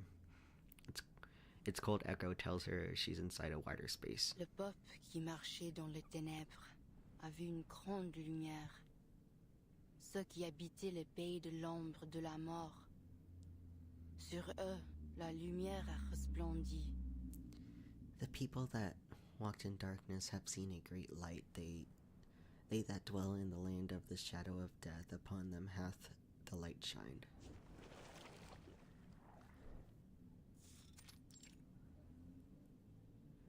She taps into a power of her ancient bloodline, her eyes adjusting rapidly to the pitch black, yet she finds no comfort in seeing what surrounds her. Dark and vicious substances flow through the walls of the tunnel like an endless mass of writhing insects. In their trance, they form some kind of unrecognizable symbols, shifting back and forth in chaotic shapes. It's the Black Vine nonsense that turned Nautica into the Eldritch thing. Kind of. It's complicated. Blasphemy. But she has seen far more sinister abysses in her time. The fortress's center ought to be closer to the peak. But this path appears to be extending downward. She unrolls the map and reads the included intel. The Foundation's map says this is the route. Plumes of gas tumble with the intruder's movement, stinging her nostrils. Not the stench of rotting hay. Not garlic or onion either. This is a new kind of poison gas. Still, it has no effect on me. Where art thou? Oh fuck. An eternal voice drifts down. Agnes. Ethereal voice. Dost thou hear me, Marie? I heareth not from thee. You hear me not? She looks up, seeing nothing but the vaulted ceiling. Agnes's voice is like a biting acid in her ears. Where hast thou gone, Marie? I sense thou art somewhere deep below the earth, surrounded by that which I cannot clearly see. I wonder if it's the Black Vines, stuff that's making it so that she can't see Sentinel. Bodies lay scattered around me, Agnes. Many of them. They're Manus soldiers. It appears they attempted to flee through this tunnel but an hour ago. She steps over debris. Their superior blocked their way and loosed upon them this poison gas, killing his own men. Bodies stare up at her from unblinking eyes. What kind of enemy am I soon to face, Agnes? Art thou afraid? Thou must have spoken much, Marie. I shall not leave thee. I am listening, only I yet hear not thy voice. Dost thou recall the day we hid together in the catacombs of the manor? Thou said unto me, thou feared not the ghostly tales thy grandmother once spake. Thou saidst thou bore a devil more terrifying than any tale. But on that night thy breath did tremble. Thou wert afraid. She halts at the descending stairway. That was not the thing of which I was afraid, Agnes. Once again, she realizes her words cannot reach beyond the heavy rock above. From the depths of that pitch black void, something waits, something stretching out sharp black claws. I worry for thee, Marie. The path that thou dost walk holdeth no light. I can feel thee growing ever more distant from me. Whatsoever it is, whatever thou dost wish to do, I know thou art determined to see it to its end. But I pray thee, make haste and come unto us soon. Wilt thou? Jusqu'à ce moment-là, je prierai pour ton âme. Until that time, I shall pray for thy soul. Waves of cold stone scrape over her skin as she readies herself for battle, then begins her journey down. Alright, ads start in like 3-ish minutes.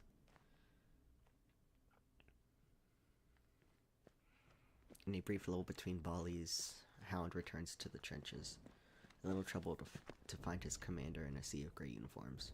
To summarize, your troops must stay in place for the time being. We've made contact with the other side. They'll cooperate with you to create a fire network against the enemy. Let's hope they do cooperate. Manus Vindictae has waged war against all humankind. We must work together if we're to get through this. Eric knocks his helmet with frustration as he leaves, chafing against his orders burdened by the lives placed in his care, wishing now more than ever that he was just a soldier again. Hound steps forward. So, you're the commander too now, huh? All I did was convince them to work with the Foundation. But you don't represent the Foundation. Not without proper authorization for your plan. The soldiers are desperate. I won't hesitate to do what I must to restore their home. What's the status on your mission? The gargoyle's en route to the target location as we speak. Conservative estimates that she'll take another hour to get there. Hound's voice comes out low and hoarse. But who knows what she'll come up against. She might not make it. Unusual for you to show compassion in such a moment. It just brings back unpleasant memories. You know what I'm talking about, Grace. That wolfish grin returns to Hound's face and Grace ignores it once more. Then we'll wait 1 more hour. The Foundation's reinforcements will likely have arrived by then. Should it come to it, we will regroup and consider our next steps with them. Huh. If there really are reinforcements, that is. They're launching a second offensive! Hold your ground! Well, ads start in a little less than a minute, so I guess I'll just do this battle. And then stop until ads are over. Let's kill time together.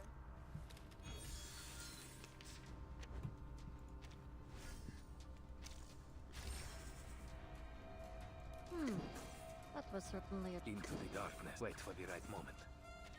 Taking a peek inside. Huh. Very well. Non voltarti indietro. Liberato dalla paura. Close your eyes. Do you have a little faith in me, Master?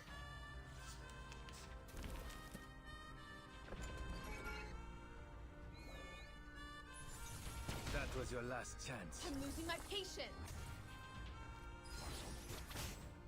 What? Cazzo. Freaking dumbass.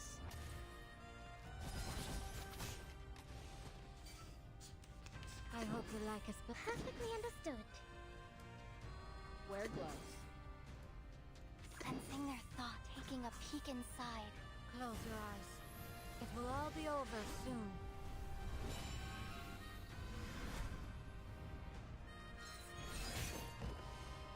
Keep calm.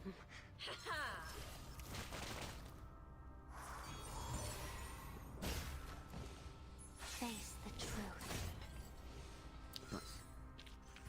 Che la morte ti dia la pace che cercavi. Okay, probably should wait.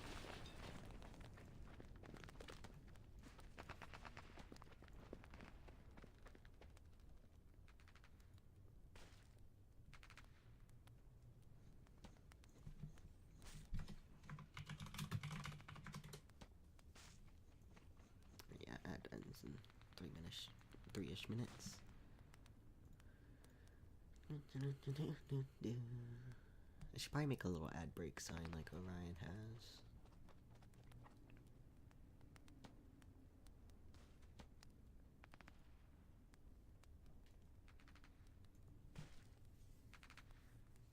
God, dancing soulless gif always haunts me.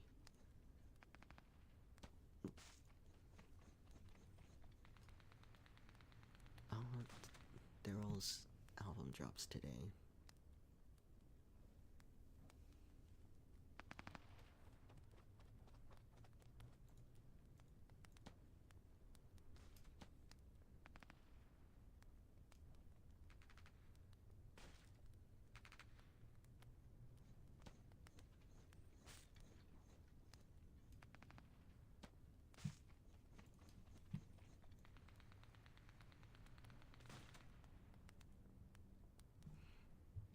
I should check my Discord while I have a chance.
Let's see, ads end in a little less than 20 seconds.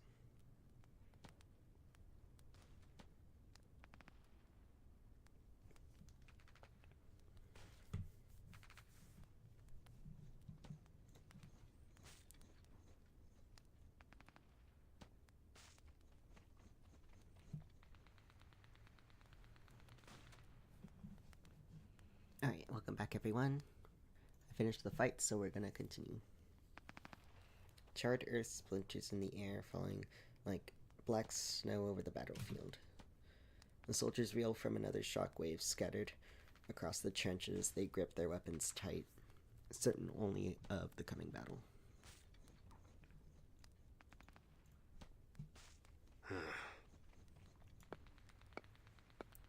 His index figure taps his rifle's receiver with anticipation. He pulls out his communicator again and waits. Beep beep. Finally. The name Irene appears on the screen. Kratos, are you still on the front? Yes, Mr. Irnai. But I don't think we can hold out much longer. Has the committee reached a decision? Not yet. The debate is still ongoing. The Doves find your frontline contingency plan absurd. They disapprove of the political risks involved in taking control of various nations' armies. But I personally find it feasible. Just to be sure, do you have a clear understanding of your ultimate goal? takes a deep, silent breath. This war between Manus Vindictae and the Foundation will only end once one of the two parties is completely destroyed, and I refuse to let it be the Foundation. If we're to prevail, the Foundation cannot rely on Xeno alone. We need more capable soldiers. Soldiers like these on the front lines. With the proper arrangements, we may be able to recruit them to our cause. We'd have a whole new army to fight Manus Vindictae. But even if you manage to bring them all, say, 100,000 soldiers on board, it still won't be enough to sustain modern warfare. This is about the bigger strategic picture, not just a single recruitment effort. I'm suggesting that the Foundation start canvassing all human armies, especially those under attack by the Manus. Bigger strategic picture. What about the governments behind these armies? Have you considered how they might react? It's about time they realize that the Foundation is their only hope.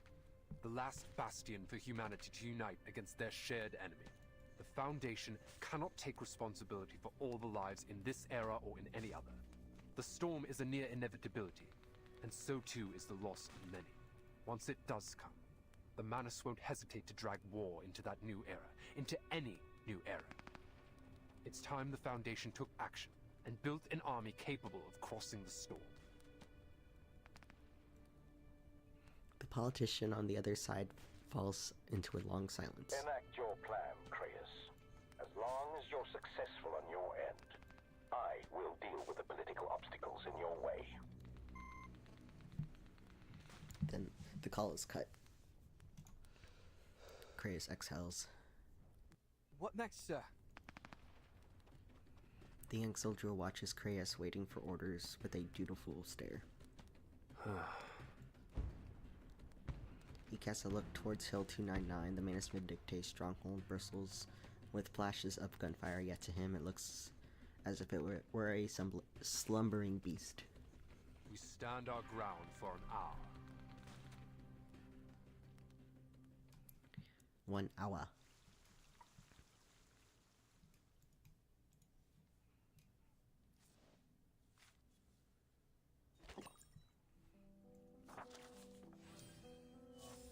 Nice. Alright. Ooh, the next one is 22. I think that's the last one. So let's get these done first. Oh. From Pidra. Manpower on the front lines is stressed thin. We need all hands to support present operations and stop Manus Vindictae's schemes. Also, an outstanding payment needs to be delivered. Please handle it en route to the front. To guest teacher. Dispatch mission. Miss Wilson.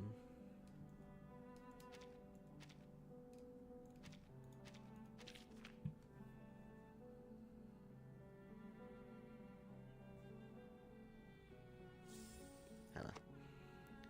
Given my current role, this task shouldn't fall to me. Still, I understand the Foundation's predicament. My capabilities are quite limited at times like this, but a blessing in disguise, as they say. If I'm to act as a courier, this won't be too hard. And who knows, maybe I'll find somewhere Western European porcelain on the way. Miss Wilson, please, priorities. Alright, I'm gonna do this hard mode fight real quick, and then we will finish this chapter, maybe. In tears, likely. Great things.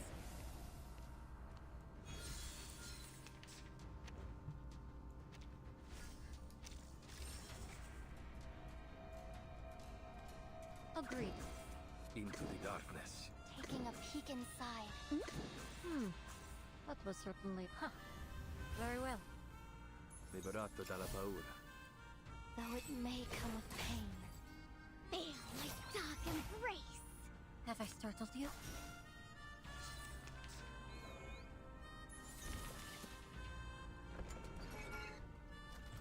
Caglione.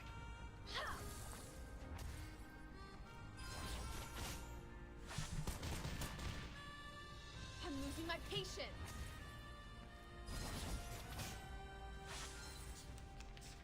I hope you like a splash of red. Perfectly understood. Agreed. Sensing their thought, enter the gate and see the light. Your eyes. It will all be over soon.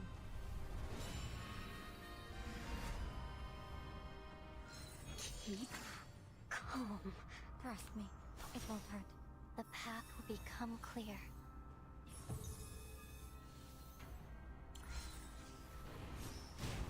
Oh god. Okay, some lies.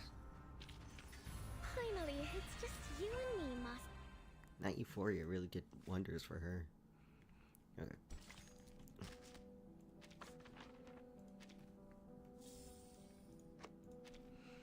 Brimstone and fire. Past the borders of bloodshed, boundaries, and concepts of purity and destruction. I'm worried.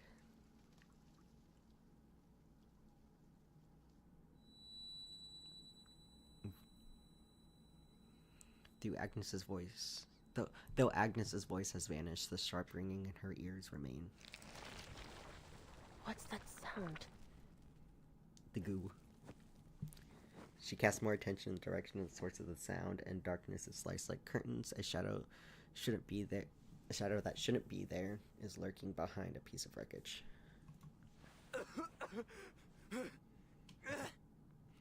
He lies prone, using bloodied fingers to scrawl erratic symbols across the ground. As the intruder draws near, he slowly raises his head. Oh, it's you. You murderer! You murdered me! You murdered Colton! You murdered Eugen too! How's he here? He shot himself. You devil! You murderous demon! Oh. I guess it's just the goo playing I have tricks. no qualms in doing so again. Thick, congealed black blood spreads across the ground. Pathetic illusions. Incoming attack. From behind. From the height. From below. Right before me.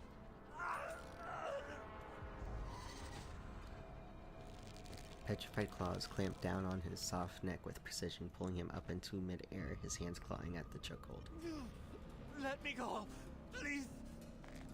She eases her grip, if only for the length of breath, yet the soldier seizes the moment for all he's worth, drawing a blade from his belt.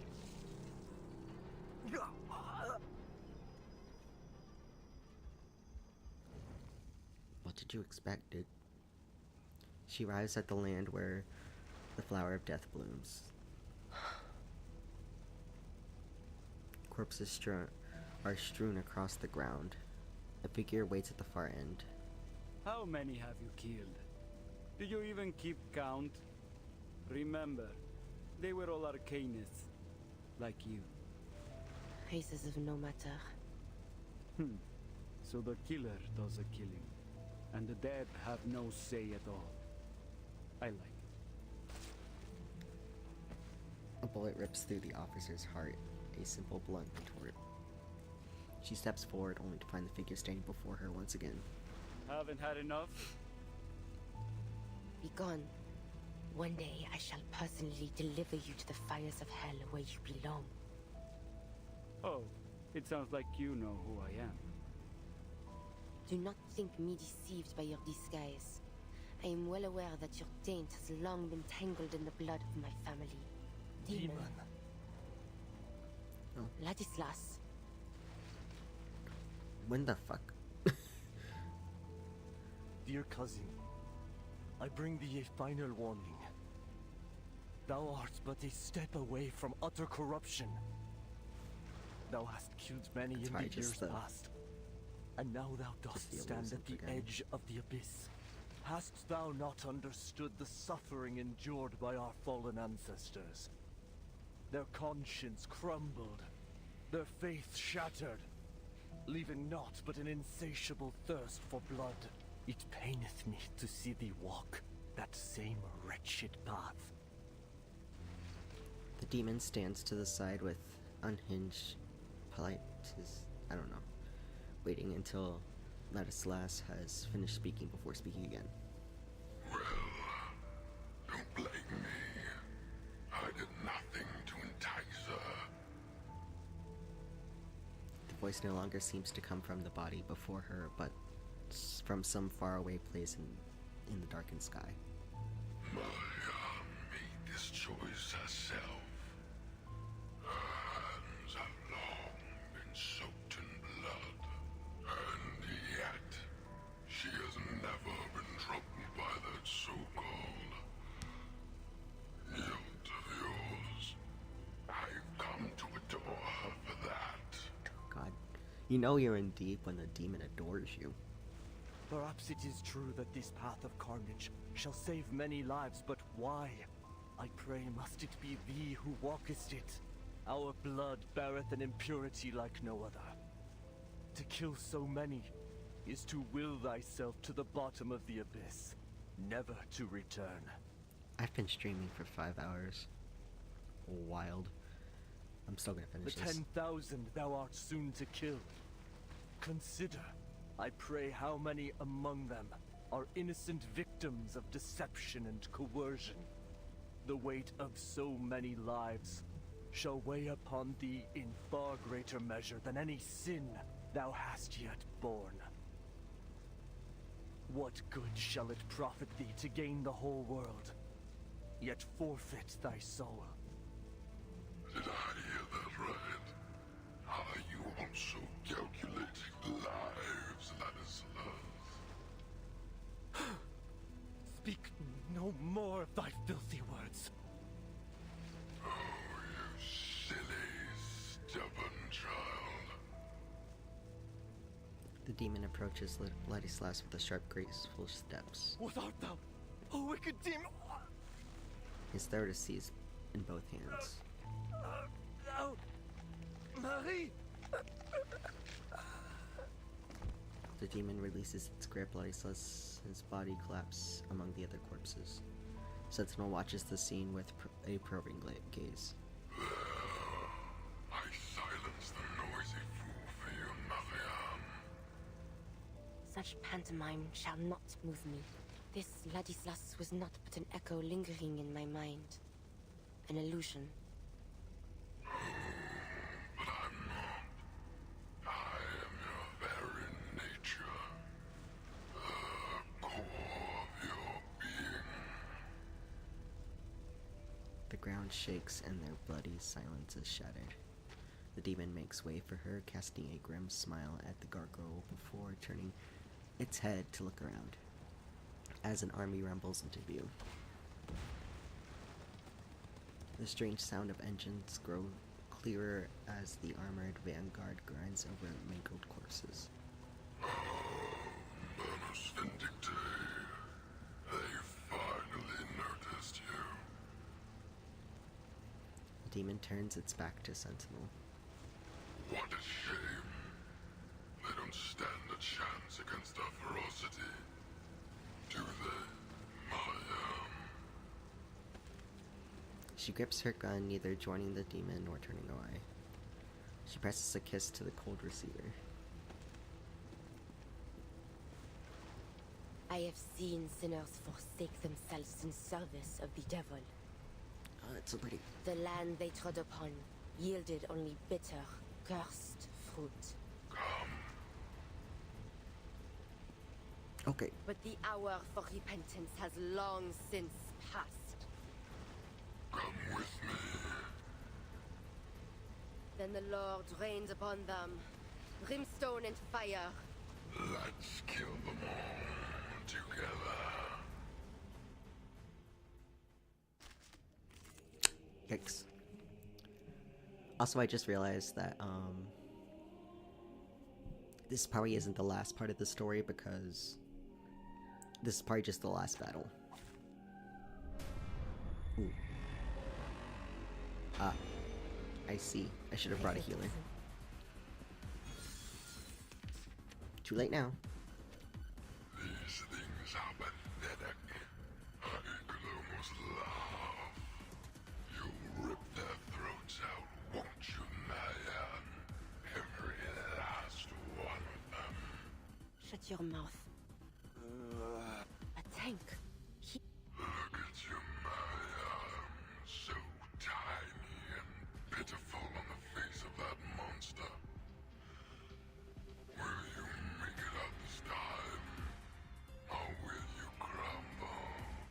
use your endless words.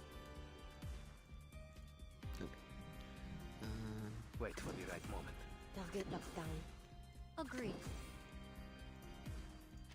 Taking a peek inside. Liberato dal fratello. This ends now.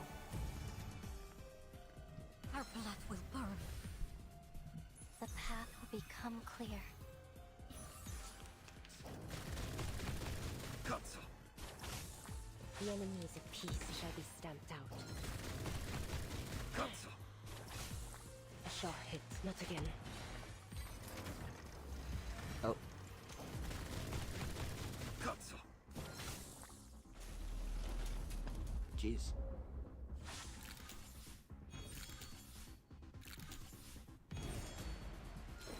Oh, okay. Che la morte ti dia la pace che cercavi. Etso and Sentinel OP team. Oh god. Marsha? Marcia stands beneath a windmill, her black warhorse pacing idly in the grass. I don't think I'll ever forget this windmill. The calm of this field. Can't believe I didn't appreciate how peaceful this place was the first time I came here. She closes her eyes and breathes in the sweet scent of the meadow. Perhaps it's because the land was quiet, just like our lives once were. And back then, we thought everything would be peaceful again once the war was over. I'm sorry. Why? There's no need to apologize. I was nigh on killing you. No. In a way, I did kill you.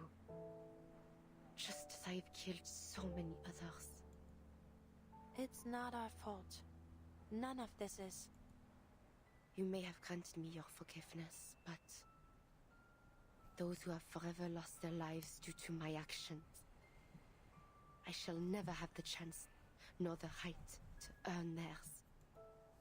We didn't start this war, yet we have had to bear the brunt of the pain it has caused.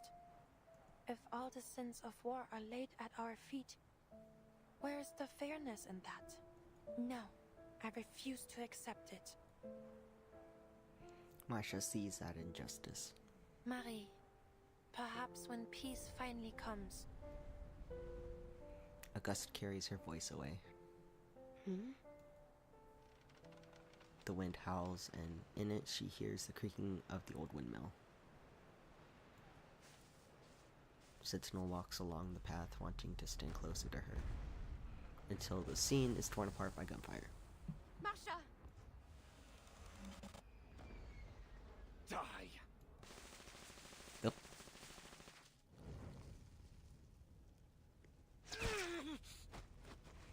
Wreckage is strewn over no man's land. The last of the assembled force falls with a gurgling scream that ushers in the silence of death. The demon and the gargoyle stand side by side, looking over the destruction. The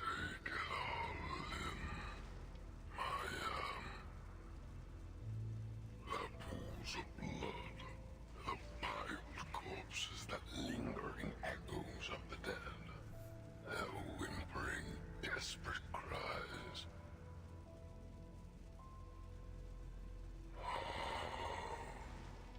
How long has it been since I last witnessed such a beautifully gruesome massacre? The ancient bloodlust within you truly has awakened. You slaughtered every last one of them. Well done. Now, hand me the explosives. It's time to end them all. The demon holds out his hands, asking for the weapon that will take the lives of 10,000 men. Get thee behind me, demon. I won't force you. The choice is still yours. So, which will it be? The weight of 10,000 lives, or one that is 10 times harder to bear? Well, their blood will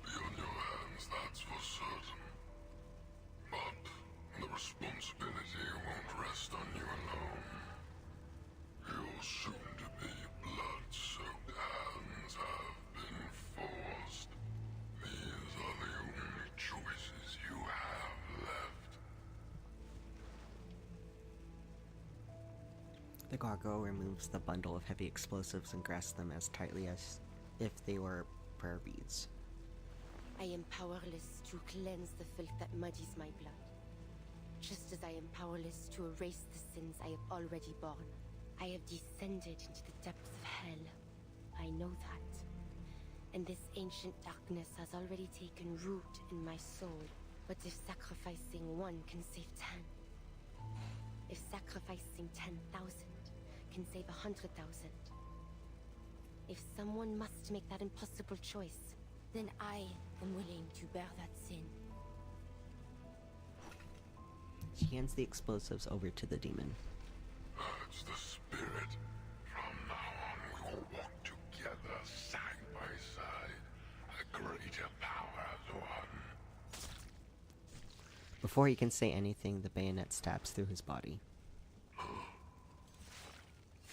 Sentinel pulls out her bayonet and pushes the demon away, who staggers further back. You are fascinating, Maya. You knew this won't harm me. So why did you do it? She lets out a heavy, labored breath. Look upon me, demon. I am not like my ancestors, to be led astray by their thirst for blood and your honeyed words. Whatever choice I make of my own free will. I will not let your taint spread within my soul. Yet still, your power shall be mine to command.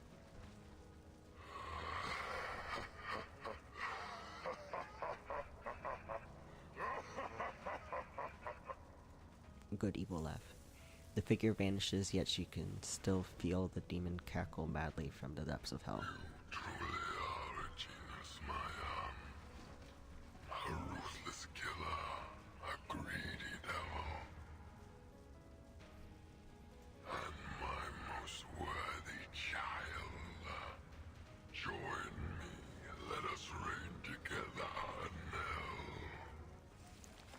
Sentinel in this case reminds me of Gabriella from Wuthering Agnes. Waves. Quand j'étais jeune, It's je ne just like, comprenais I jamais can't get vraiment rid of les this mots que awful tu power, disais. so I'm going to use it to my advantage. Pourquoi un homme porterait-il volontairement les péchés de tout le monde pour les biens des autres? Agnes, when I was young, I never truly understood the words you spoke. Why would one man willingly bear the sins of all the world for the sake of Je others? réfléchissais à cela. Si toute la culpabilité et toute la souffrance m'étaient imposées, comme ce serait cruel et injuste. I lingered on the thought of it. If all guilt and suffering were placed upon me, how cruel and unjust would that be? Mais maintenant je pense, peut-être qu'il est préférable qu'elle soit seule à moi à porter. But now I think perhaps it is best that they are mine alone to bear. Je suis désolée, Agnes. I'm sorry, Agnes.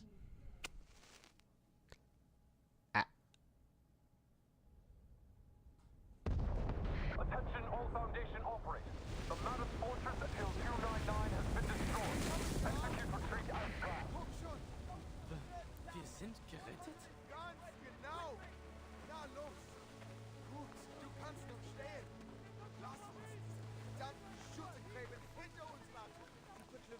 Wer bist du? Ich verstehe nicht, was du sagst.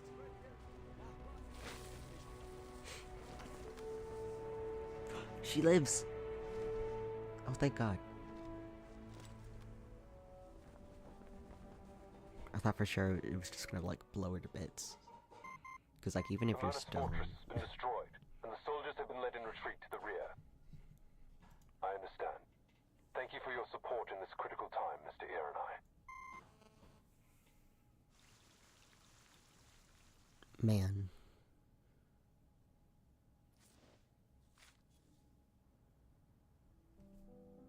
Got two things. Your Excellency, there's nothing we can do. Naturally, no one wields the power, imagines themselves as a child playing with knives.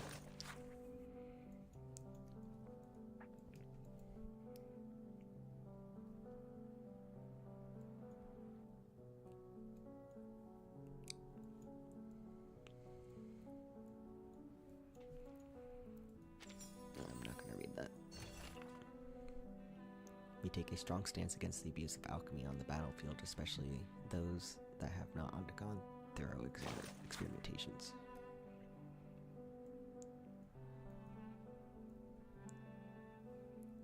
Those are just like medicine pockets notes.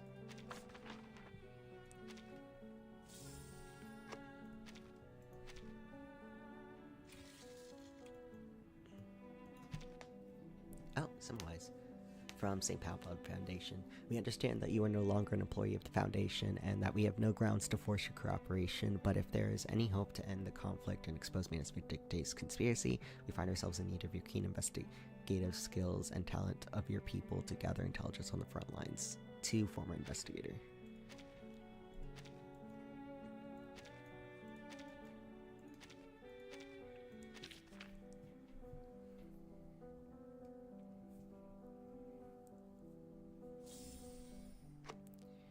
Looks like the supplies meant for the front lines. Troops didn't make it in time. They wouldn't come to me unless things were really this dire. The front lines, huh? Seems like a place to enjoy a feast. No, that's a bit rude to the soldiers. I should bring some chocolates. Neptune's brand is supposed to be good. I'll head out as soon as the evening permits. No need for my colleagues to see me off.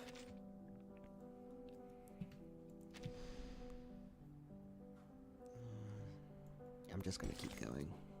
The pardon, coffee, pastries, family memories, and simpler times, and an ominous chain.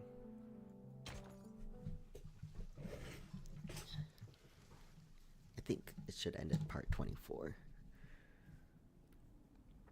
They normally do. After yet another night passes, the hidden chapel once again welcomes the light of day. Time passes, reaching near midday, and the grassy courtyard holds its quiet with a patience born of humility. The awaited figure finally appears at the forest edge. She spent the night tending to her wounds. My Marie, thou hast returned. I'm gonna snooze the ads one more time. She holds back the urge to embrace her family, her arms filled with a silver tray of coffee and pastries. Coffee? Oui, just to thy liking. No milk, no sugar. There are also vanilla macarons and Mont Blanc besides. Oh, the bright colors of the pastries feel all the more surreal for the darkness she has gone through. Sentinel takes the warm coffee from her aunt's hands and takes a small sip in disbelief. Of course, it's far from the quality of Parisian coffee. I think that's how you say that. Or of a Parisian cafe. But at this moment, it's more than enough. Where did you get these desserts? The woman clasps her hands together, wearing a faint, bittersweet smile. Yo, who is here, mon petit chou? Sentinel takes notice of the tall figure stepping into view, a face she has not seen for a long time. Marianne. Oh shit. Father, what brought you here? A pardon hath been issued by the President. Thou art free. As for Ladislas, he is gravely ill. His stubbornness was ever bound to lead to trouble. Of course. He ends the topic with mild discontent. To answer thy question, I am here to gather ye. We are to depart. So, you are now the leader of the clan? Verily. After all we have suffered under this war, someone must lead the Tenebron family's reconstruction. I seek to re-establish contact with those of our kin with whom we have lost fellowship. The hand of Manus Vindictae has not yet fallen upon Paris. I have purchased a number of dwellings on Montmartre.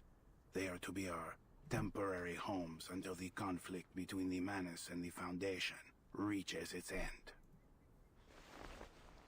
The Tenebron patriarch makes an irreputable gesture as he turns to face Agnes. Agnes shall be sent to our cemetery in Rouen. Cemetery? She cannot or will not accept the words. But Agnes is not dead. She's simply... Ladislas said there was a reason behind her. Marianne raises her eyes and meets her father's mournful gaze. This is what comes of disrespecting tradition, Marianne. Thou wert too easily swayed by Ladislas's maddened words. He lied to us? Nay, I believe not that such was his intent. He was simply too fervent in his pursuit of Gnosis. There is no record in the family archives that suggests any sort of prophecy should befall our kin in so strange a form. Agnes's condition is the result of a tragic accident, nothing more. There is no divine meaning behind it whatsoever. Her fear of the war was too great. She simply faltered in the casting of her arcane skill and petrified her body to the core. That is all. I know well that Agnes meant a great deal to both Ladislas and thee, but she was only an ordinary child. She was not an angel descended from heaven. Though it doth bring sorrow for me to say, we must all come to accept that no miracle shall ever come to Agnes. She will forever remain a statue. He reaches out to take his daughter's shoulder, already bearing too many burdens. Their conversation falls away into a pensive silence before the statue of Agnes. He is the first to leave, attending to more pressing matters. Several moving trucks are already parked outside the church. Trembling chains pierce the air. Marianne, thou hast returned. How? Thought you were sick, bruh. He staggers forward as if pushed by some invisible force, drawing closer to the Sentinel. In his palms lie a chain that glints coldly in the sunlight. Merde. I thought father was only... Have you truly fallen ill? That I have. But what of thee, Marianne? Art thou not in a condition far graver than my own? Or art thou simply too blind to see it? He babbles on. With every word, his madness grows. There seems to be no trace of his old humility left. Thy soul is stained with the wickedness of sin. Thou art as miserable as I. Oh, Lord, I can smell the stench of hell upon thee. Thou hast passed through the gates of hell and returned. Marianne, how wretched. You are ill, Ladislas. Gravely so. Take a moment's rest in the quiet of a sanatorium upon reaching Paris. Won't you? It ought to do you good. Ladislas squints like a child sharing a secret. Perhaps I shall. But thou wilt not return with us, wilt thou? I am yet undecided. Perhaps I will. Nay. Nay. Thou must not. Thou must never return. Why? I see that which others cannot, and I see it in thee. Thou art not who thou once wast. Inside thee, people there is change, bruh. A demon. The demon, which doth linger in our veins. It hath opened its eyes, its wretched eyes. Ladislas howls in pain, his body shaking violently. The chain in his hand clatters and rings. Thou cannot return, cannot turn back, for there is no path left for thee. But I desire not more than to aid thee, my dear cousin.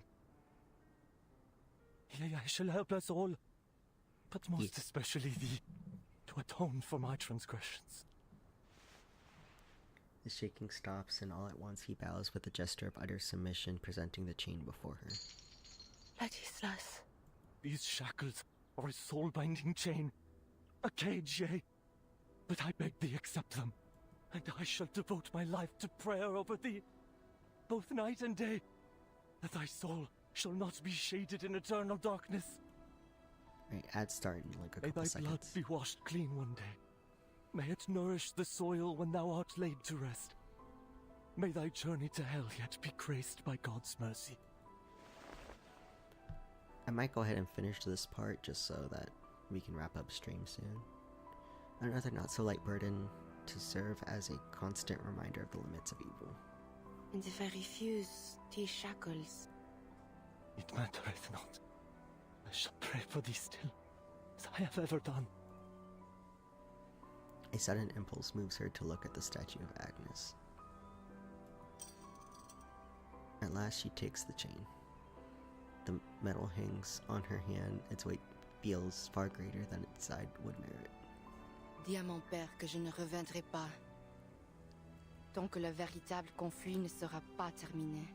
Tell my father I will not return until the true conflict is brought to an end.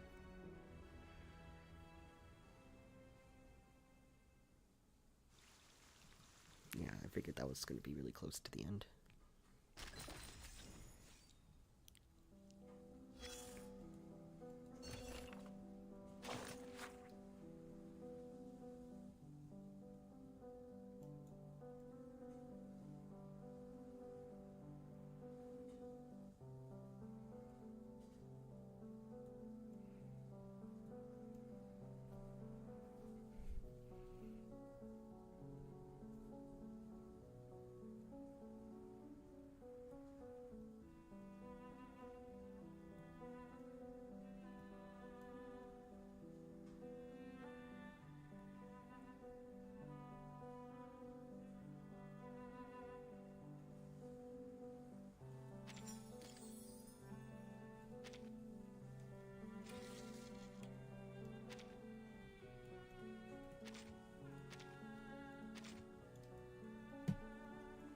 Oh, there's no thing this time? Okay.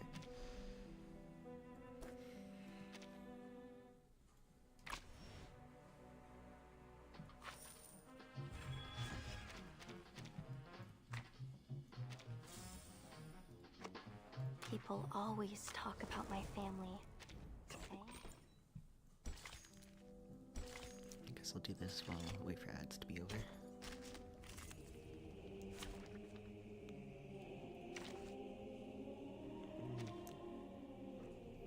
Actually, you know what? Oh, it's level 60. I will switch Me? just in case. Is everyone else dead? I guess I got a chance to see what happens. Tuesday. Greetings. Oh well.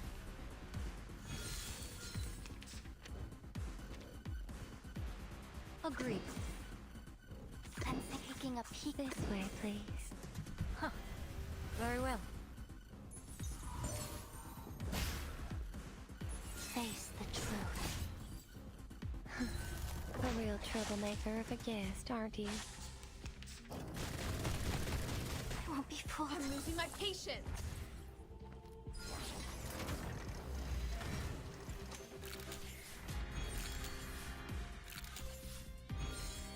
I hope you like a splash of red. That was certainly a choice. My child. Enter the gate and see the light. Your eyes. It will all be over soon. Alright, welcome back from ads, everyone. They should be over. Trust me, it won't hurt. It's for your safety. Doing this battle real quick while I was waiting for ads to be over.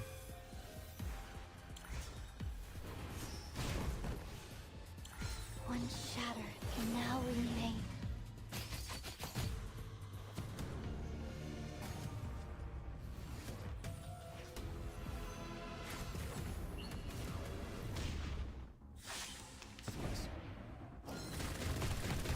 Ow! Freaking dumbass!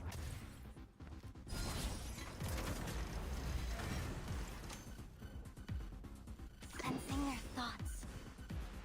Agreed. Taking a peek inside. Sterilize. Our victory comes in a tide of blood, though it may come with pain. Ha!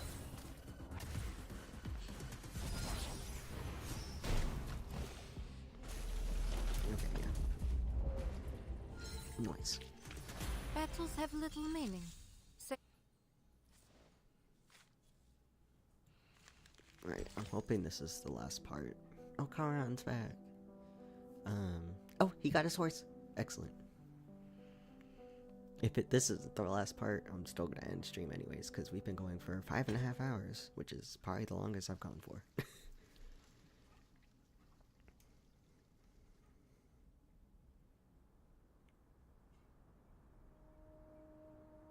There's flowers now.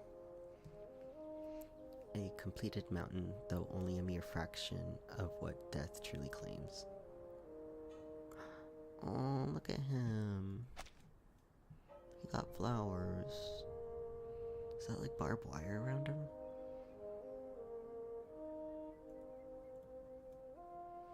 It left everything behind. A coat, a helmet, a pair of boots, a butterfly-covered notebook. Oh, god damn it. So Eric and Rudolph must have died. Everything that once belonged to a young man named Paul. Oh no, it's his stuff. Okay. Your war is over, Paul. His belongings are fittingly buried at the last grave beside the major who died atop the hill. A clatter of hooves approaches from the road. Andreas? The name is whispered softly as if not to disturb those resting here. The sound stops where the gravel meets the mush of mud and snowmelt. Nee. A black horse breaks the veil of the mist and approaches. The horse exhales a comforting snort, leaning in, yearning for his hand. Good boy. Oh, baby. You have been gone for a long time. Off to dangerous places again to search for your lost friends? It seems luck has been on your side. You have dodged danger time and again amidst the slaughter. But I cannot help but worry that one day a stray bullet will pierce you, or a poison gas will choke you. The horse lowers its head. Harshness is not my intention, Andreas, but I am grateful that you have returned to my side, hale and whole. They look eastward toward the rising sun where ominous clouds gather. Es ist Zeit. The next destination is a distant one. Your help will be appreciated. Andreas tilts his head to one side, signaling its master's attention to the youth who has arrived behind him. Mr. Charon, is this your horse? Grim figure turns to face towards the source of the question. In a sense, young man. Oh, then it's nothing. He showed up near Montpellier all by himself, so I followed him here to see if he might be connected to Manus Vindictae. The Foundation is still in Montpellier.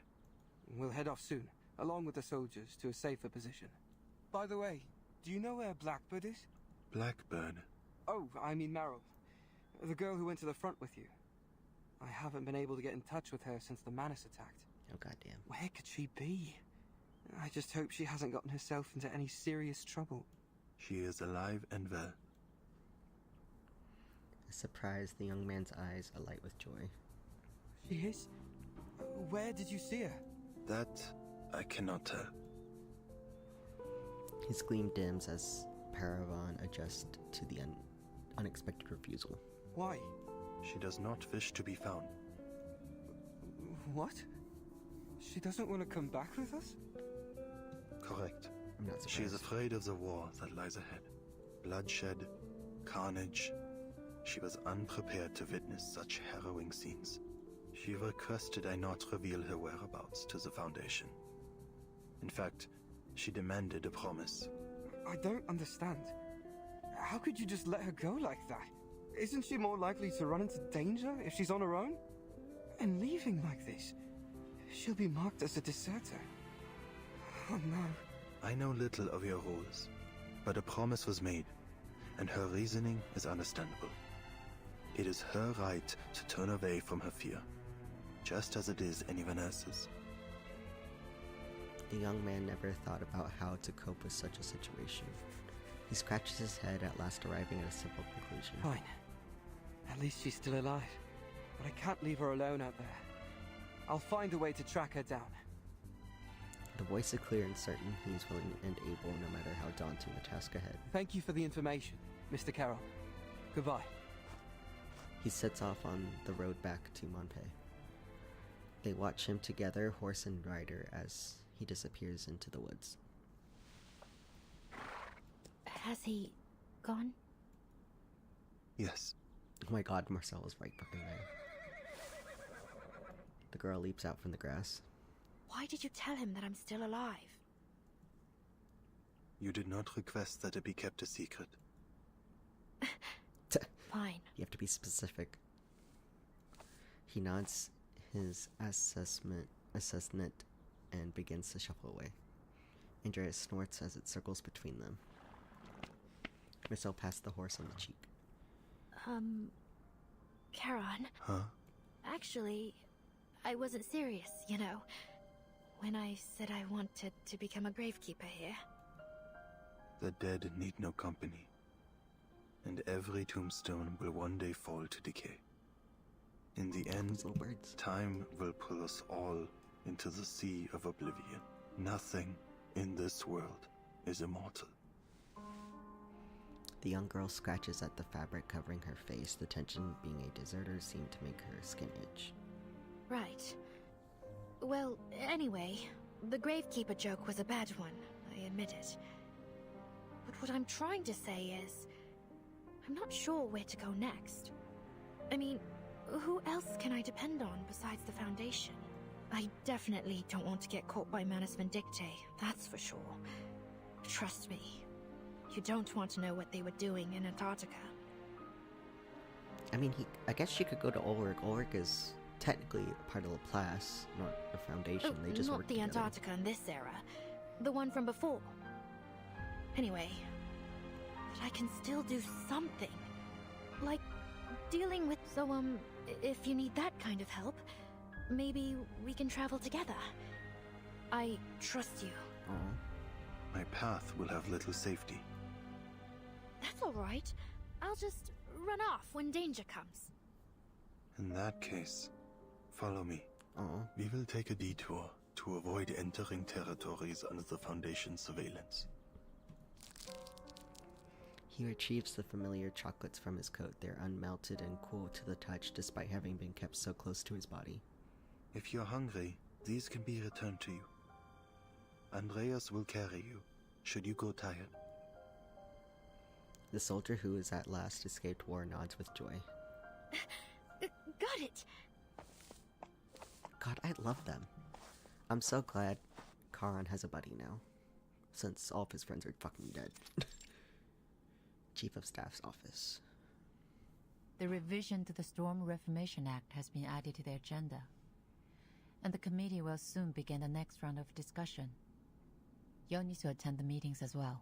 Recent events have given the Hawks a stronger voice, and they are in favor of expanding the authority and budget of Team Timekeeper. Stay ready. God bless. Verton. Understood.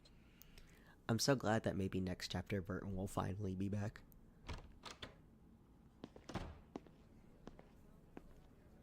I mean, she was in the last chapter, yeah. But a lot of it was focused on Nautica until the very end. Foundation staff and committee members hurry through the hallway. I'm also just a big Verton stan. Whenever she's gone, I'm sad. Just as they exit Missy's office, they're met with a familiar voice. Timekeeper? Were you waiting for me? No, just a happy coincidence. I'm glad to know that you remember me. Of course. Your decisiveness saved the lives of many soldiers on the battlefield. I also heard that the Doves agreed to further implement your frontline contingency plan after the Monpei crisis was resolved. Huh. I'm surprised to see you're interested in politics. I'm not interested, just informed. Yeah, no, she doesn't care two shits. Kratos brushes aside the topic without comment. I've been wanting to speak with you since our last meeting was cut short, but this certainly isn't the place for a proper conversation either. Contact me if you're interested. I have some very valuable information for you, I'm sure. Both about the Foundation and about Erd. He knows about Erd. Seeing the expected reaction, he smiles and hands over an envelope. I look forward to hearing from you. I'm sure we will make excellent collaborators. Excuse me, Timekeeper. Sonetto rushes over, looking at the red-haired man with a mix of suspicion and confusion. Oh, Mr. Kratos. Do you have an urgent matter you'd like to discuss with the Timekeeper? I can arrange a meeting for you if necessary. No need for that. I was just saying hello. Until next time. Timekeeper. Miss Sonetto. Oh yeah, Sonetto probably knows him better. He gives a nod, slight but confident, then takes his leave. Timekeeper, is there something wrong? It's nothing. You seem a little anxious, Sonetto. What's the matter? What's the matter? Sonetto takes out her communicator. Timekeeper, you need to look at this. It's an important message. Sent from... Lilia? Oh god, Lilia, I forgot that she went off. I've been on a mission on the Eastern Front, under the direct orders of Admiral Som. Guess what I found? Capitan. An Xeno outpost without... From the looks of it, I think it's the rebels. I can tell in more detail. Call me back as soon as you can. The message ends in a burst of static. I tried to contact Miss Lilia after receiving the message, but I couldn't get through. She mentioned Xeno rebels. This is worrying. Could it be Igor? Lilia might be in trouble. Sinetto, I think we'd better pay another visit to Madame Z.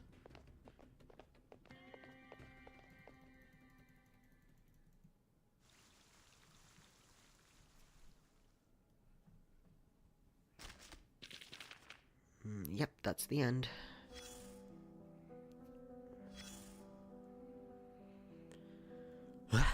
Okay, we're just gonna end it here.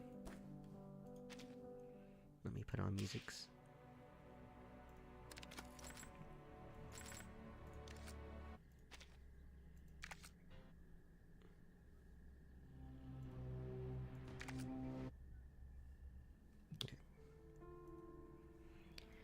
Alright, phew, that was a long one today. Almost 6 hours. Oh my god. I was locked the fuck in. But thanks for coming, everyone. Since we finished this today, Thursday will probably be Little Goody Two Shoes, since we're about to finish that. I did do it, like, I sped ran another playthrough of it to make sure that we could absolutely get the ending that I wanted to show you guys. And then if I have a chance, I'll show you some of the other endings as well, because I did do a lot of prep work for one of the other endings as well. But yeah, I'm not going to raid out right now. I'm tired. So see you guys.